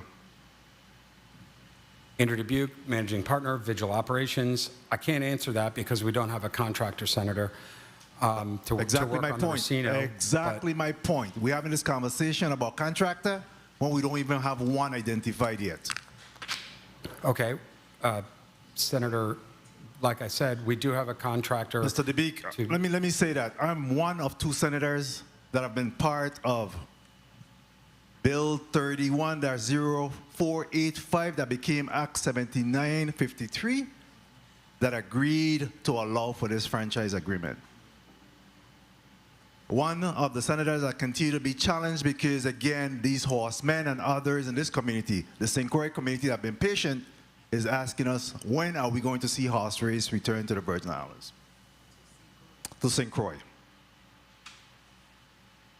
Do you have an interest in a horse race track outside of the territory? Andrew Dubuque, Vigil Operations, Managing Partner. As of today, no, we do not. The Antigua Turf Club. What is that all about? Are you involved with that? Andrew Dubuque, Visual Operations, Managing Partner. The company looks at a variety of mergers and acquisitions and expansion opportunities. Is that a yes or no? Are you aware of that? I take advice from my counsel, but I don't think I'm at liberty to say what confidential agreements we might have with other businesses throughout the world. So, well, I'll ask your counsel whether or not you could answer the Carvel Group LLC, Antigua. Is there any association with your company? I'll await the legal counsel's recommendation. Please hold the president's time. In addition to media, please remember you're under oath. And Mr. President, I apologize to cut you off, but I'm asking for them to hold your time because you asked a pertinent question, because this chairman received a video that I would like to play right now while your time is held, pertinent to the question or the query you just brought before in this committee. So I'm asking the media division to go ahead and play that video right now so that we can in fact see what we received here pertinent to the president's question.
Okay, please stop the video. Let me state for the record that I have family in Antigua, so I have nothing against Antigua here with this issue. My question is, what is the level of priority, when, again, you're making financial decision, and, where are you headed, and where with VIGL in regards to the horse racetrack here in St. Croix? You don't have money to build one here in St. Croix, but we're building one in Antigua. Please, I just ask for an honest response to this so that we can move forward and really make a determination. Andrew Dubuque, Managing Partner, Visual Operations. First and foremost, I've never seen that video in my life. That's the first time I've ever seen that. Secondly, I will say that because you asked, I think it's important, we do not have any definitive agreements with anybody on the island of Antigua. Let me repeat that. We do not have any definitive agreements with anybody on the island of Antigua. Thank you. We can move forward now. Okay. So we've had conversation in the past, Mr. Dubuque, and you know that my position some time back was, in fact, if we can't get VIGL to build this racetrack, that St. Croix and the Virgin Islands need to build a racetrack. I met with you and you reassured me that in fact you're committed to this and that you have the funding, you have the investment, and certainly I know that things happen, but that there's a level of commitment to get this track built out here on St. Croix. Do you still have that same commitment today? Andrew Dubuque, Visual Operations, Managing Partner. Yes, Senator, we do. Qualify for me immediate. When you say that you're going to start immediate construction, what does that mean for you in the world of your investment? What does immediate mean for you in the absence of having a contractor and putting yourself out today that in fact over the next 10 days that you'll start to have some construction moving at the Dr. Randall James racetrack. Andrew Dubuque, Vigil Operations, Managing Partner. Sorry, Senator, there must have been some confusion. We do have a contractor that is going to get work started over the next 10 days. It's a different program than Mr. Richards was hired to look at. The program that Mr. Richards was hired to look at is, in our mind, significantly more important for the longevity of this project, meaning it's the revenue part of it. Now, the contractor that we're talking to right now, that is to begin work over the next 10 days, has been approved by the Casino Control Commission. I don't know whether any of the contractors that Mr. Richards is discussing have been approved by the Casino Control Commission yet. That is something that we have to do. Can you share the information on who that contractor may be? I already said, sorry, it's H&L contractor. That's the H&L. Yeah. And that's a local contractor? Yes. And they've been cleared by the Casino Commission? Yes. And they have already been tasked with completing or starting some work at the Dr. Randall James racetrack? Yes. What work would they be performing? They're, within the next 10 days, they're to begin renovation of the barn complexes, then move on to fixing the rails, and then ultimately, along with consultants that we need to bring in, to get the track surface down. Casino Commission, are you at liberty to say that this, in fact, that you have vetted the H&O contractor and that they're suited to perform this work? Carolyn Herman Purcell, Casino Control Commission. Senator, we can verify with staff if H&L name is contractor. H&L or H&O? H&L. H&L. Is it H&L? We can verify with the staff if this company does have a valid casino control licensed by the commission. Okay. Would you be able to do that before you leave here today, or you need to get that information back to us? Do you mind if I text? You can text. Okay, I will text and see. Staff is standing by. I will do so. Again, it's important that the people of St. Croix have some reassurance of our next steps and where we're heading with this. 1 minute. So tell me, Mr. Dubuque, exactly what's happening with the Racino then? What is occurring with the build-out of the Racino? Andrew Dubuque, Vigil Operations, Managing Partner. The main reason that we brought Mr. Richards and his firm on board as construction managers and owners reps was to find a suitable contractor to bid out the existing set of plans that have been approved by Government House and by the Casino Control Commission to get that project started. We're currently in the phase of value engineering the project because, as I testified to moments ago, the plans that were submitted and approved over 2 years ago are now under much different cost estimates than they were when we first submitted them. Time is money. Time is money, and time is money. There's no doubt about it. As long as we continue to delay this, it'll get more and more expensive. I agree with you, but you know, we were not allowed to start construction of the Racino until we had our license, and that was about 4 months ago. And then, like I said before, we changed our contractors, unfortunately, in July. So, unfortunate to say, but that's part and parcel why I'm here saying, look, we appreciate the patience, specifically of the horsemen, who've not been able to do any training or racing since the franchise agreement. And we're more frustrated than anybody. We're spending more money and more time than anybody. And I do appreciate that the horsemen have not been allowed to train. And so we're taking steps to rectify that today. We know that we don't have a contractor to fulfill the obligations of the Racino build, but we're working on that.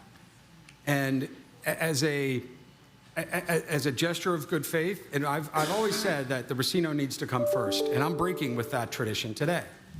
And I'm saying we understand that everybody's been very patient and supportive of us. And I will say specific thank you to the horsemen, especially Mr. Bates. Last time we were in this room, he stood up in defense of us and support of us. And they've waited long enough, and we agree. So as of the end of this month, before the end of this month, which is in 10 days, we're going to start renovation on the barn. the rail and the surface, and have it ready for training by springtime. Well, thank you. And my time has been called, but I just once again want to confirm on the record that in fact that the Carvel Group, that in fact you don't have, you're not aware of a $5 million investment or an escrow that with the Antigua Tennis Turf Club for racetrack redevelopment in Antigua. Andrew Dubuque, Vigil Operations, LLC, managing partner. 2 comments on that. Number 1, we have numerous M&A and expansion opportunities frankly, throughout the world. We look at anything. Our company is financially sound, and we have the resources to complete multiple expansion opportunities at the same time. However, as of today, we do not have any definitive agreements with any entity on the island of Antigua as of today. Thank you very much for your responses. Thank you very much, Mr. Chair, for the time. Thank you, President Francis Jr. I received that transcript pertinent to the Antigua Turf Club, and before I go to Senator James Sr. for his point of information, I would like for it to be read on the record. Madam Clerk, read that transcript that we received in our office on the record, so that, because I have to remind, for the sake of this hearing today, I have to remind everyone that they're under oath, okay? So if in fact that is accurate or not, I'm not sure, but for the record, these are the things that we receive because of the slow movement of VIGL pertinent to building out this track. We're, you know, it's a lot of pressure. The people need their track. It's been 7 years. So please, Madam Clerk, read that on the record, and I'll move forward to Senator James Sr. for his point of information. Please proceed. Dear members, the Cabinet has approved the terms outlined in a revised request by the Antigua Turf Club, ATC, on the proposed redevelopment of the Cassandra Gardens racetrack. 1, to grant a 50-year lease to the ATC, which includes these specified parcels: registration section, Barnes Hill and Coolidge, block number 41, 209 4A, parcels number 420, 421, 5, 27, and a portion of 453. 2, permission for the ATC to sublet a portion of the leased land to the Carvela Group, Antigua, Inc., for the construction of the casino and gaming facility. 3, to grant the casino license and insurance of necessary waivers and concessions for the Carvel Group to commence the investment. 4, provision of the 2,000 tons of Barbuda sand and 500 tons of topsoil to the ATC for the resurfacing of the race course. The ATC shall finance the engineering and installations costs. 5, completion of the infrastructure work in the patron and stable areas by the Public Works Department. Carvel Group shall allocate $5 million Eastern Caribbean dollars in an escrow account, which will be utilized exclusively for the benefit of the Antigua Turf Club and the racetrack redevelopment. Further details will be provided subsequently. Thank you for your patience and support thus far.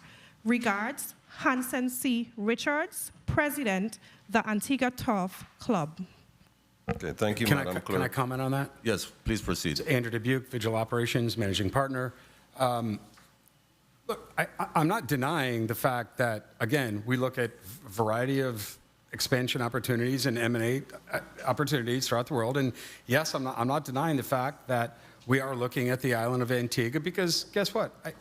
And I think everybody here knows it's a beautiful island, just like we have here.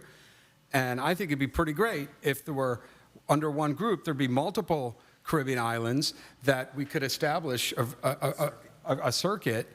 I would think that, frankly, this committee would want me to do this. Frankly. Importantly, though, And I think it's important to say, number one, we don't have any definitive agreements with anybody on the island of Antigua. Number two, it will not and does not impede any of the activities that are happening here on St. Croix. Very well. No one's telling you how to run your company. What we're really looking at is the fact that it's been 7 years and we have seen absolutely no movement on the Doc James racetrack. And the people of St. Croix, let me finish.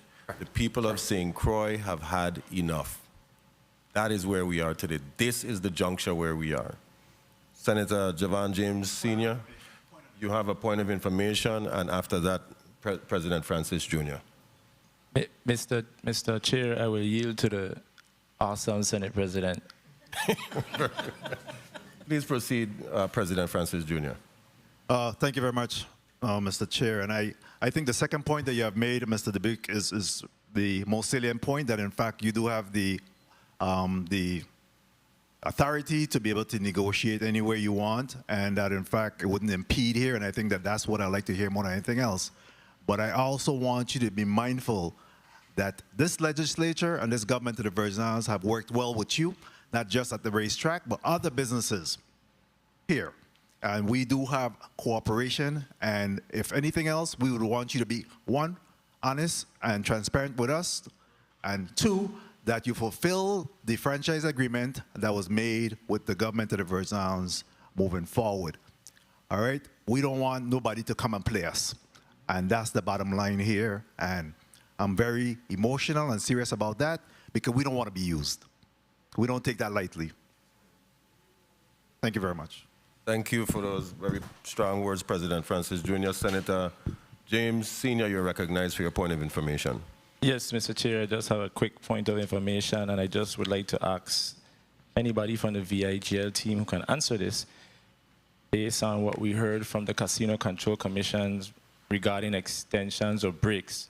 My question to you is, were there any extensions granted or breaks given to VIGL by the governor due to any challenges with meeting any of the obligations with the sections of the franchise agreement, the first amendment to the franchise agreement, and or the second amendment to the franchise agreement? Were there any extensions granted because failure to meet any obligations or deadlines?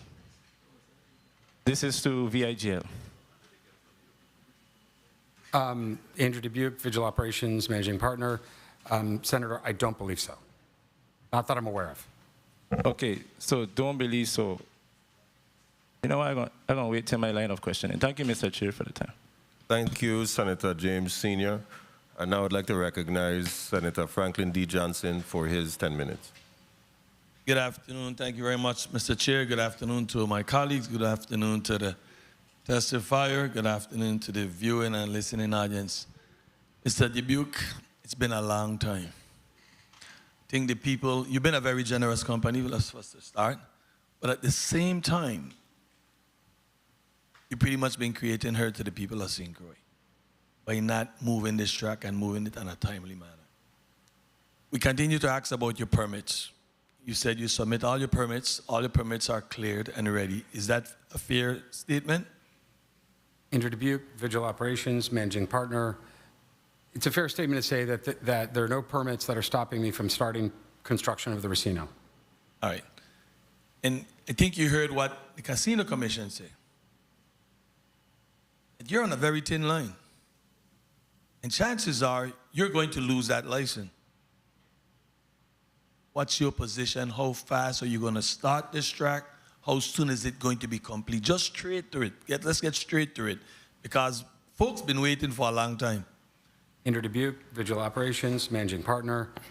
Senator, I can't, it would, first of all, it would be a shame if we lost our license. That would be a crying shame. Nobody would be more upset about that than us. But you understand you're running a risk, right? You understand based on what the Casino Commission said, based on the laws, you got the 1 year, you got a 6 months extension, and based on the progress of your construction, they don't have to give it to you after that. They don't. They don't. So please help me, because right now, you're under the gun. Andrew Dubuque, Managing Partner of Vigil Operations. Senator, I understand. We're doing everything we possibly can to get the permitted casino drawings a bid set that we can actually complete in an economic fashion. Right now, costs have more than doubled from the time that they were approved 2 years ago.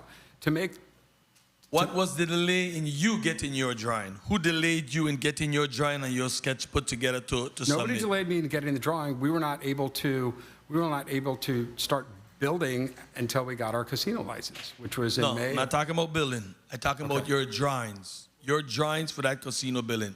What delayed you in getting your drawings all complete by whoever you choose as your architect or your designer? Nothing delayed them, Senator. So can I ask this one more question? Do you have those completed? Yes, Senator, we do. To the chair, can you submit a copy of your entire drawing for your casino building to the chair? Asking for a complete drawing of what this, because today what you should have shown us, right here on our screen, is your drawings. I know. You should have come in here today and say, hey, these are my drawings. This is what the track is going to look like. This is what I expect to have completed within a year or two. I understand that, Senator, but you have to appreciate that I can't sit here and say, because I don't have a viable contractor that can complete it for me. So I don't know what to tell you. I'm not going to make up a date because I don't have one. I would love to have one. You've been in agreement with a company before, right? Yes, Senator. And there were some differences. What was the cost that you guys first agree on, and what becomes the cost now when you go back to them? Because you're talking about the cost has been very exorbitant, right? So what was the cost when you and them first came to agreement, and then now what is the cost now? My counsel is telling me I have to tell you the costs, but I'll tell you. Our first bid set to complete the Racino was $7.4 million. And that was in July of 2022. That cost today, as drawn, before any value engineering has been done, is $18.5 million. In 2022, it was 7.4. 7.4. Today is 18.5. I'm talking about your same prices. Building. Same company. Same building. Different company, same building. But I'm trying to get the figures with you and the last company you're in. You said that you started off at 7. Same company That was in July of 2022. And now they're asking for... No, that company is no longer, we no longer have a relationship That's with. what my question was. You said that you started off with $7 million, right? And you and them could not come to an agreement, how many years after? 5 years after? 5 minutes? 2 years after. 2 years after. 2 years after the initial bid set, yes. So they came with a different price. They did. And what's that difference in the price? I don't remember exactly what the difference was, but it had nothing to do with the price. The reason why we're no longer in discussions with that contractor has nothing to do with the price. Well, then if the price wasn't a problem, because you're talking... I didn't say the price wasn't a problem. I said that wasn't the only problem. Please try to let the senator finish his statement before speaking over him. I just also had an indication from the stenographers, just trying to keep account of today's meeting. okay. Please proceed, Senator. Okay. I need for you to help yourself here. I really need for you to help yourself. What are the contributing factors that is delaying this entire process? It's been a long while now. What are the real contributing factors here? Andrew Dubuque, Managing Partner of Vigil LLC. That contractor went to Chapter 11 in July. So after that contractor, so that's one of your contributing factors. That's quite a large one, yes, sir. You know, it's not sitting well. I really would like to see VIGL complete this track because of the amount that you have invested in this territory. But it's very difficult, and I just don't think it's going to happen. I'm being very straight with you. I don't think it's going to happen based on the pace that you're going, based on the line of questions we're hearing here, and the information that we're getting. I'm pretty much scared for you right now because you have invested a lot into this territory. And For some reason, I don't think it's going to happen. I'm not beating around the bush. I'm not that kind of person. I'm very straight. I love horse racing. I want to see that track started. I want to go and enjoy that horse racing and see that track. But I'm not going to waste a bunch of time and screw you and knock you around inside it because I'm not getting any place right now. And I said to you, help yourself here on the floor. That's what I said to you as clear as I can. Convince the people inside here that you and your company is going to complete the track on St. Croix. And time frame as to when horse racing in St. Croix is going to start. And I don't think you're doing a very good job here. Thank you very much, Mr. Chair. Thank you, Senator Johnson. Before I go to Senator Blyden for his point of information, I got an indication from Casino Control to answer a previous query from Senator Francis Jr. Yes, sir. Okay, please proceed. Senator Francis had asked if the Casino Control could give information concerning the license of H&L Construction LLC. Staff has responded. H&L Construction LLC has a casino servicing entity non-gaming related license with the Casino Control Commission. It was signed by Chairman Pickering on November 7th of 2023, and that license expires on May 14th of 2025. May 14, 2025 expiration. The expiration of the license issued to H&L Construction LLC. Noted, thank you. One moment, Senator Blyden. I just really wanted to, in tandem to Senator Johnson's query, VIGL claims that it spent over $11 million in the Doc James racetrack, right? But I really don't see any visible progress. What was $11 million spent on exactly? Andrew Dubuque, Managing Partner of Vigil LLC. I can get you an exact breakdown, but the large buckets are $4 million for architecture and engineering, $2 million of which was spent in the past 2 years. Another nearly $2.5 million in salaries. Starting back in 2017, we repaired the barns. We extended the track to how many furlongs? Into the mic, sir. Into the mic. Sorry. Jason Williams, VIGL, extended it from 1/8 of a mile to 1 mile. Okay, so here's what we're gonna do. I need a copy. This committee needs a copy of specifically what that $11 million was spent on. Okay. Madam Clerk, please note that as one of the items. Okay. And Senator Blyden, your point of inquiry, and then we go to Senator Carla Joseph for her 10 minutes. Thank you so much, Mr. Chair. This is a question in respect to the last senator from Frederickstead, his inquiry in respect to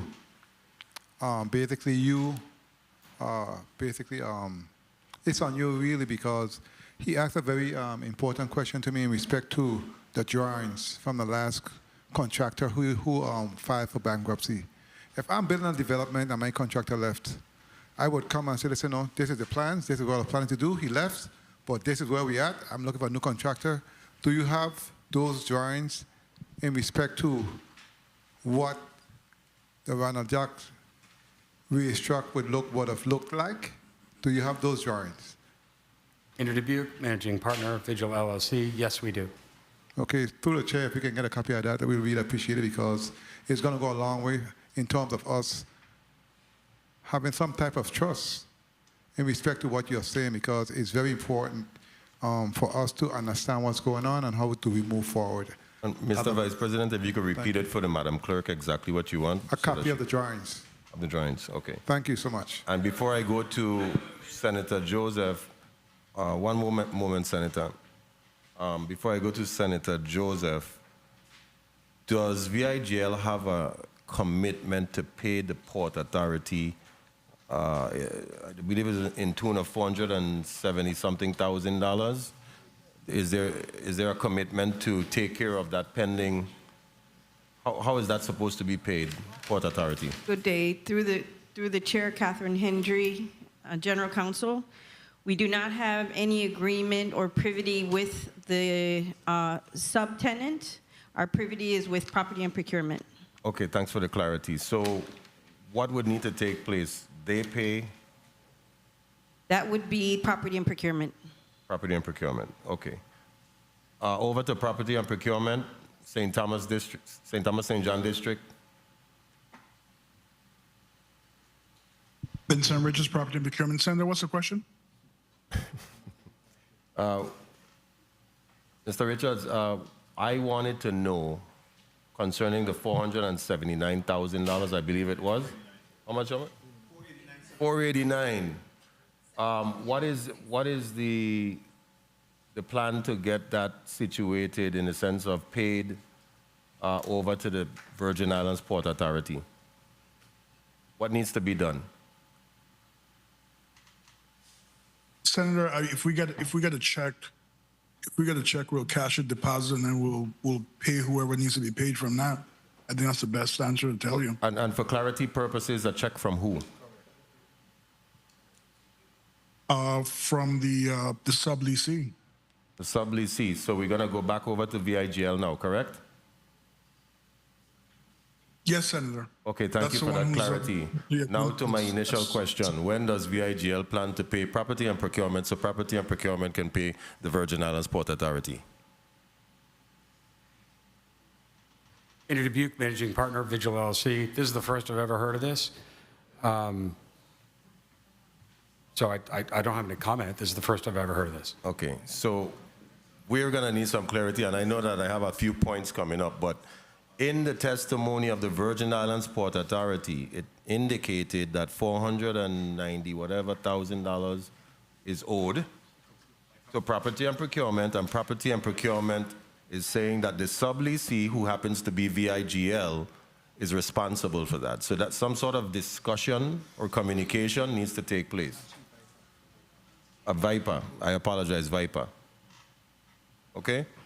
Now, quick point of information, and then to Senator Joseph. Senator Johnson, you're recognized. Thank you very much, Mr. Chair. My point of information is to VIGL, because they keep talking about this casino, this racino. And in order to have racino, you have to have live horse racing. And your bleachers for sure ain't complete. So how do you intend to get moving with this racino? Racino don't exist without live horse racing. Your grandstand, you don't have a time date.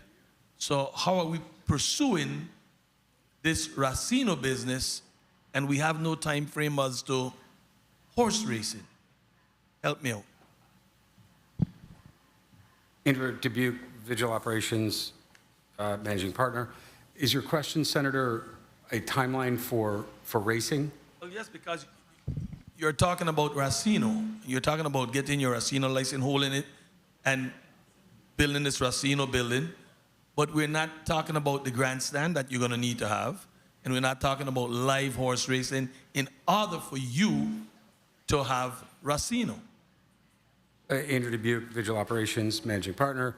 Senator, that is what I am talking about racing. That's why I'm coming here today saying we are starting on the racing infrastructure in the next 10 days. That's what I'm talking about. You're also talking about your racino and your building, right? I'm saying we are in the midst. Do you have your drawing for your grandstand? We have drawings for the grandstand, none that are permitted, though. Senator. Thank you. Thank you, Senator Johnson. Really quickly, are you up to date on your rent, meaning your lease that you have with property and procurement in the tune of $108,000 per annum? Andrew Dubuque, Managing Partner, Vigil Operations. This is the first I've heard of that, again. So, after this meeting, probably in the next business day, we'll communicate and see if we do. But this is the first I'm hearing of it. We've never received an invoice. This is the first I'm hearing of it. Okay, so I'm going to let Viper respond. Please proceed. Through the chair, Catherine Hendry, General Counsel for VIPA. VIPA is the landlord. GVI is the tenant. VIGL is the subleasee of the tenant. Our obligations and terms and relationship is that with GVI. And I'll just put this out here in regards to the sublease, which is the agreement between VGL and GVI, because it is contemporaneous with the franchise agreement. The effective date for that sublease doesn't happen the same way the franchise agreement doesn't happen until all the approvals and permits are in place. Therefore, it is the burden of GVI until VIGL does all the preliminary conditions required for the effective date of that franchise agreement to come into play. Okay, duly noted. We have Senator Johnson, Senator Secretary Joseph, you're recognized for your 10 minutes. Huh? Thank you so kindly, Mr. Chairman. Mr. Chairman, I really want to thank you for doing what you had to do at your last meeting. I know I sent you a letter on June 6th of this year because we in the St. Thomas, St. John district had already looking at holding 2 horse races. And it was not a good show for me, being a horse racing enthusiast, to know that we had this contract with VIGL for almost 8 years and nothing, nada, was happening. And my brothers and sisters on the Big Island deserve better. They deserve it, okay? And even if it take a St. Thomian, I'm a Virgin Islander, and that is what is needed over here. So all of this conversation, I'm going to tell you right now, I think, are you mama guy in us? That's what I think. Are you familiar with that word, Mr. Dubuque? Andrew Dubuque, Managing Partner of Vigil Operations. I'm not familiar with that word. Okay, so I'm sure Mr. Williams is going to translate. And so that is a very major issue for us. I want to focus my question on what Commissioner White placed here in his testimony. Commissioner White, are you still there with us in St. Thomas? I'm here. Who manages this franchise agreement between the Virgin Islands government and VIGL? Who is the government's point of contact or liaison? Is that you? Yes, I am. Oh, very good. Okay, excellent. I'm glad that you are accountable. He is a strong St. Thomian man. Now, look, you indicated in your testimony, Commissioner, on page 3, and I believe it's true because you were sworn in, that VIGL, you have failed to post the $8 million performance bond or letter of credit. Is that a fact, Mr. Dubuque? Andrew Dubuque, Vigil Operations, LLC, Managing Partner. We have not posted an $8.4 million performance bond. 8 million. That's what it stated right here, and that's what he testified, Okay. 8 million. We have not posted an Okay. $8 million performance bond. Why is that? What has prevented you to do that? Well, Senator, I'm not going to comment on that because we're currently back and forth with Government House on that. I don't understand that response. Why can't you comment on why you haven't posted that bond? Because then you haven't met this requirement, and it's from since October of 13th of 2023. I think there's disagreements on the date, Senator. Okay, did you or did you not represent when you were going to get the license for the casino that you had $20 million that you were ready to move forward with? Could you ask the question again, please? Did you or did you not say you have a $20 million investment ready to move forward with this project? In your press release, you said so. So I want to understand, did you or did you not? In my I don't know what press release you're referring to. Okay. I understood that there was a press release where you said you had $20 million for this project to move forward. It probably said we needed to invest $20 million for this. So do you have that money to invest then? I'm not going to comment on. Well, what can you comment on with my questioning? Do you have the money to invest in this racetrack? That's my question to you, Mr. Dubuque. Yes, Senator. How much money do you have? I'm not going to go into the financial conditions. I'll tell you what. Did you? Excuse me. One moment. Okay. Be so kind. Please you represented let the senator wrap up her thoughts. Please proceed, Senator. You represented that you have the money to invest in this racetrack. Did you or did you not in previous questioning? Yes, we said that. Okay, and I'm asking you, what is the amount that you have ready to invest in this racetrack? I can't comment on the.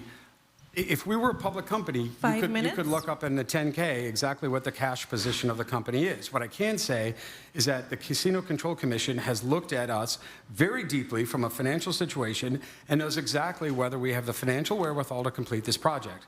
They deemed us to have the financial wherewithal to complete this project. That's what I can say. Now, for the Racino.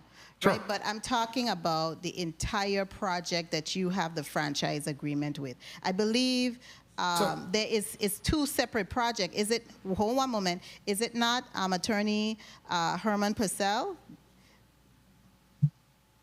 The Virgin Islands Casino Control Commission is concerned with the casino at the Randall Dock James Racetrack, the Racino. The Racino only. Correct? That is our authority by law. So I am only concerned about right this minute, Mr. Dubuque, so you could be very clear in understanding the building of the stand, the running surface, and putting up the barns, so at least live races could take place. I'm not worrying about the gambling part of it yet because you already have a license. So that's why I'm asking you specifically how much you have to invest in that in particular. The company has the financial wherewithal to build everything that it needs to build. Okay. Okay. How much you mentioned, and there was a wonderful video of the Caravel. Caravel, and excuse my ignorance, Caravel Hotel. Caravel is a company registered here and licensed here to operate in St. Croix, correct? Andrew Dubuque, Managing Partner, Vigil Operations. Yes, Senator. Okay, and that you are a subsidiary of Caravel, VIGL. Andrew Dubuque, Managing Partner, Vigil Operations. Yes, Senator. Okay. Now, as the managing partner of VIGL, are you also affiliated, you, Mr. Dubuque, affiliated with Caravel?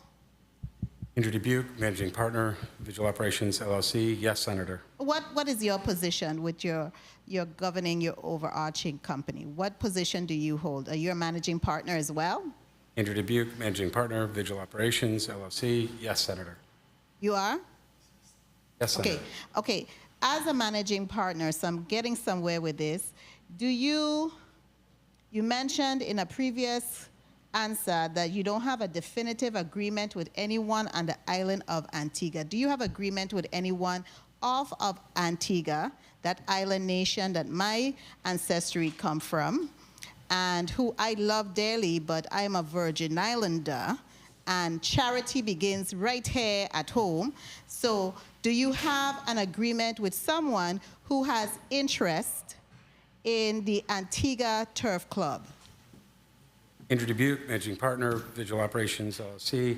As I've testified before, Neither Visual Operations, Caravel Group, or any of our subsidiaries have any definitive agreements with anybody on the island of Antigua. So what type of agreement do you have if it's not definitive? Letters of intent. Letters of intent. And how much is that letter of intent? What is the figure on that letter of intent? How much is your investment stated in that letter of intent? Andrew Dubuque, Managing Partner, Visual Operations LLC. We are under a non-disclosure agreement on that letter of intent.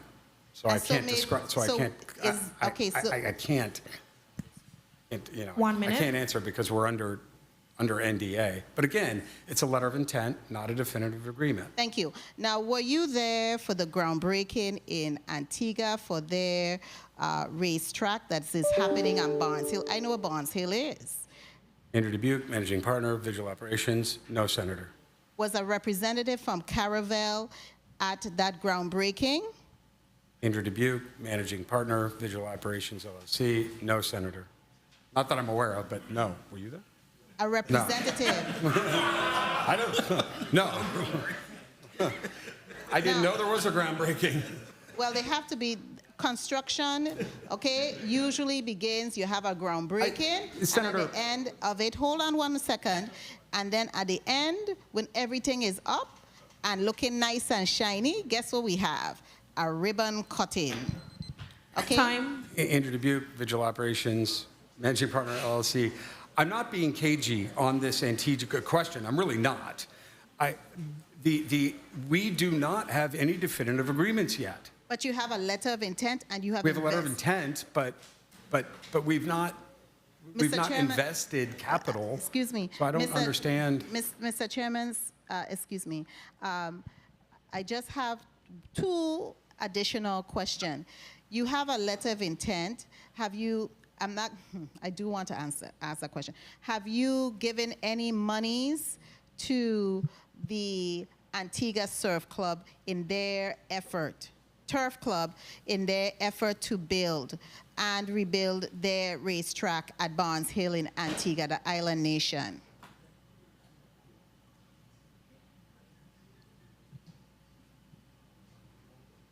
Andrew Dubuque, Visual Operations, Managing Partner. I'm under a non-disclosure agreement that I can't. Thank you. Enough.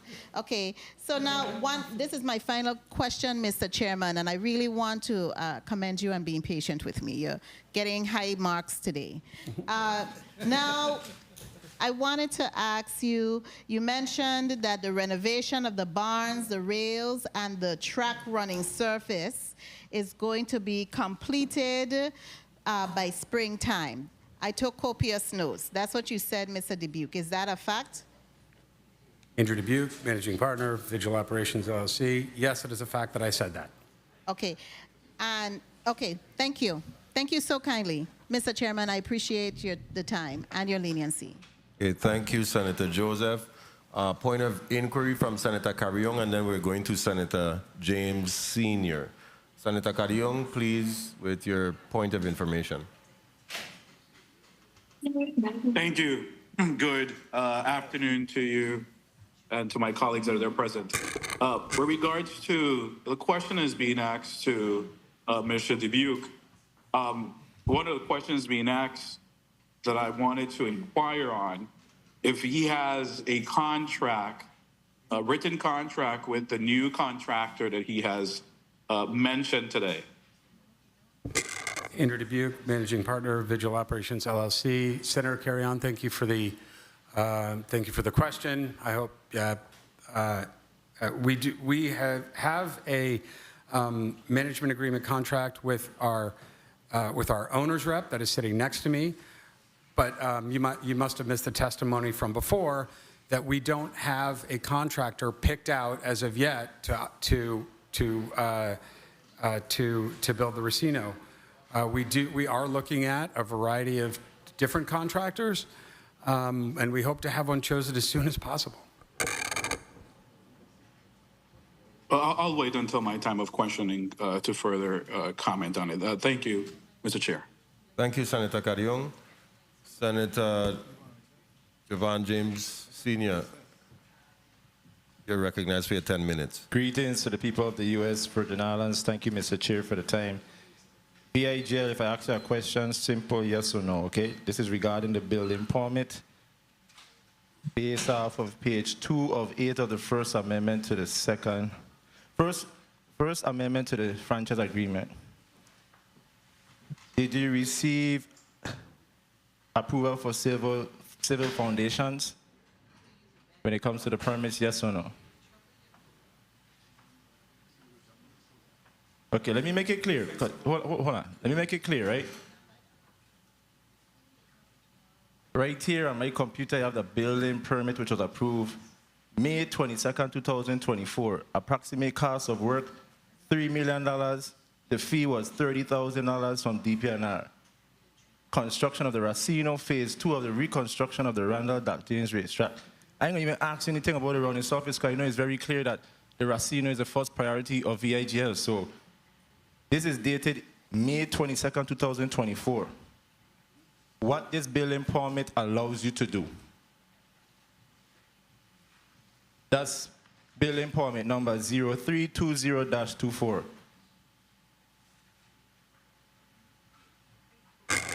I'm sorry, it's a question, do we have that permit? Is that the question? What that permit allows you to do. Hold on a second. Listen, don't answer anything. Don't answer anything. I'm asking the contractor. Can the contractor? That's not the contract. He's not a contractor. But he's overseeing the stuff, so he should be familiar with his building permit. Let's not play games here today. He didn't pull that permit. That was our previous contractor. Anybody here knows what I'm talking about when it comes to building permit number 0320-24? Which allows for the construction of the Racino phase 2 of the reconstruction of the Randall Dock James racetrack. If no one here could tell me about this building permit, I shouldn't be building no horse track, and be honest with you are playing games. Is that building permit right here? Now you're watching me like I'm crazy. Look the thing right here. Can anybody speak on the building permit and what it allows you to do? Andrew Dubuque, Vigil Operations, Managing Partner. I think what you're getting at, Senator, is are there any permits that are preventing us from building the Racino? The answer is no. That's not what I'm asking. Okay. Well, I don't have that permit in front of me, and I don't have the numbers memorized, but what I can tell you is, my counsel just handed it to me. This is a building permit from DPNR that allows for construction of the reconstruction of the Randall Dock James racetrack of the casino. I don't need you to read it to me, but I need somebody who can decipher that. And you guys are doing a great time of eating up my time. Please. That allows us to start construction. Now, we do have to have other permits as we go, but that's a building permit to start construction. That permit was approved May 22nd, 2024. Yes. What yes, Senator. stopped you from moving forward with this Racino project? Andrew Dubuque, Managing Partner of Vigil Operations, LLC. As I've testified to before, we parted ways with our previous contractor in July of. All right. You're talking to somebody who's been in this institution from the inception of this conversation regarding the Randall Dock James racetrack. So let's make it clear, right? I know about everything you just made mention, but since you want to get more specific, let me get into the cost of this project and what's mandated in the franchise agreement, right? So in Section 8 of the Second Amendment of the Franchise Agreement, it says the plan shall provide for and grantee shall make an initial investment of not less than $15 million to improve and expand the St. Croix racetrack as described in this agreement. How is that conversation going along with that $15 million initial investment? Andrew Dubuque, Managing Partner, Vigil Operations, LLC. That $15 million, it's going to be a lot more than that, Senator.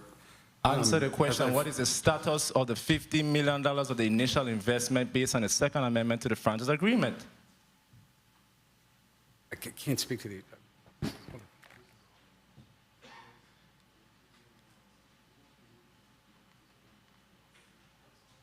All right, moving right along.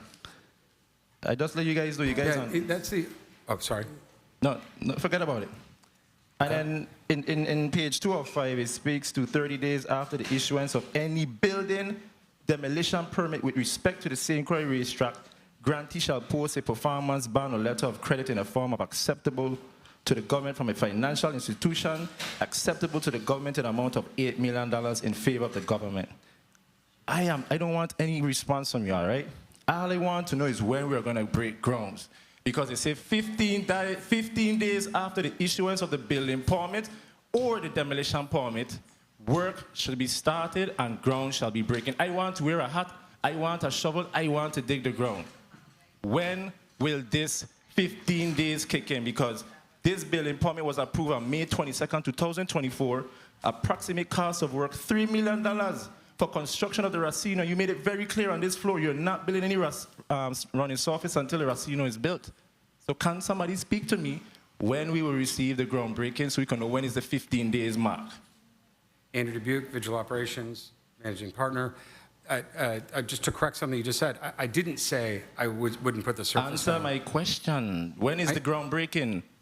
We don't have a groundbreaking scheduled. You see, listen, and the building permit was approved since May 22nd. No, this is my time. You guys can't tell me what to say on my time. May 22nd, 2024, the building permit was approved. And the franchise agreement is very clear. 15 days after the building permit or demolition permit is approved, work must be started. So the question is, do you have the means? Because I asked about the initial $15 million. I asked about the other $8 million with from the financial institution. The building permit speaks to approximate scope of work for $3 million. The building permit has been approved. When I can wear a hat and take a shovel and be to that groundbreaking?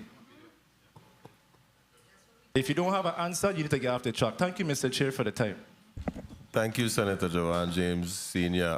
I believe the attorney wanted to answer, so I'm going to give him an opportunity to answer. If I may, Mr. Chairman, I wasn't trying to answer the question. I was going to ask the chair to allow my client to answer the question. And if I understand that the senator may not agree with the answer, may not like the answer, but it is his answer, and if he's asking a question, he should be allowed to answer. Senator Javon James, Sr., you're recognized. Mr. Chair, I just want to make it very clear. I asked many questions that were not answered. Hence why I went to the next question. And I understand you have to be careful when you say you're not oath, right? Right? I get it. But we want simple answers. 15 days after the demolition permit or building permit, you must break ground. Can somebody tell me when will you break ground? That's all I want to know. And you telling me I'm not allowing you? Just answer. When will you break ground? That's it. Andrew Dubuque, Visual Operations, Managing Partner. We're starting on the barns in the next 10 days. Okay. I think that's the 7-year-old question that everybody's asking. What we're going to do now is we're actually going to go on a 3, maybe 5-minute break so I can give everybody an opportunity to use the restrooms if they need to alleviate themselves, okay? So the Committee on Culture, Youth, Aging, Sports, and Parks is in recess for 5 minutes.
The Committee on Culture, Youth, Aging, Sports, and Parks is now back on the record.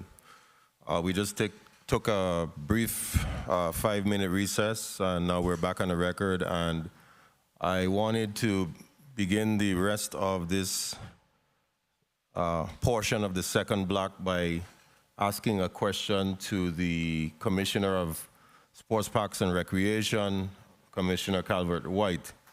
You indicated in your testimony that VIGL was in a number of breaches based on the franchise agreement.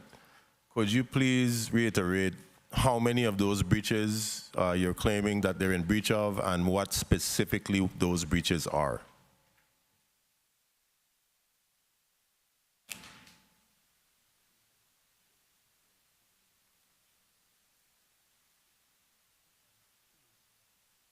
If we can have the microphone of Commissioner White recognized in the St. Thomas District. Calvert White, Commissioner of the Department of Sports, Parks, and Recreation.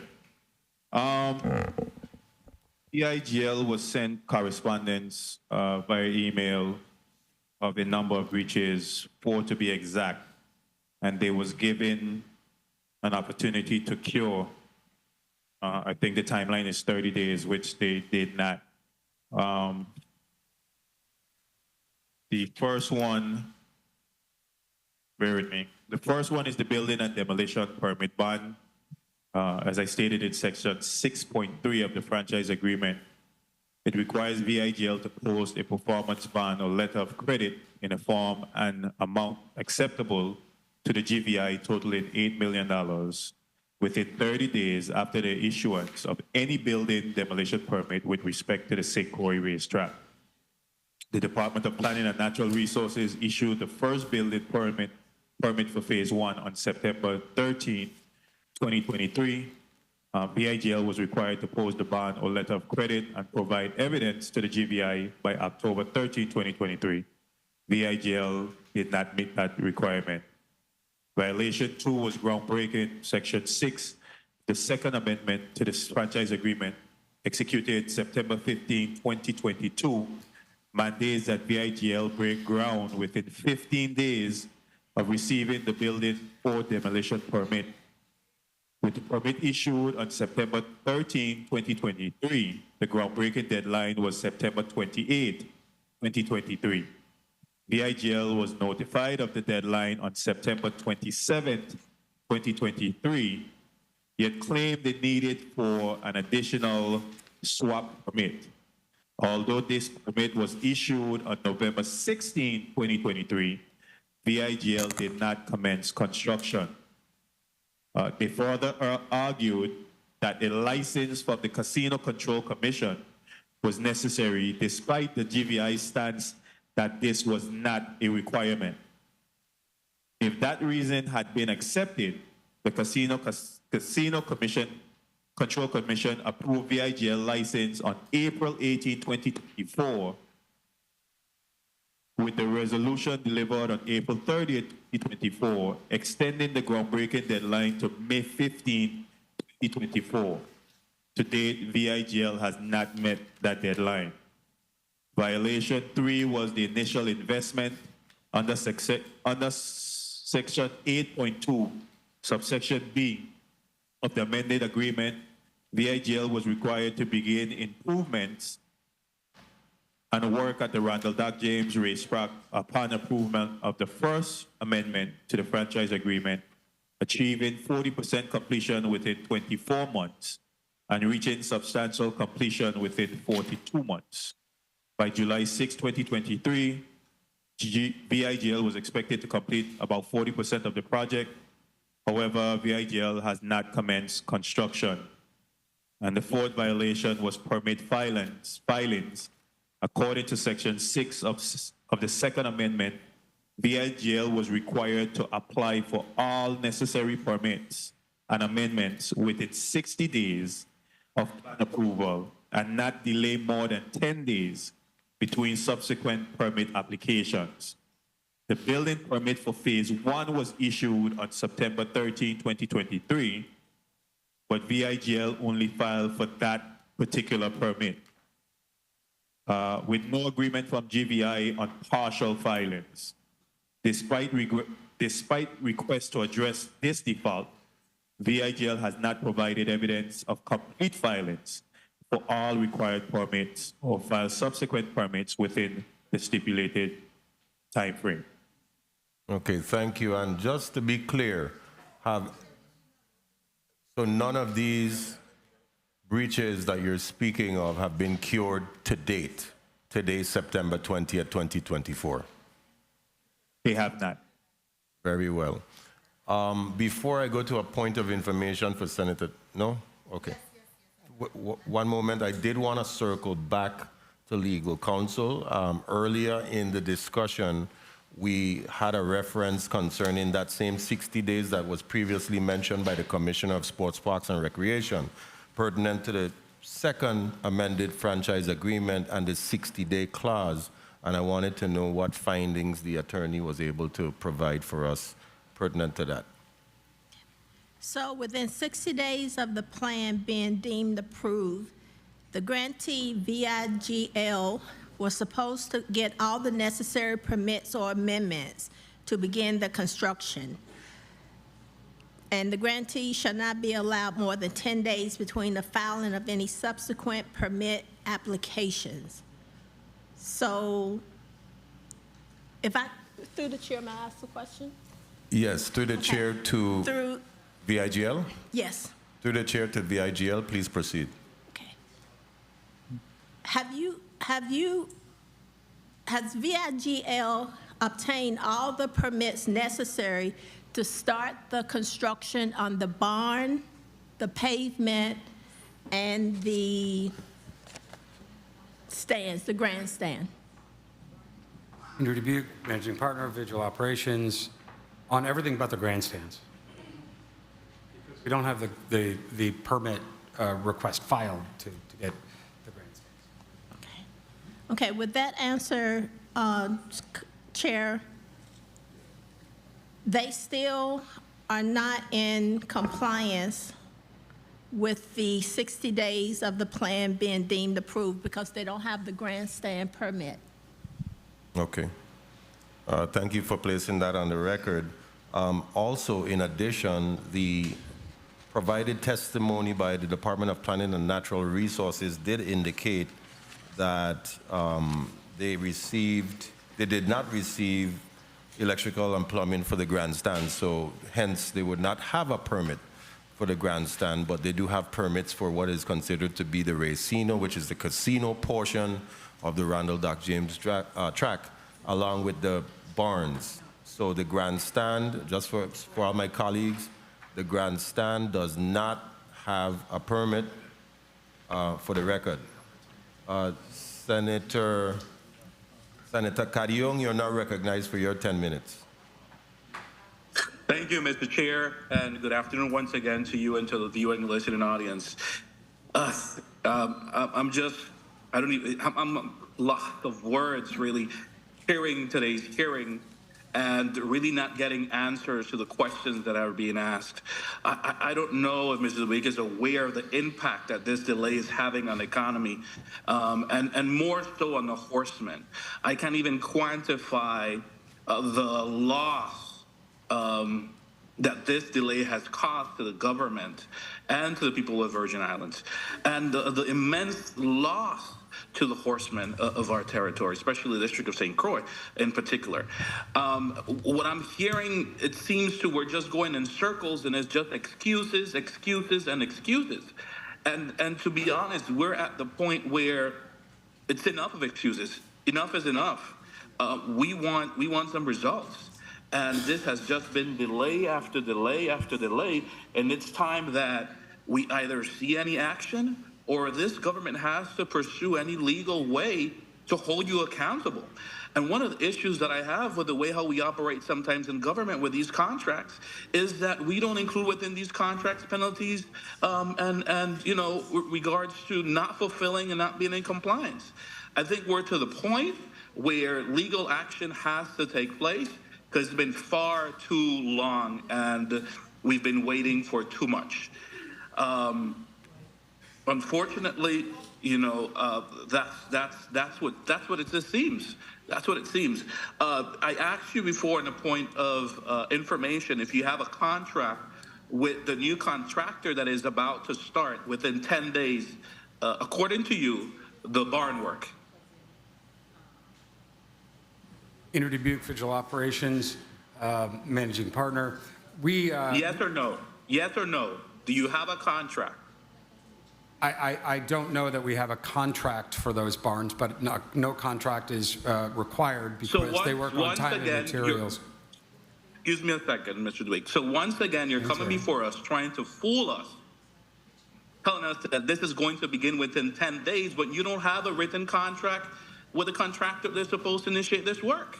And that's the reason you don't even have a date for the groundbreaking ceremony, because you have no contract, nothing in writing.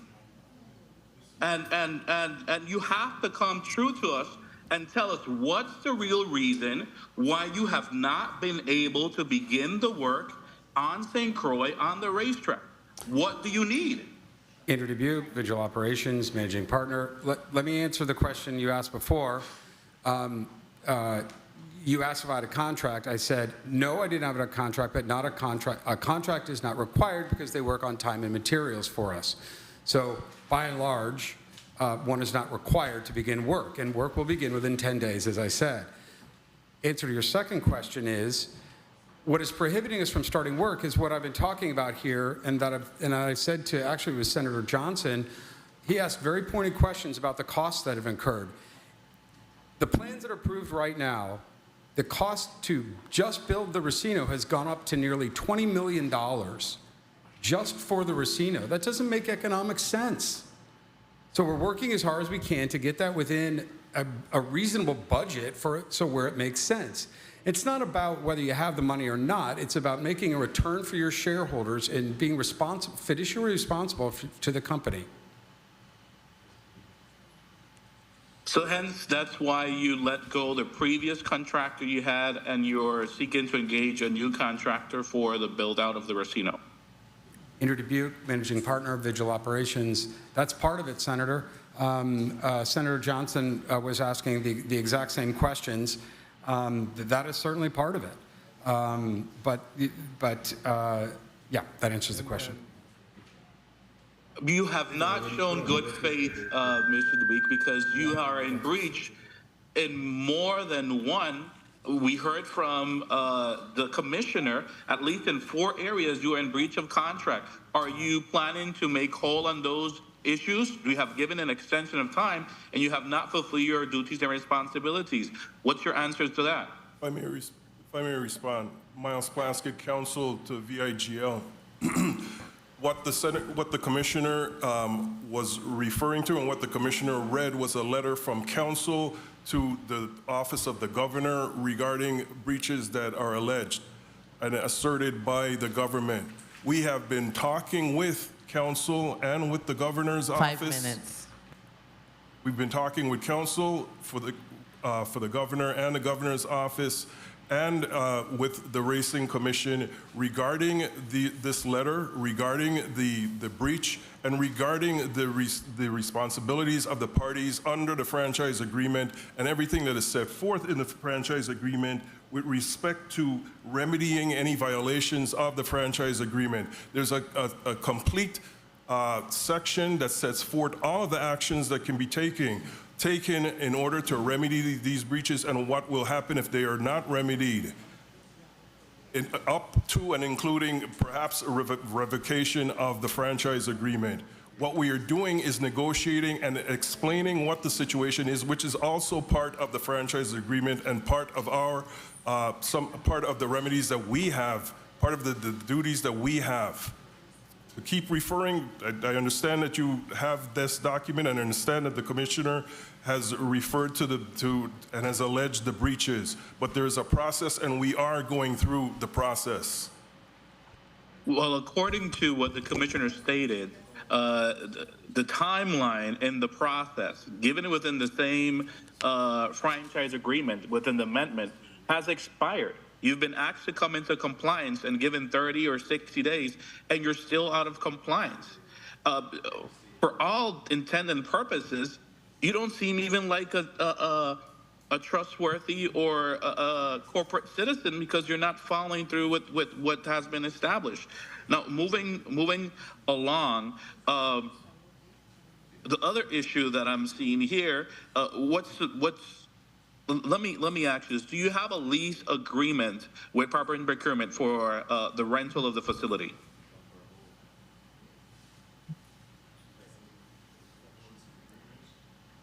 There's a sublease agreement for the lease of the premises. That agreement does not become effective until, as explained by the commissioners or the commissioner's representative and council, until all the conditions have been met. It is not effective yet. Assistant Commissioner Vincent Richard, is that your understanding? Vincent Richards, Property and Procurement, that is our reading and understanding of the agreements, Senator. Commissioner White, is that your understanding also? I also concur that the agreement does not kick in until the completion of the construction. And so in the meantime, how are we going to make VIPA whole? Because according to VIPA, that's not their understanding. VIPA, what's your agreements with GVI? VIPA. Please repeat for VIPA, Senator. VIPA, what's your understanding, Vincent Richards? He's saying that no lease, the lease is not in effect until certain things come into compliance. What's your understanding about that? Okay, again, we are the landlords. Our relationship is with GVI.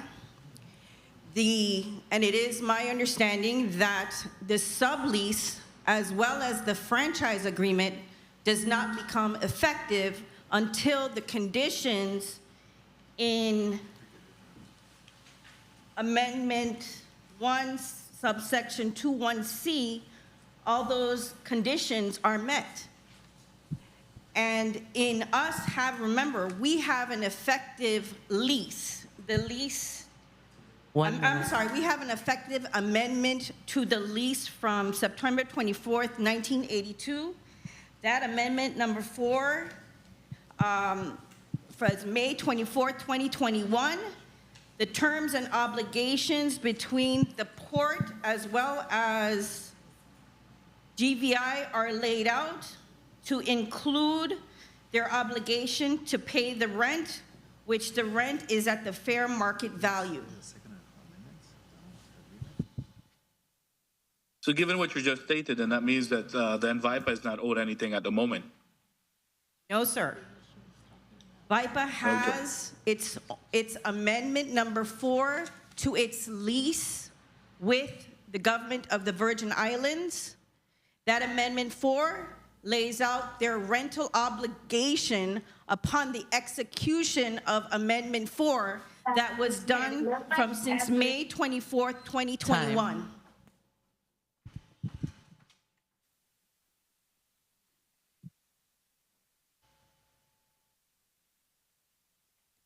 Thank you.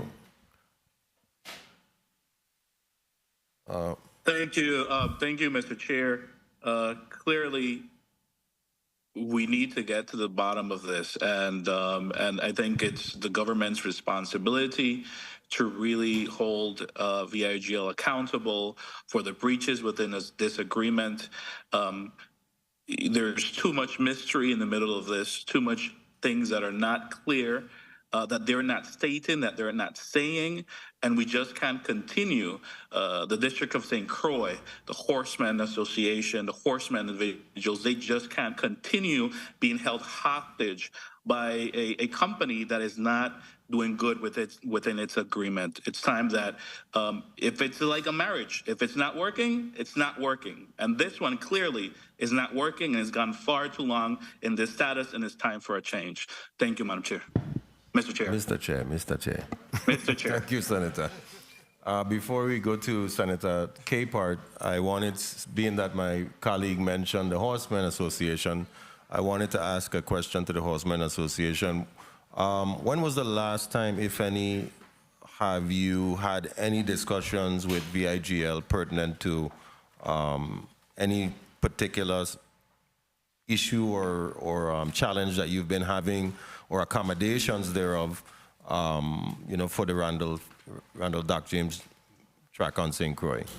Or how many times have you had conversations with them as well?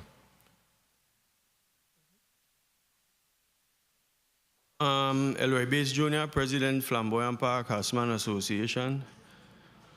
Me and Mr. Jason Williams, we text regularly we text. But I sent an email to Mr. Dubuque. This was about a month ago, 2 months ago. I've never gotten a response. On August 7th, I asked Mr. Williams to have a meeting with Mr. Dubuque.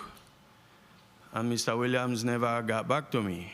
And he usually does. Well, he never answered me about the meeting, because we've had contact after that. But they never granted a meeting. So, because we wanted to know what's going on. But he never answered. And to the email, Mr. Dubuque never answered me. And I know he got the email.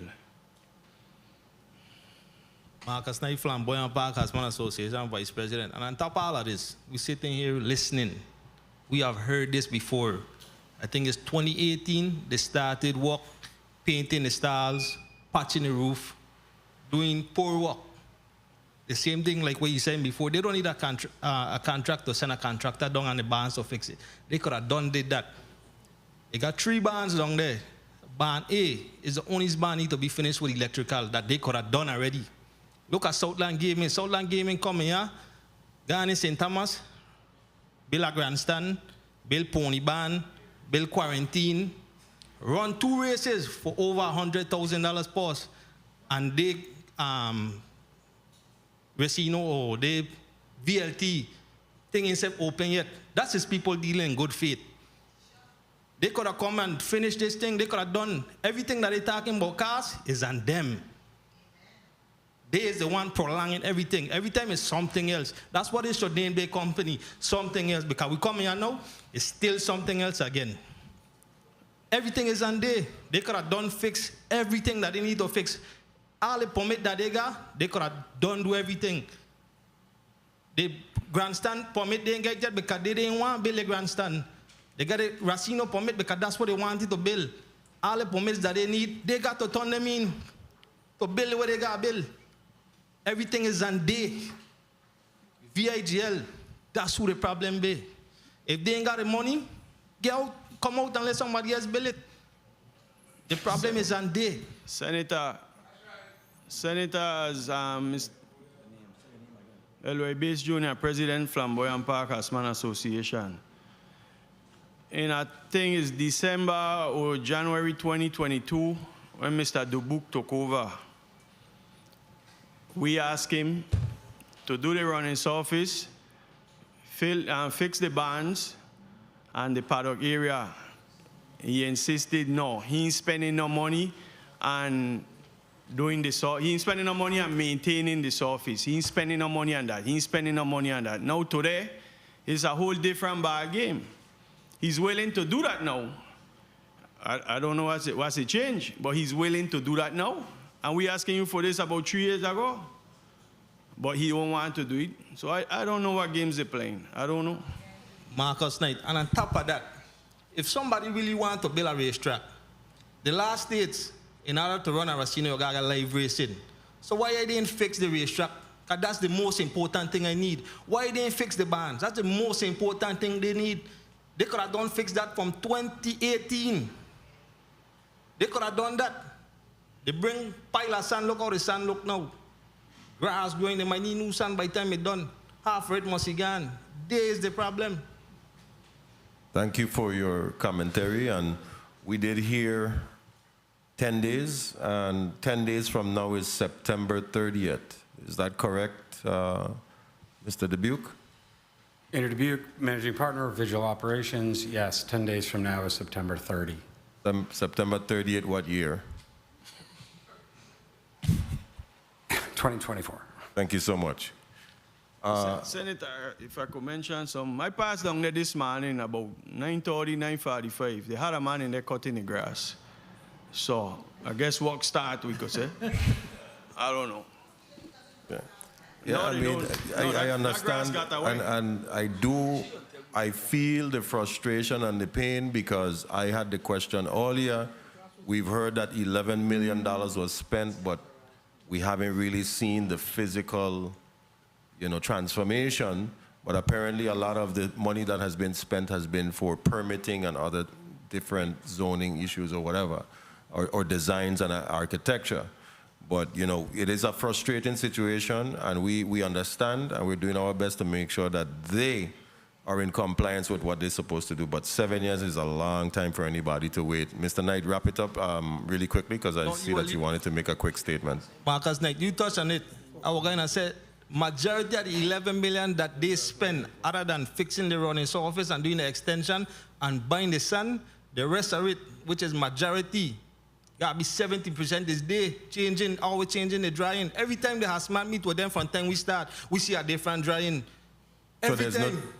So there's no discussion with you pertinent to anything like a changing of the bonds or anything like that? No discussions with changing any drawings that you're talking about? Like I said from the beginning, they had a plan where they were going to put new stables up towards the dump. That changed.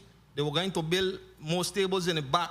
Every time we meet with them, is a new drawing. The grandstand turn east to west, they go north to south. Every time we come back, it's something different with it. We got to change it again. From Mr. Lansgrave, now Mr. Dubuque, we done see about 3 drawings since we meeting with him. I know you're hearing they comment, they want to take out this, they want to take out that. They're trying to change it again. Did they cast the cars with that $11 million? All right, thank you for your commentary. I initially thought it was Senator Capehart, but it's actually Senator Alma Francis Heileger. You are now recognized for your 10 minutes. Thank you. Good afternoon to my colleagues. Good afternoon to the people of the territory. I've been sitting here from the beginning, and I was confused if I was in a Senate hearing or watching one of those Asian dramas, because this thing has more twists and turns than I've seen in a long time. And there's one thing I'm capable of is deciphering BS. I got a degree in that. And this sounds like a whole lot of that. I sit here and I listen attentively to every word that came out of individuals' mouths. When they spoke about, we don't have a definitive agreement, and you guys read the whole letter. It wasn't necessary. The man said it wasn't definitive. That means they're in communication. You got to listen to what people tell you. And the biggest concern I heard here today is when I saw the reaction of potentially losing that casino license. That was the biggest reaction I saw watching everybody here. So I'm starting to believe that this is a whole little stall tactic game that's happening here. And unfortunately, the only people are suffering is my people in St. Croix and the Horsemen. I'm not going to lie to you. I'm not one of those senators that like to beat around the bush. I'm literally been sitting here contemplating whether or not we need to just toss on a couple more years to Southland franchise agreement and let them go build a horse track in St. Croix. Like, I'm to that level of being over this nonsense. Like, literally. So, y'all could keep going back and forth with this. I'm not interested in hearing a lot of this, to be honest with you. We're in a situation where our government is losing money. And when I say our government is losing money, you have property and procurement has an agreement to be paid. And I'm sitting here like, what do you mean this whole thing is being stalled? Nobody's paying out money because there's technicalities. It doesn't start until this, but 7 years? 7 years? You're trying to convince me that it has taken you 7 years to get to the point of where we are, and that is nowhere. And you're asking me, somebody that lives off of common sense, to actually believe that. Because apparently y'all see stupid across my forehead, because I don't know what else y'all are thinking. Because I'm sitting here trying to figure out, Southland Gaming had to use the same DPNR. Southland Gaming had to go through the same sports parks and recreation. They have to do basically the same thing. And somehow we gave them roughly, about 4 years? And they're 2 years ahead of schedule. They're going to be done in 2 years instead of the 4. But you're here trying to convince me, a representative of the people, that y'all on year number 7 and can't give me no dates, and we lost our contractor, and that's where you have people that you're paying all this money to have contingency plans, because when plan A falls through, you have a backup plan for B to get the job done. But all I'm hearing is excuses and whose fault it is, and this is crazy to me. And the only people that are getting hurt is the residents of this territory, specifically my people in St. Croix. And that, when I get to the level that I am so annoyed and upset, because I was one of them that was trying to be fair to VIGL. I really was. Because I remember you guys came in and you started off with a bang. You were paying for purses and travel, and when you guys made the decision to bifurcate, to slowly focus on St. Croix, that's when we said, okay, we're going to have to pick up the mantle over here in the district of St. Thomas, St. John, to make sure that over here is covered, because VIGL said they got it in St. Croix. It's a done deal. We saw these horsemen come in here, because I've been here almost 4 years. We saw these horsemen come in here and almost defended you guys. Said, no, we're not worried about what's happening in St. Thomas. That same flamboyant, they were here defending VIGL, saying they say they got it in St. Croix. Let VIGL say what they're going to do. 5 minutes. And here we are. We are right here. And it's the same nonsense time after time, to the point that our committee had to subpoena you to come and get this type of nonsensical answers right now. What do you think I'm going to do as a representative? Do you actually think I'm going to just keep sitting back and letting you keep coming to this legislature telling me nonsense? So let me ask one question. If you guys don't start on the 10th, are you willing to walk away from this project and let somebody else do it in 10 days? Just answer me, because my patience is limited with this at this point. If you guys do not start this project in 10 days, are you willing to walk away and let somebody else do it? 7 years is too long for me. Andrew Dubuque, Managing Partner of Visual Operations. Look, I'm doing everything I can to start in the next 10 days. I've said I would. And if I don't... Hold on, Mr. Dubuque. One moment, Mr. Dubuque. Let the senator speak. I have one question. I'm not being disrespectful, sir. I'm a respecter of person. Are you guys willing to walk away from this project if you do not start in the 10 days you have put on this Senate floor, that you have sworn to under penalty and perjury, that you will start this in 10 days? And if you don't, are you willing to walk away and let somebody else do it?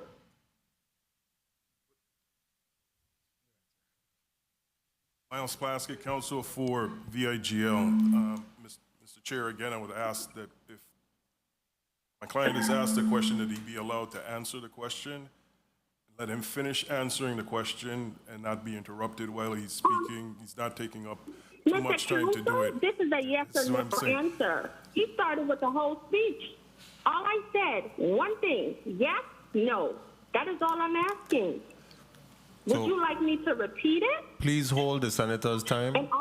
Please hold the senator's time. One moment, Senator Alma Francis Heilaga.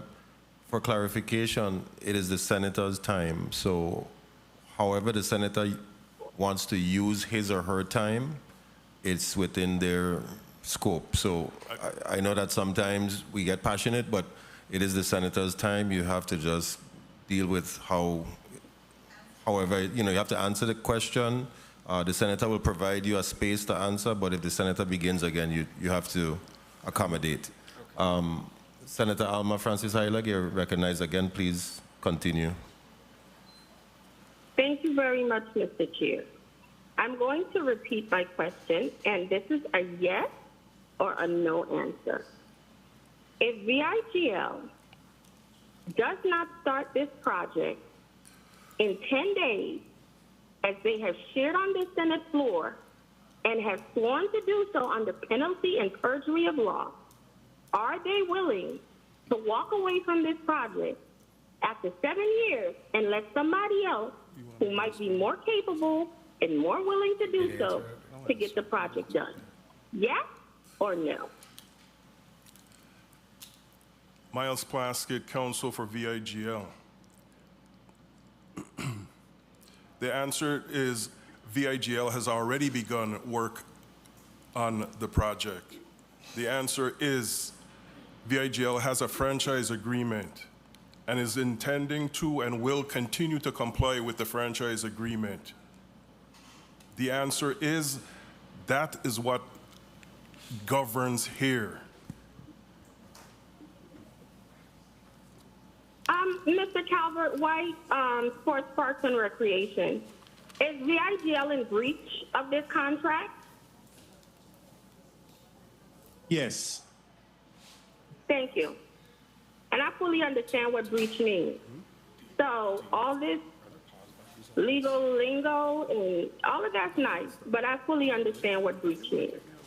And I am to the point where our people have to be put first instead of all of this nonsense. And it's that simple for me. And if we as a government do not stop it and start to step in and hold these people accountable to get this job done, this is why people laugh at us. This is why the public doesn't have trust in us. This is why.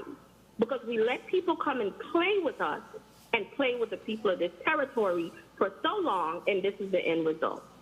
So I'm not sure if my time has been called. I will just continue to listen like I have been, but we need to get it together. Thank you very much, Mr. Chair. You still have time, Senator, if you choose to use it. How much more time do I have? 21 seconds. You may ask about. Okay, I will return. I'll return my 21 seconds. Okay, very well. Thank you, Senator Alma Francis Heilig, for your line of questioning. And now we will proceed with Senator Diane T. Capehart for her 10 minutes. You're now recognized, Senator. Thank you, Mr. Chair. I'd like to say good afternoon to the people of the Virgin Islands. Good afternoon to my colleagues and the team that's before us today. Mr. Andrew Dubuque, I just want to commend you for your attempt to work on the equine industry in the Virgin Islands. I don't know if you understand how important this is to us. This is beyond traditional. This is beyond just cultural. It has a great economic impact for us. You talk about veterinarian care, you talk about agribusiness, farriers, equine supplies. You know, it's such an extension of so many people that benefit. So the passion that you hear from the horsemen, my colleagues, is not to disrespect you, but to say, we tired, we want to see this. I grew up going to horse races. For this not to be part of our economy and our tradition for the past 7 years, is like you cut off, our hand and our foot get cut off. So I just want to ask, I'm going to ask you some questions based on the DPNR. I read their testimony that they provided, and there are a bunch of permits that has expiration dates. Will you have to request any extension on these permits when they expire? Please acknowledge Mr. Dubuque's mic. Go ahead. Oh, it's on now. Thanks. Andrew Dubuque, Vigil Operations LLC, managing partner, Expiring permits, yes, Senator. You would have to. You would have to I know request you extension. would, but I'm asking you, are you going to ask for any extensions on these permits? Permits that I need to extend, yes, Senator. Okay, that is just a yes or no, right? So the commission provides a license, right? And I think based on their testimony, that initial license, is that for 1 year? Casino Commission, is that license for 1 year? Carolyn Herman Purcell, Virgin Islands Casino Control Commission, yes. The initial license under the law is for 1 year. Okay, thank you. Mr. Dubuque, do you intend to seek an extension of your Casino Control Commission after it expires? Do you intend to extend your license? Yes or no? Andrew Dubuque, Vigil Operations, Managing Partner. Yes, Senator, if it's required, I certainly would. Okay. On my time, you don't need to say your name every time. Okay. Because I think yeah, okay. But they already have your name once you start talking on my time. Okay. Has the Virgin Islands government committed any funds to this project? Yes, Senator, they have committed funds, yes. How much? They committed $5 million. $5 million.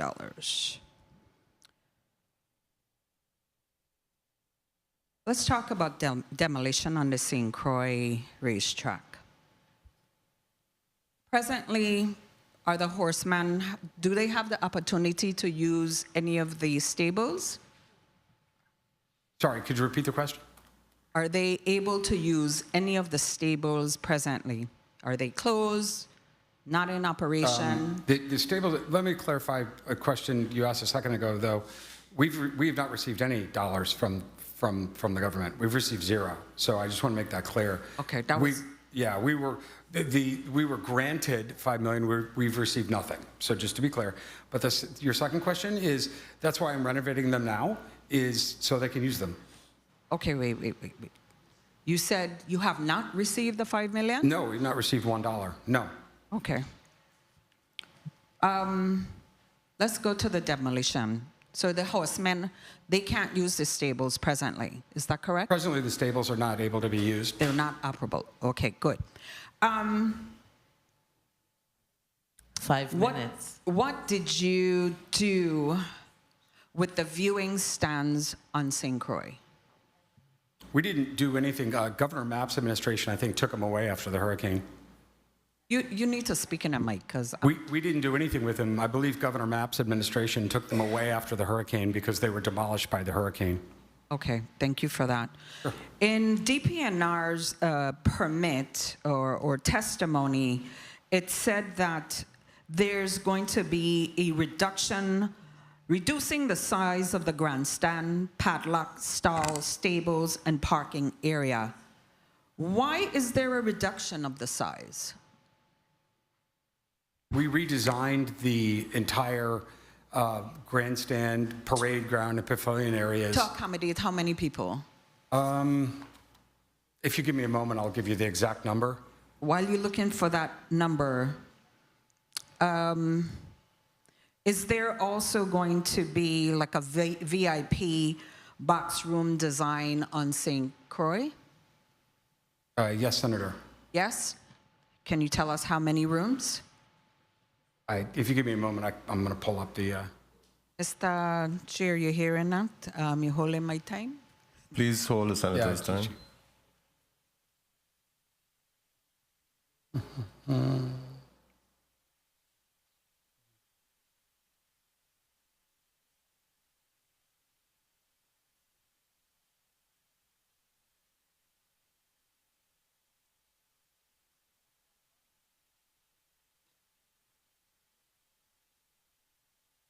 CZM, got it. I don't have any other questions for anybody else. All my questions, so. I'm going to find it in a second.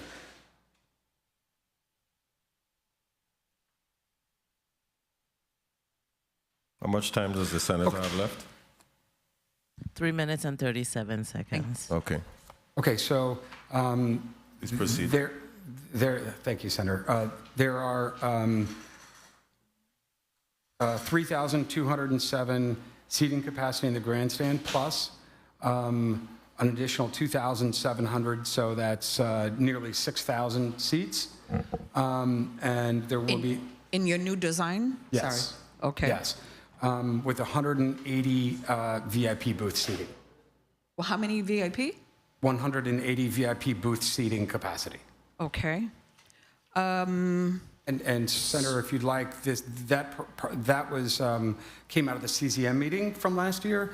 I believe the second CZM meeting, and that was the reason why we did it that way. Is the horsemen in the community didn't feel as though there was enough seating, so we added an additional 2,700 seats. Okay. Well, thank you for that. Sure. The DPNR testimony that we receive on page 4, number 16, it says abandonment. And it says, if the permittee abandons, deserts, or vacates the premises or discontinues its operations at the premises for a period totaling 6 consecutive months, the permit will terminate automatically and be rendered null or void. It's been 7 years. I haven't seen any activity. Would you consider that abandonment? I'm not privy to the exact permit that you're referring to at this moment, but if I need to reinstate permits, I certainly will. Mr. Dubuque, I am going to say, I haven't been in a previous legislature. I've been in the 30th, this is the 35th. And I know 7 years it has been where the horsemen, women of the Virgin Islands, crying out for this industry to reopen. And then when I read the amendment, the second amendment, in the last paragraph, within 60 days of this plan being deemed approved and all of that language, and when I think about this, so if you don't get all your permits and everything to begin construction, this could be another 7 years? I mean, we need to be able to act, and if you can't complete this job, I think this is a discussion we need to have to say, hey, find another venue, a vendor or somebody else to do this because I can't do this. We want this industry back on St. Croix. We want to be able to have our traditional and cultural economic impact back on St. Croix. So I just ask you to have this real conversation with this body. 1 minute. If you're not able to fulfill this need. Mr. Chair, I just have one other question, and this is for someone who submitted this question. They ask, will the track surface on St. Croix be fixed so that the horses can be stabled and trained on St. Croix to go and run on St. Thomas to make a level playing field?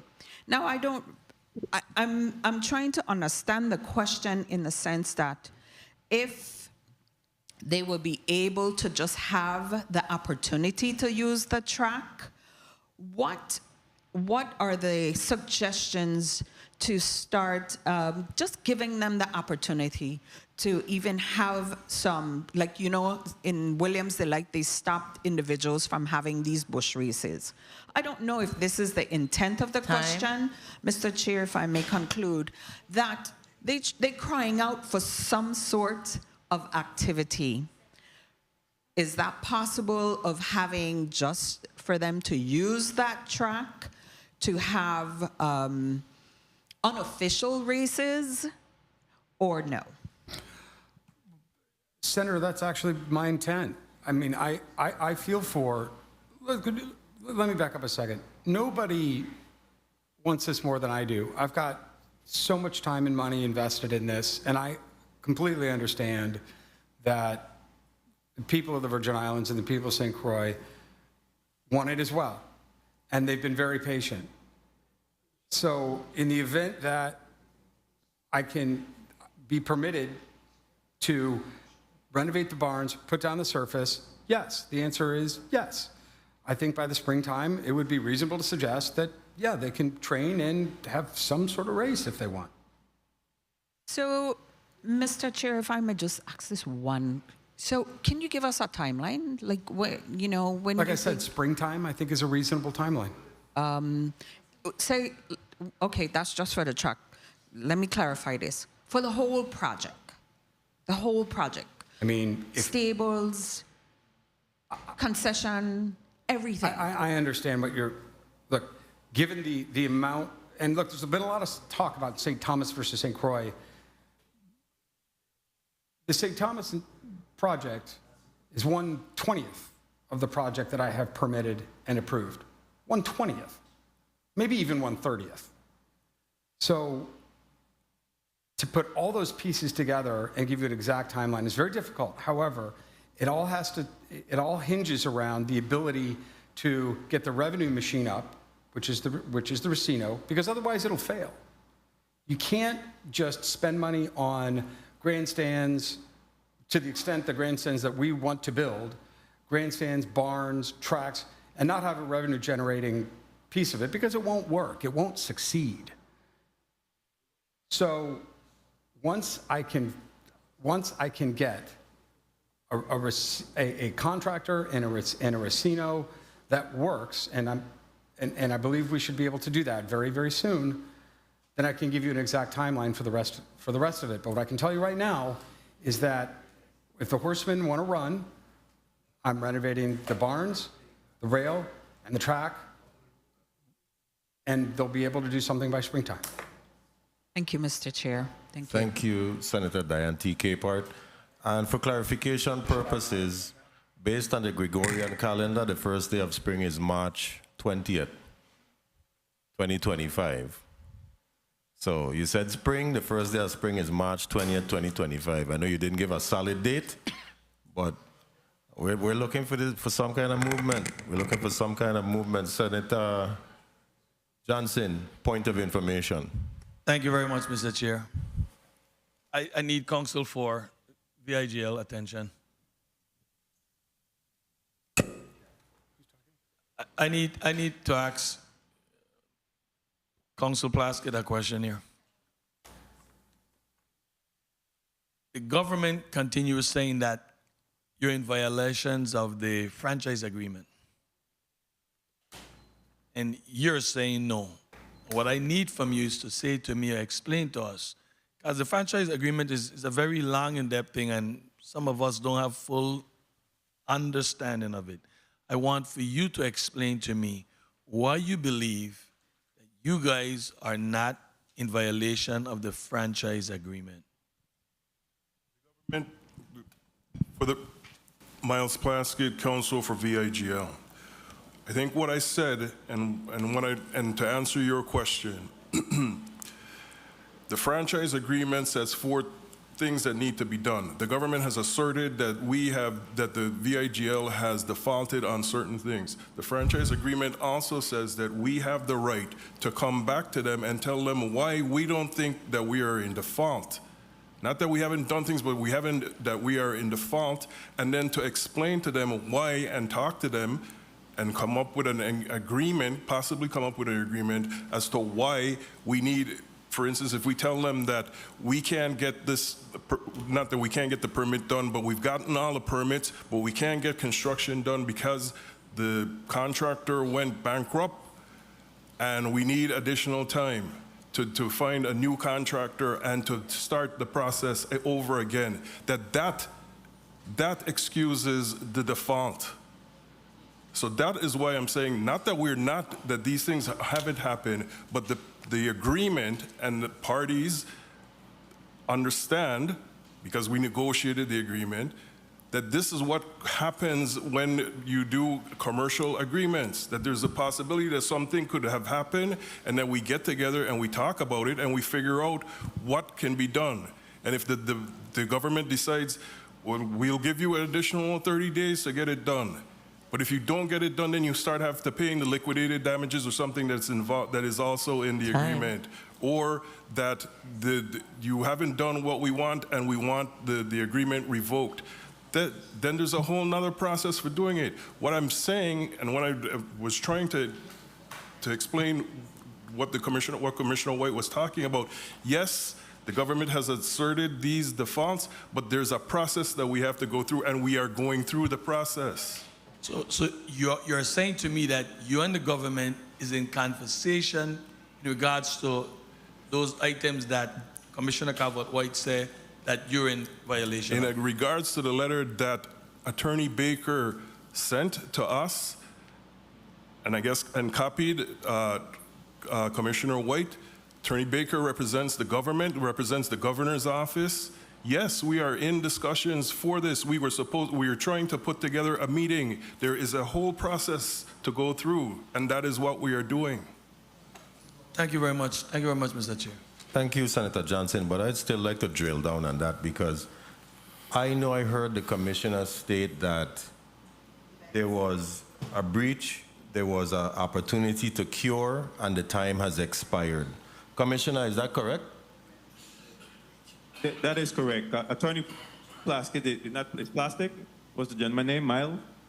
He's also correct. They do have due process. So once they was issued the notice to cure that there was a breach of contract, they had 30 days to respond to that notice to cure. Or they could have made amends to what we was claiming the breach were within those 30 days. That did not happen. The next step is, on behalf of legal counsel of the government, we sent a letter to the St. Croix Horse Racing Commission to ask for a hearing. Now, what's going to happen in that hearing is VIGL will have an opportunity to state if, in fact, they believe that they were in breach, or if they did breach, what is the plans for them to cure or make amends to that breach.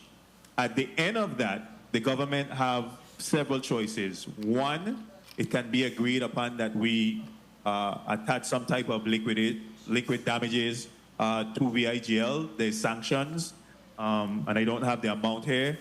Or there is a provision in the franchise agreement where if in fact the St. Croix Horse Racing Commission finds that they did breach the contract, that the government can revoke the franchise agreement.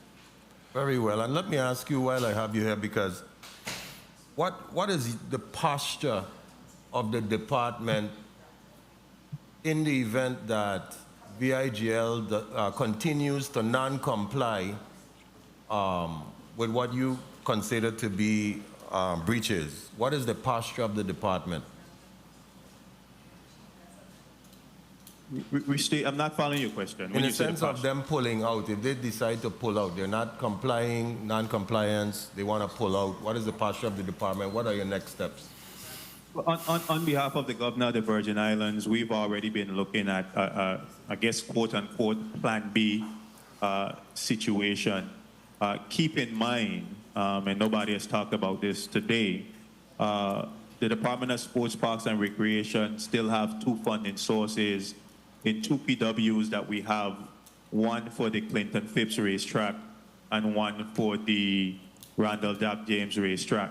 In his wisdom, the governor I'm talking about, I have already prepared and submitted documentation to FEMA asking for permission for an alternate project to use those funds, which is about $7.6 million to assist with building out the Randall Jack James facility.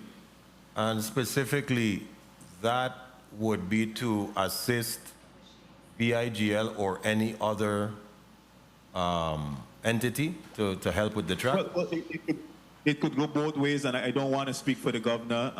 That's a decision he would make if we do, in fact, choose to use those funds to assist. Or if, in fact, the governor decides he's going to revoke the franchise agreement, we would have $7.6 million to build at least the running surface, bleachers, grandstands, and stables. Or if we find somebody else to come in and build the horse track, those funds will be there to assist them. Okay. That's a decision above my pay grade, but those funds are there in the event to use for the Randall Jack James horse track. Okay, very well, and I appreciate you bringing that to our attention. It's important for us to understand and know all of the moving pieces on the board pertinent to this issue that we're trying to resolve. Before we go to our burning questions, I have a number of questions that I would like to ask. And I wanted to know, being that we spoke about the cure for the breaches for VIGL, being that you're being alleged to be in breach as you, I know your position is that you're allegedly in breach. We have the Department of Sports, Parks and Recreation stating that you're in breach, but your position is that you're allegedly in breach. How quickly are you planning to deal with these allegations in a sense of these breaches that are before you? How much time are we talking about? Miles Plaskett, counsel to VIGL. As I stated, we have been in touch and been in communication with, throughout this process, with Attorney Baker, counsel for the governor. We've also been in contact with counsel for the Horse Racing Commission and the chairman of the Horse Racing Commission. We've asked for a meeting prior to a hearing being scheduled to hear this matter as required by the franchise agreement. The meeting that we have requested is so that we can understand what procedures we're going through to use, because obviously the Racing Commission is not a judicial body, is not a mediator or an arbitrator, and we want to make sure that everybody knows what their responsibilities are, whether we're going to be taking witnesses, testimony under oath, that type of thing. But also to allow the parties to get together in front of the Racing Commission or the chairman of the Racing Commission, much like we would do if we were having a pre-trial conference or a settlement conference, to determine what the issues are, what our responses are, what our assertions are with respect to the allegations of the fault, and see if we can't resolve it there prior to a hearing. But if we have to go to a hearing, then we have the procedures to go through with a hearing. So I asked for a meeting. We were hoping to do one this week. Councils weren't available. I think their first availability is after the 25th of September. And I am prepared to have that meeting. I've asked for the meeting. I think everyone has agreed that we should have a meeting like that. And that's what we would plan to do. So there's no hard date, but can we at least figure out, is it going to be this month or next month? It will be this meeting. This meeting, like I said, the 25th is the first date that we've had. And we've made ourselves available at their convenience. As soon as counsel for the Racing Commission, counsel for the governor are available, I will be available to attend that meeting. I'm the one that I've asked for it, and I will make myself available to do that because we want to get this resolved. Very well, and we also have an obligation on the floor for 5 minutes. September 30th construction date, begin construction date, 10 days is what I heard. That doesn't have anything to do with this. I know, but we still have that on the floor. Yes. Is that correct? Yes, that is. Okay, because we're going to have our eyes and ears peeled open to see and to hear what's going on the ground, because we have our horsemen who have been crying out for assistance for quite some time. And I would encourage you to please have some sidebar meetings with the horsemen associations of St. Croix to figure out where you can meet them halfway, because we obviously know that they are taking care of these horses, whether it's medicating, exercising, feeding, etc. It's a very pricey endeavor, and we have not had horse racing in this district for over 7 years, and I cannot imagine how much a horseman has to spend on a yearly basis to maintain and to take care of the horses that they own. Also, what specific timeline are we talking about for your performance bonds? Okay? Your performance bonds. Again, that is all part of the discussion that we're having with council.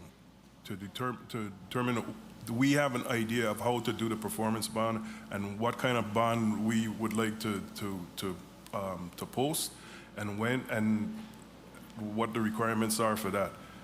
All of that is part of the discussion that I've had with council for the governor and that we intend to continue. Okay.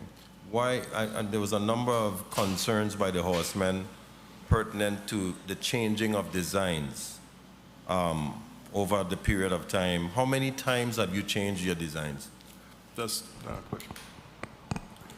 Interview, visual operations. A microphone for Mr. Dubuque, please. Andrew Dubuque, Managing Partner, Visual Operations LLC. Since I've been Managing Partner, I've only had one major design, but before that, my guess is there were probably at least two others. So technically, a total of 3 design changes. Approximately correct. Okay. May I ask what were the reasons behind those changes? And if in fact there was some sort of communication or semi-consultation with the horseman associations? Well, I can't speak for the former leadership of the business, but the reason I wanted to change the design is my initial meetings with the governor before we signed the Second Amendment. We decided that a redesign of the facility made sense, given the fact that we were no longer we no longer had the benefit of St. Thomas. So when St. Thomas was taken away from the company, we felt that a redesign of what was on St. Croix to make it look more like St. Croix, frankly, was appropriate, and we hired architects to do that. Okay, and the decreasing of the amount of seats for the grandstand, what was the issue with that? With all due respect, I don't necessarily agree with the decrease. I mean, there's 6,000 seats that we're planning. I don't know what the previous seating capacity was, but I can't imagine it was considerably more than that. I am hearing about the tune of 1,200, so that's a 50% decrease. You mean 12,000? 1 minute. 1,200 seats. Well, 1,200 seats were 3 times that at 6,000. Was it 12,000 then? 12,000? No? How many seats?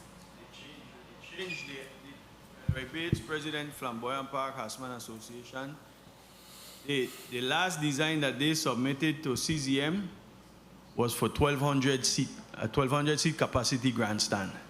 But it was higher than that before, correct? Correct. Do you know how many seats it was prior? 35 to 4,000 seats.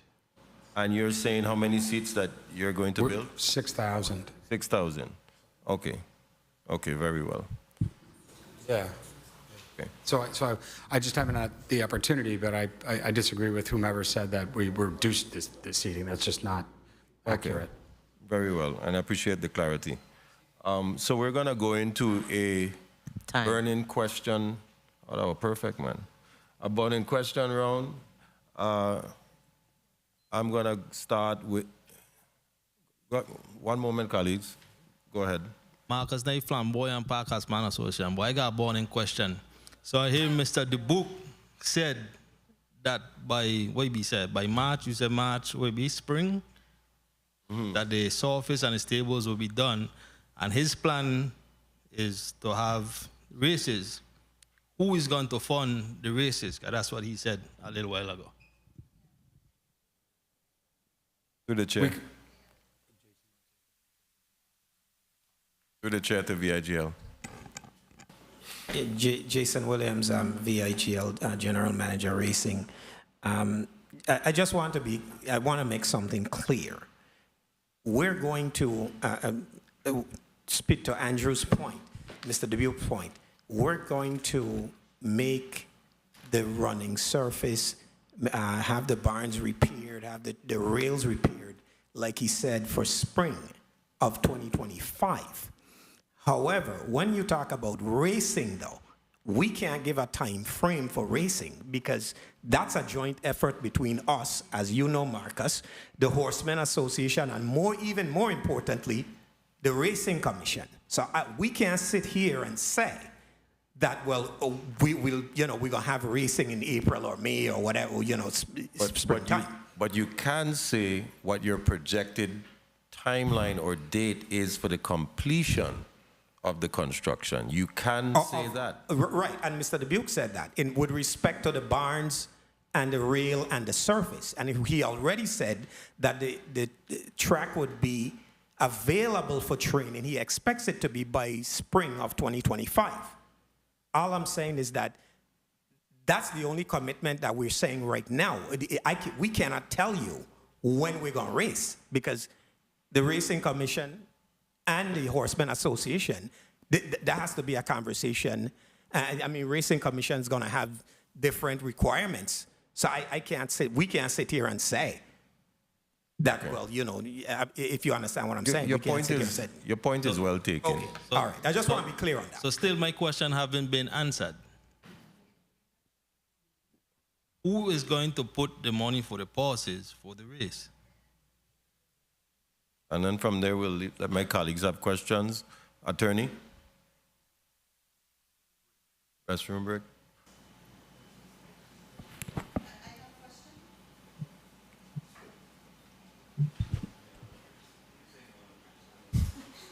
We're going to take a quick 2-minute recess, and we'll be right back. Okay. The Committee on Culture, Youth, Aging, Sports, and Parks is on a 2-minute recess.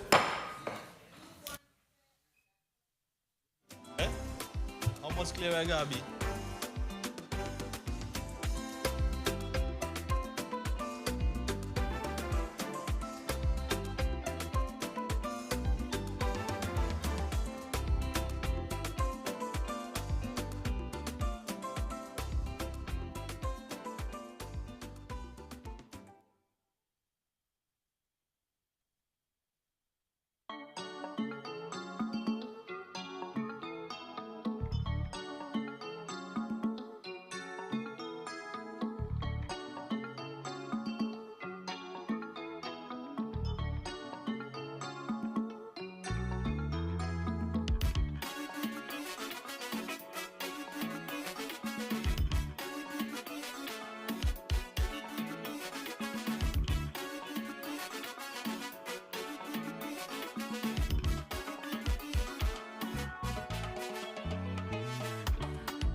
The Committee on Culture, Youth, Aging, Sports and Parks is hereby back on the record.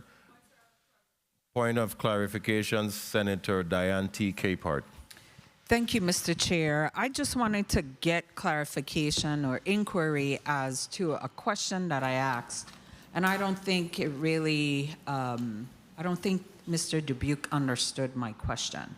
When I asked about the availability for the horsemen to be able to have that track, it was only for training purposes. It was not for them to be able, for the community to come out and have betting. It was for them to have the stables, the track to train. So they can go to St. Thomas, compete, just that availability of the track usage. That's what I was asking about, because Mr. Knight asked about the purse. So I realized that your response was not really to the usage of the track for training.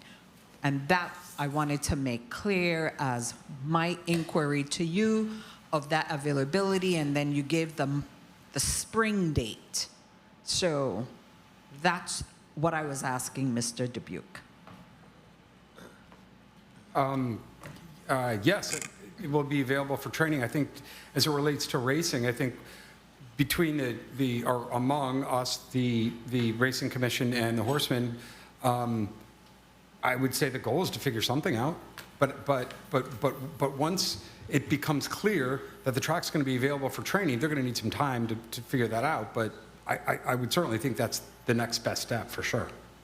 Okay, and just also for clarification again, when I asked if the government was giving you an assistance, if you were getting help from the Virgin Islands government, and you said that you were supposed to get $5 million, why have you not received that? Are you to have something that you need to do before the government give you that money? No, I made a request, but it wasn't responded to. I can respond to that. Commissioner? Commissioner White, Department of Sports, Parks and Recreation. The $5 million was always intended to be given to VIGL when there's substantial completion of the Randall Doug James racetrack. If you guys remember the last hearing that we had, VIGL stated, and it stated very clearly that that $5 million wasn't the reason for this project not starting. So I just want to make it clear that under the agreement, the $5 million was once construction started. Thank you. Thank you, Commissioner. Thank you for that clarification. And thank you, Mr. Chair. Proceed. Point of information, Senator Joseph. Thank you so much. Thank you so much, Mr. Chairman. I just wanted to get from Mr. Dubuque clearly, because you didn't give a time frame, when will the horsemen have access to the track? Because they don't have access to the racetrack right now. When will they have access to the racetrack? Andrew Dubuque, Managing Partner of Vigil Operations, LLC. As soon as we can get the barns and the surface ready to go, which I've said springtime would be. So by the 10 days, I'm sorry, so by the 10 days that you mentioned that you're going to do construction, within the 10 days, before the 10 days, they will have no access to the track after that 10 days. Andrew Dubuque, Managing Partner of Vigil Operations, LLC. I think your question is, will they have access to the track on the 11th day? Is that kind of, well, no, Senator, that wouldn't be appropriate. We'd still be under construction of the barns, and they wouldn't be able to access the barns while we're working on them. I don't know if they need to access the barns, but I do think they need to access the running surface. Oh. Okay, so that's what my question is. They need access to the running surface to be able to exercise the horses. So that was my question.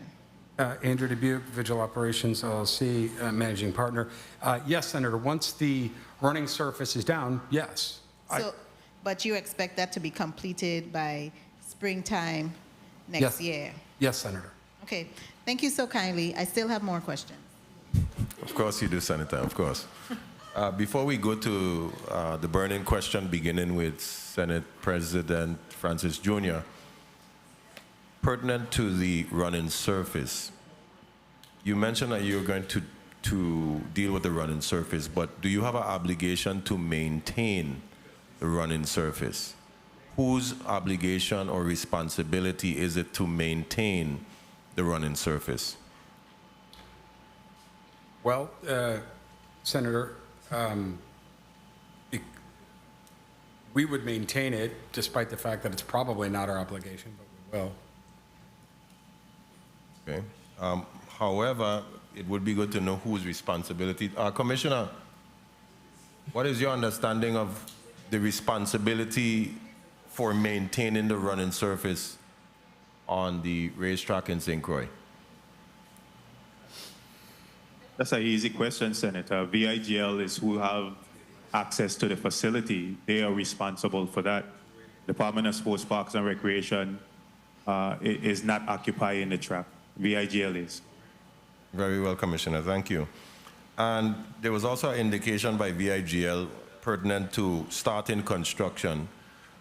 For clarification purposes, what does that mean? Does that mean we're going to cut a little bush, show something, move some dirt around? What does construction look like? What does that mean? Well, I mean, I would suggest that construction starts with the renovation of the barns and the track and the surface and the rail and paddock too. I guess we haven't really talked too much about that, but a paddock is going to be needed as well. So what do you have scheduled? Like I said, in the next 10 days, we have the beginning of construction with the barns. So what is the first thing that's going to be done in the next 10 days? What are you going to do with the barns? We're going to completely renovate them. Okay. And what does that look like, the renovations that you're speaking of?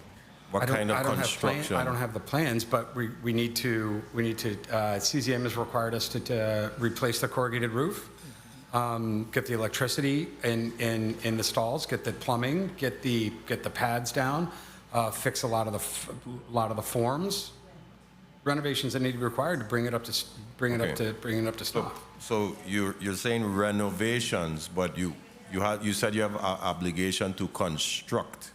You said construction begins in 10 days, and you're telling me about renovations to buildings that are already constructed.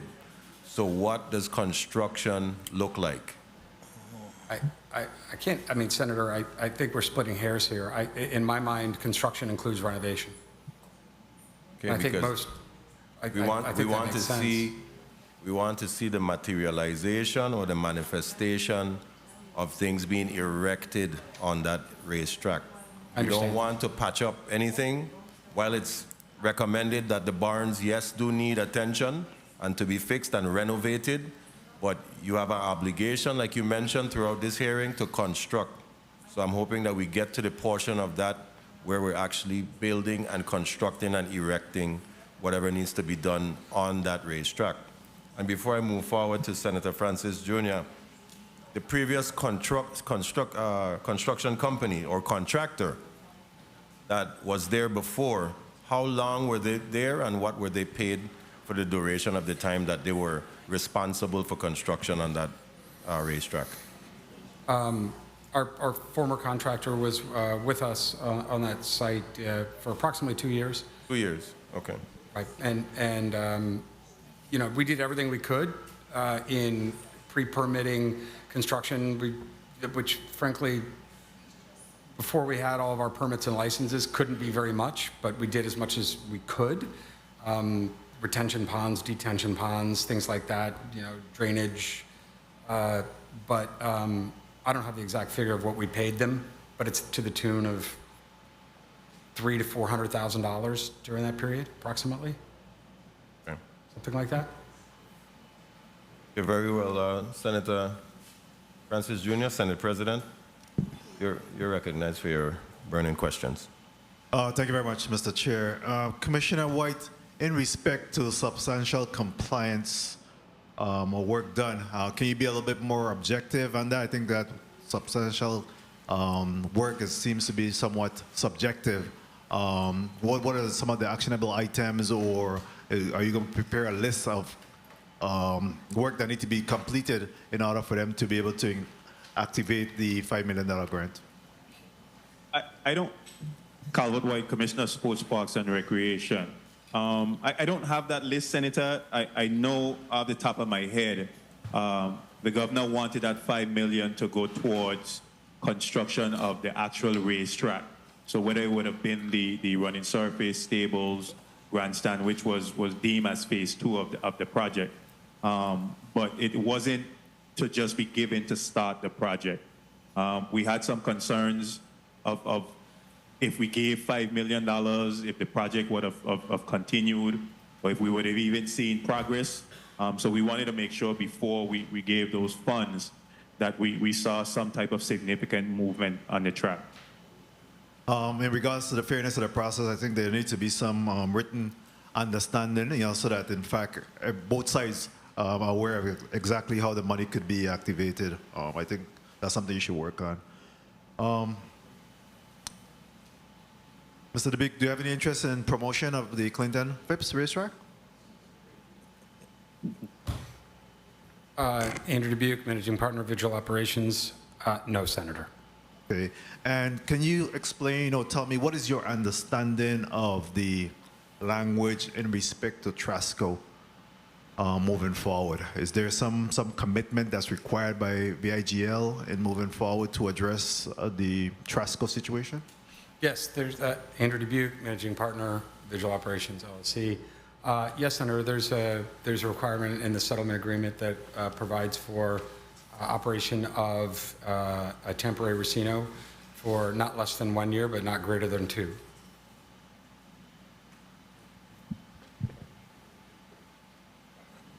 So we're clear on what that is, you said? That was it? I think that's the end of the functional aspects of that agreement. My final question on this round is, what we could look forward to moving forward. Again, I believe that how do we engage the community, engage the horsemen? What will be the level of engagement, public marketing of what's happening at VIGL so that the public could be kept abreast and aware of what's happening there? Andrew Dubuque, Managing Partner, Visual Operations LLC. I think the engagement with the horsemen will continue to ramp up once we start working on the barns and putting plans to get the surface down. Obviously, they're going to want to train the minute that we get that surface down. So we're going to need to coordinate with them. We've also we'll put up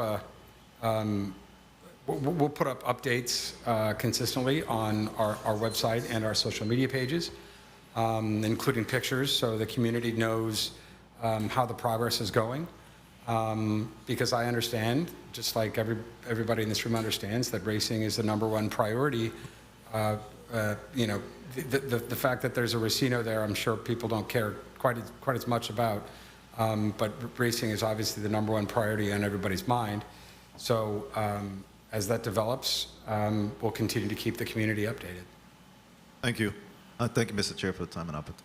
Thank you, Senator Francis Jr. Senator Franklin D. Johnson, you're recognized for your burning questions. Thank you very much. Good afternoon again. Mr. Dubuque, you told me that you have some kind of agreement with a contractor, H&L. They track down that contractor. You do exist, but you don't have no signed agreement with him. Is that fair to say that? Andrew Dubuque, Managing Partner of Visual Operations LLC. Senator, that's not exactly how it works. It's not a project. Hold a minute. He's starting in 10 days. That's what you said, right? In 10 days. Within 10 days, yes. But you have nothing signed in agreement with him.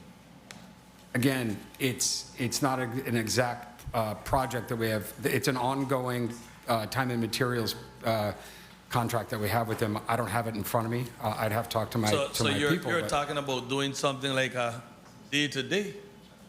In other words, I might have a project in my yard. I might find a contractor and tell you, start doing this here, and then he might start, and then okay, I got no money, you start the next day because you don't have a signed agreement with it. Again, it's not that type of relationship that we have with this particular contractor. It's been an ongoing relationship for quite a bit of time. So You're telling us, you're going to replace the barn, right?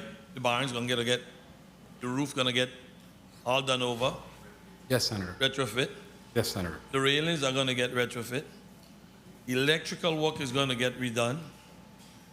And you don't have an agreement. If I bring a contractor to work for me, me and him going to have some sit down. He's going to tell me this is what it's going to cost me. And then I will say, proceed. Don't necessarily have to sign. We could have a gentleman agreement. You don't have either or. And you're talking and telling us that this project and the work that you're going to do starts in 10 days. Help me out. Senator, with all due respect, I believe I've answered the question to my best of my abilities. I'll be there in 10 days. Thank you very much. Thank you very much, Mr. Chair. Thank you, Senator Johnson. 10 days, September 30th, 2024. Senator Carla J. Joseph, you're recognized for your burning questions. Thank you so kindly, Mr. Chairman. I do have some questions.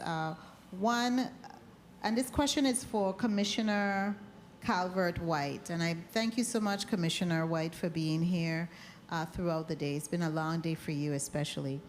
For the Racing Commission, I know you're an ex-officio member of the Racing Commission.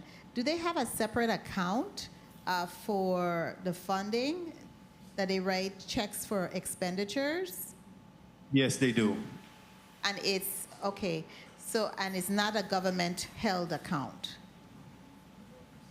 Both accounts are under the Department of Sports, Parks, and Recreation, but the chair and the vice chair of both commissions are the signatories on those checks. So you need two signatures for the check, but the commission by law are under the aspects of the Department of Sports, Parks, and Recreation.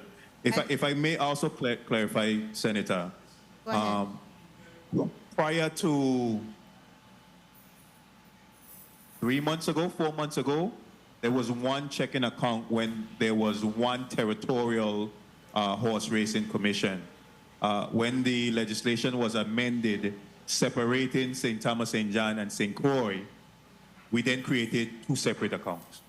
Okay, and those accounts, do they receive funding from the Horse Racing Improvement Fund, or they have to have an appropriation from us into those funds, or do they have access to that fund? So the St. Croix,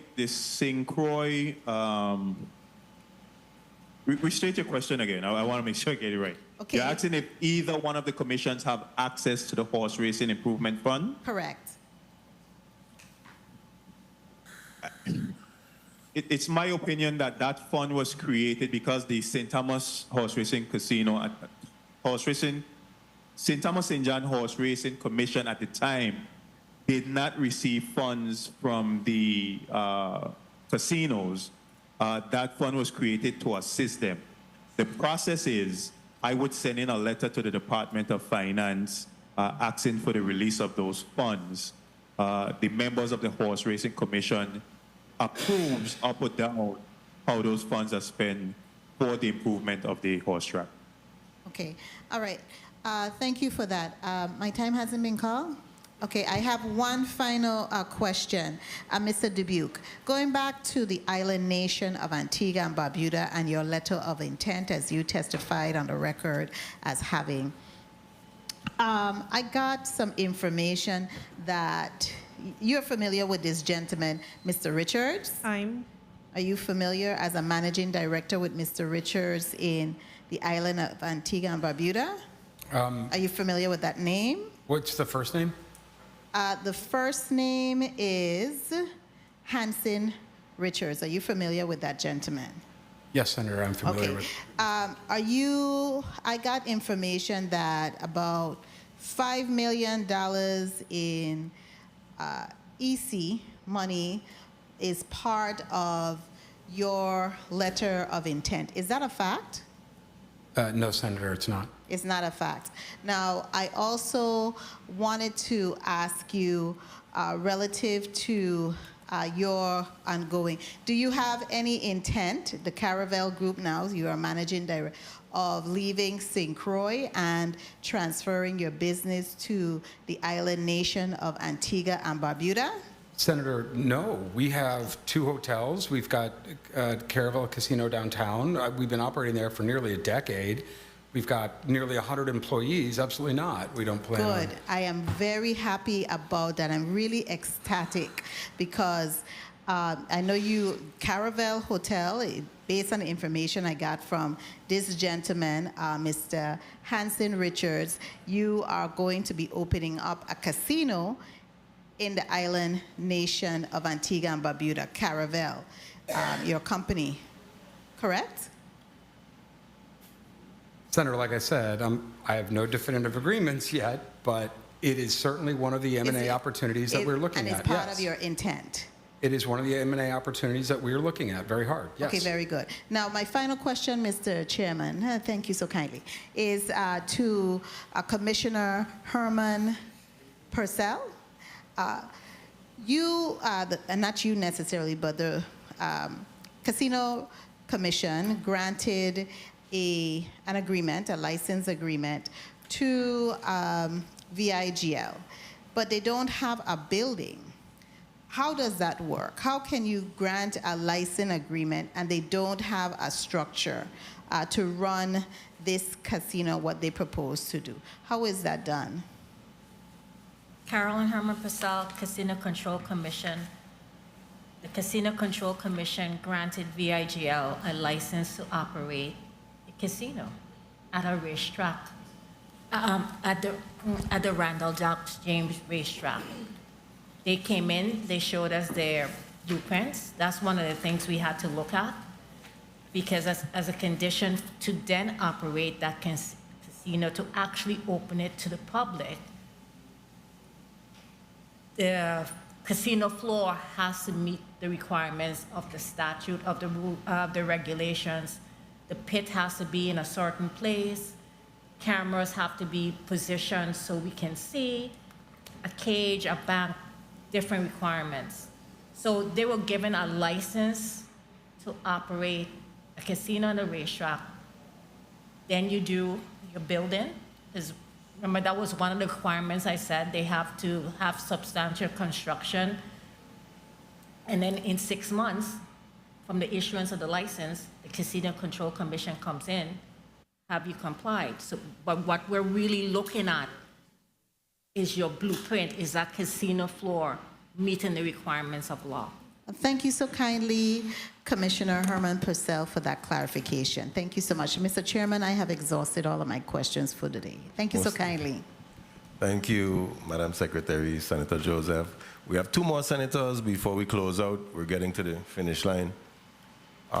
Beginning with Senator Samuel Carrion, you're recognized for your burning questions.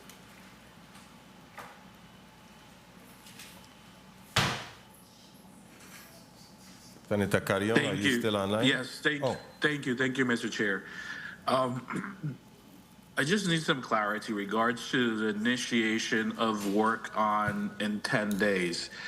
Mr. DeWeek, is the contractor in question aware that he will begin within 10 days?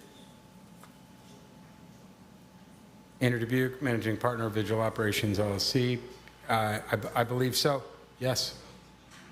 I believe so. That's an answer. And clearly, you know, you're just saying something to try to satisfy us at this moment. Have you personally engaged in conversation with this contractor? Andrew Dubuque, Managing Partner of Vigil Operations, LLC. My superintendent has, yes. I personally haven't, but I have good people that work for me, and he has. Is your superintendent here that we can question? Andrew Dubuque, Managing Partner of Visual Operations, LLC. Mr. Dubuque, you don't have, once you're speaking to the same senator, you don't always have to repeat your title. Oh. Once, yeah, okay. I'm sorry, I've been doing that all day. Yeah, that's fine. Sorry. No, he's not here. Clearly. So you have no contract agreement. You have not personally spoken to this contractor. The contractor is not aware that he started within 10 days. This is just something that you're planning to do. Because initially you said you're just having conversations. You were in conversations with a contractor to start within 10 days. Senator, with all due respect, I don't remember saying that. What I said was our organization... It's in the record. Initially you said, I'm in conversation with a contractor, right, and they will start within 10 days. Okay, well, Senator, you know, I trust my people to tell me the truth. And, you know, I have good people that work for me, and they've told me that the contractor, in fact, the contractor might have even been out there today, but in any event, the contractor knows, and they're in communication with my people, and as far as my people are telling me is that they're ready to go. So Last question, because my time has been called. Do you have a scope of work detailing that was turned over to this contractor of what is the expectation of him, and has he shared with you the timeline and the cost? What would be the cost for this barn section renovation that you are talking about? I have to circle up with my my super that has all that. I don't have that material in front of me, though.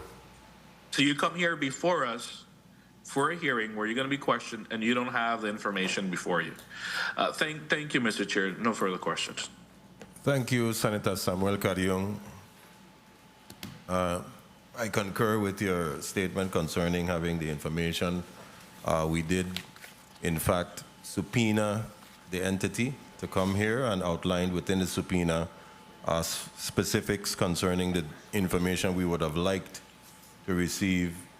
So I do concur with your statements on that.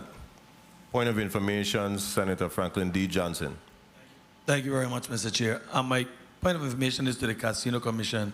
When VIGL came and applied for this license, part of this whole process wasn't to see if they have the financial whereabouts or the backings and stuff like that, and if it is, did they meet those criteria showing that they have the financial backing in order to fulfill the obligation of the casino part of this, the Racino part? Carolyn Herman Purcell, Casino Control Commission. That was part of an investigation done by the Spectrum Group under the auspices of the Division of Game and Enforcement, and where we had, again, where DGE recommended there was no derogatory information pertaining to the financial stability, good character, honesty, integrity, and the business ability and casino experience of the applicants that would adversely impact a finding of suitability. So all that was contained in this massive investigation that was conducted, the numerous reports we received, and the Casino Control Commission then proceeded. Thank you, Senator Johnson. Senator Alma Francis Heiliger, you're recognized for your burning questions.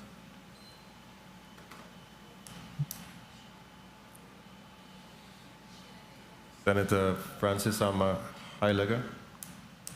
Senator Alma Francis Heiliger, are you on the line? Going once, going twice, okay. Hold on, I think I see her name on my screen. Give her a few seconds.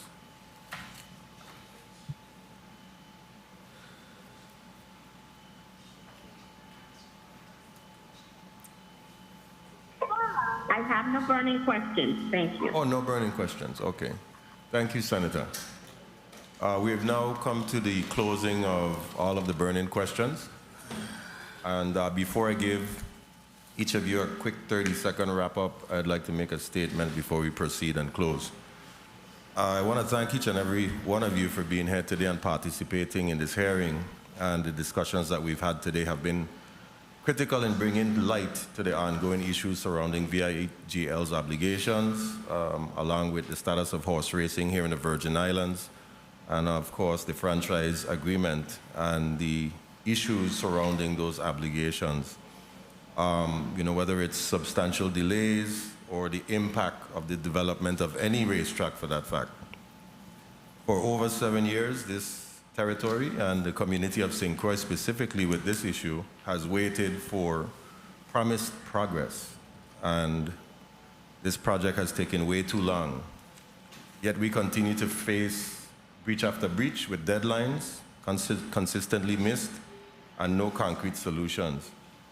But this government, by extension, has a responsibility to hold any entity accountable for not making its requirements. So I would encourage VIGL to stand firm on the things that you've mentioned today. We have 10 days before us. I ask you to please follow through with those 10 days and show good faith. But at the end of the day, the executive branch would have their decisions to make. And this legislature is only here to have purview and to make sure that you are in compliance with the government of the Virgin Islands. So let me be clear.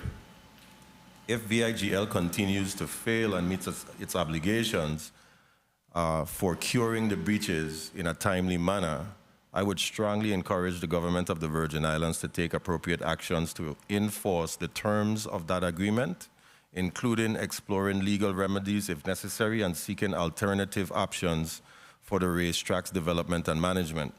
The people of this territory deserve progress, and we cannot allow this project to stagnate any longer because of the future of any delays that we've experienced and non-compliance or inaction.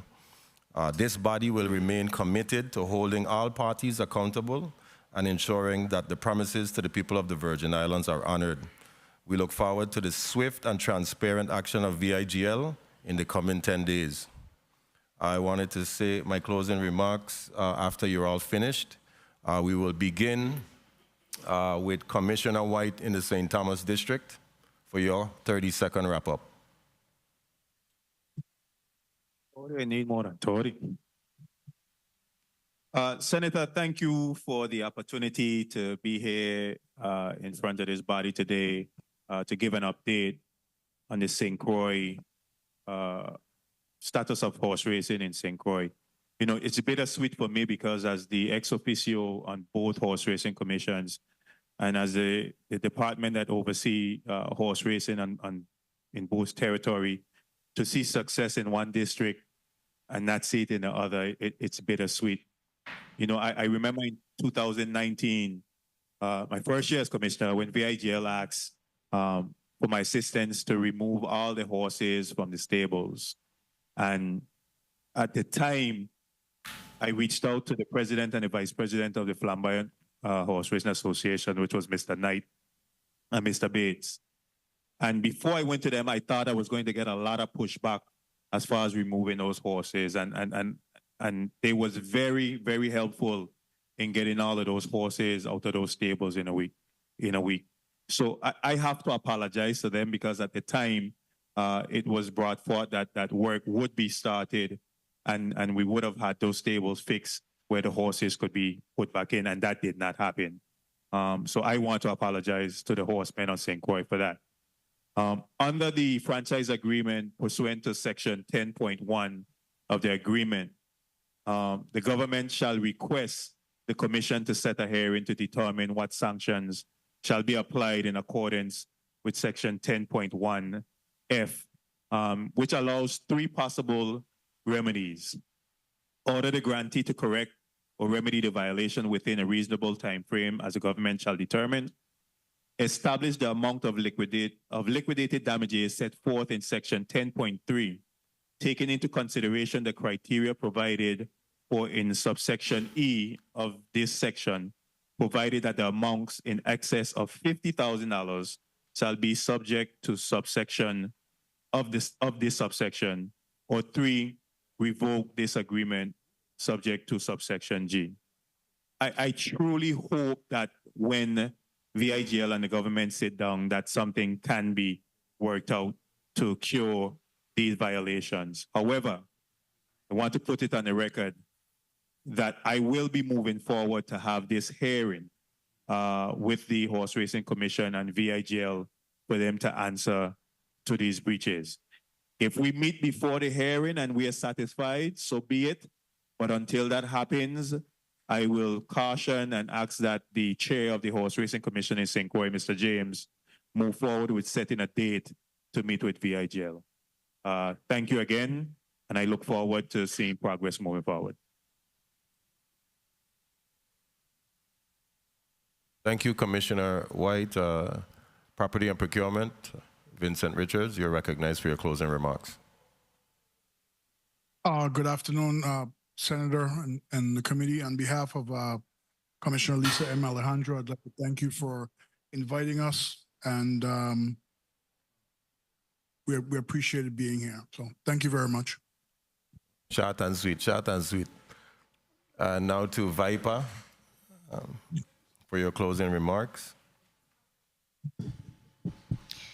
Good evening, everyone. This is, in my opinion and personally, I grew up with the horse racing. My uncle, Anibal Bermudez, he had a horse named Jessica B. Huh?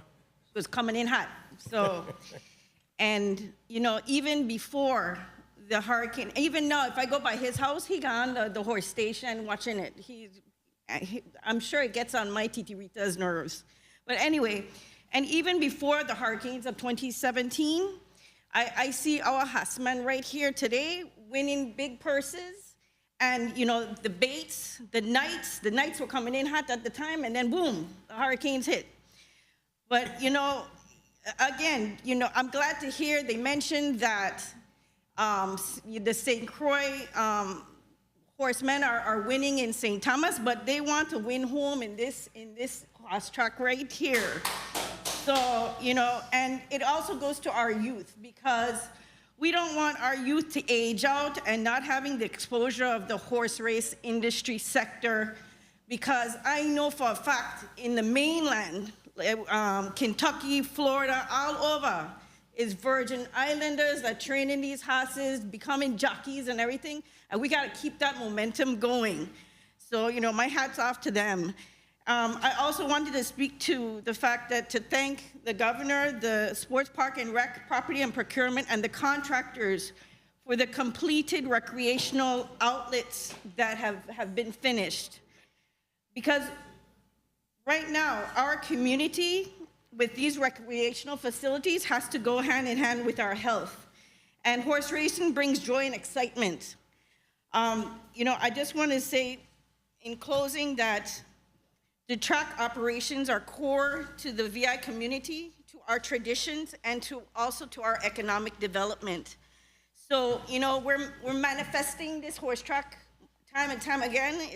I hope it comes into fruition, and I hope that the matters that are outstanding and that need to be resolved are resolved with a resolution in short order. So, again, thank you, everybody, and I work for VIPA. Thank you. Thank you for being here with us. Appreciate it. And I think I'm going to bring a donkey from St. John to see if I can win a purse over here one of these days. Dad St. James, how are you doing? You have to slow down, because I know I heard you call races in the past, but we ain't calling the races yet, just when you make your closing remarks.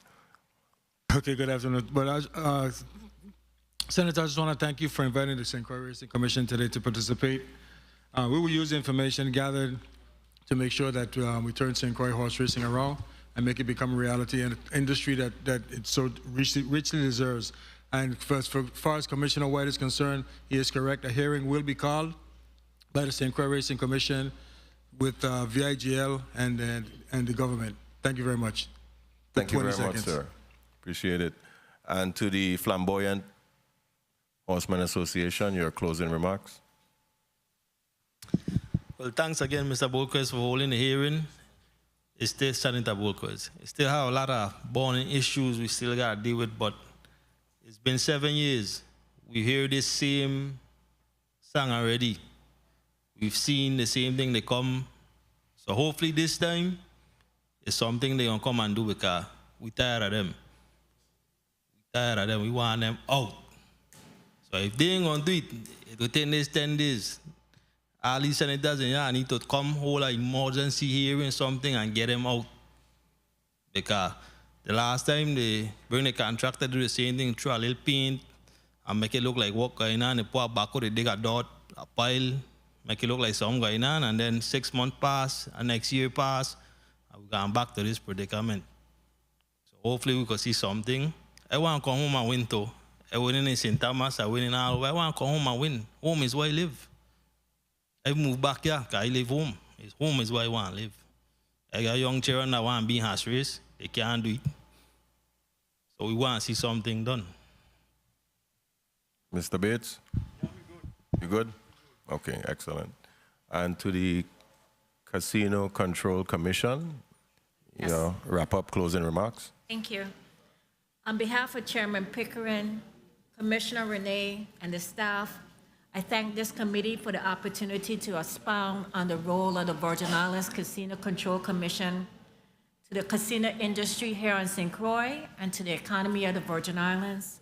And I wish all here present a pleasant weekend. Thank you so much. Mr. Rene, did you want to make a quick remark? No? Okay. And VIGL, you now have your closing remarks.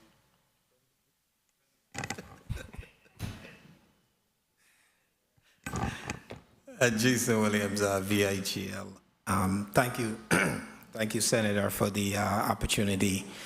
Certainly, thank you for the opportunity for us to come here and shed some light on what's been going on with respect to VIGL. Certainly, we understand and hear the frustration. I think Mr. Dubuque said it a little earlier. We're just as frustrated as everybody else.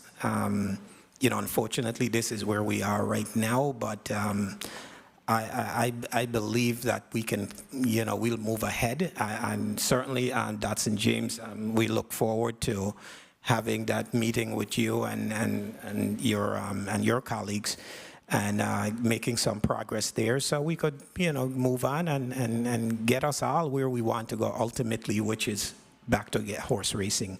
For me personally, I really want for this to happen. I've been at this, I think, longer than Mr. Dubuque. I've been here for the entire 7 or 8 years. So, again, I like what I do. I like the job. I like the sport of horse racing. Like what I've been, and the relationships that I've been able to forge in St. Croix and beyond. So, it's a little selfish for me too, but I definitely look forward to this and want to see the horse racing return to St. Croix. And Mr. Bates, you and I, we talk constantly, whether by text or by phone. We'll continue to do so.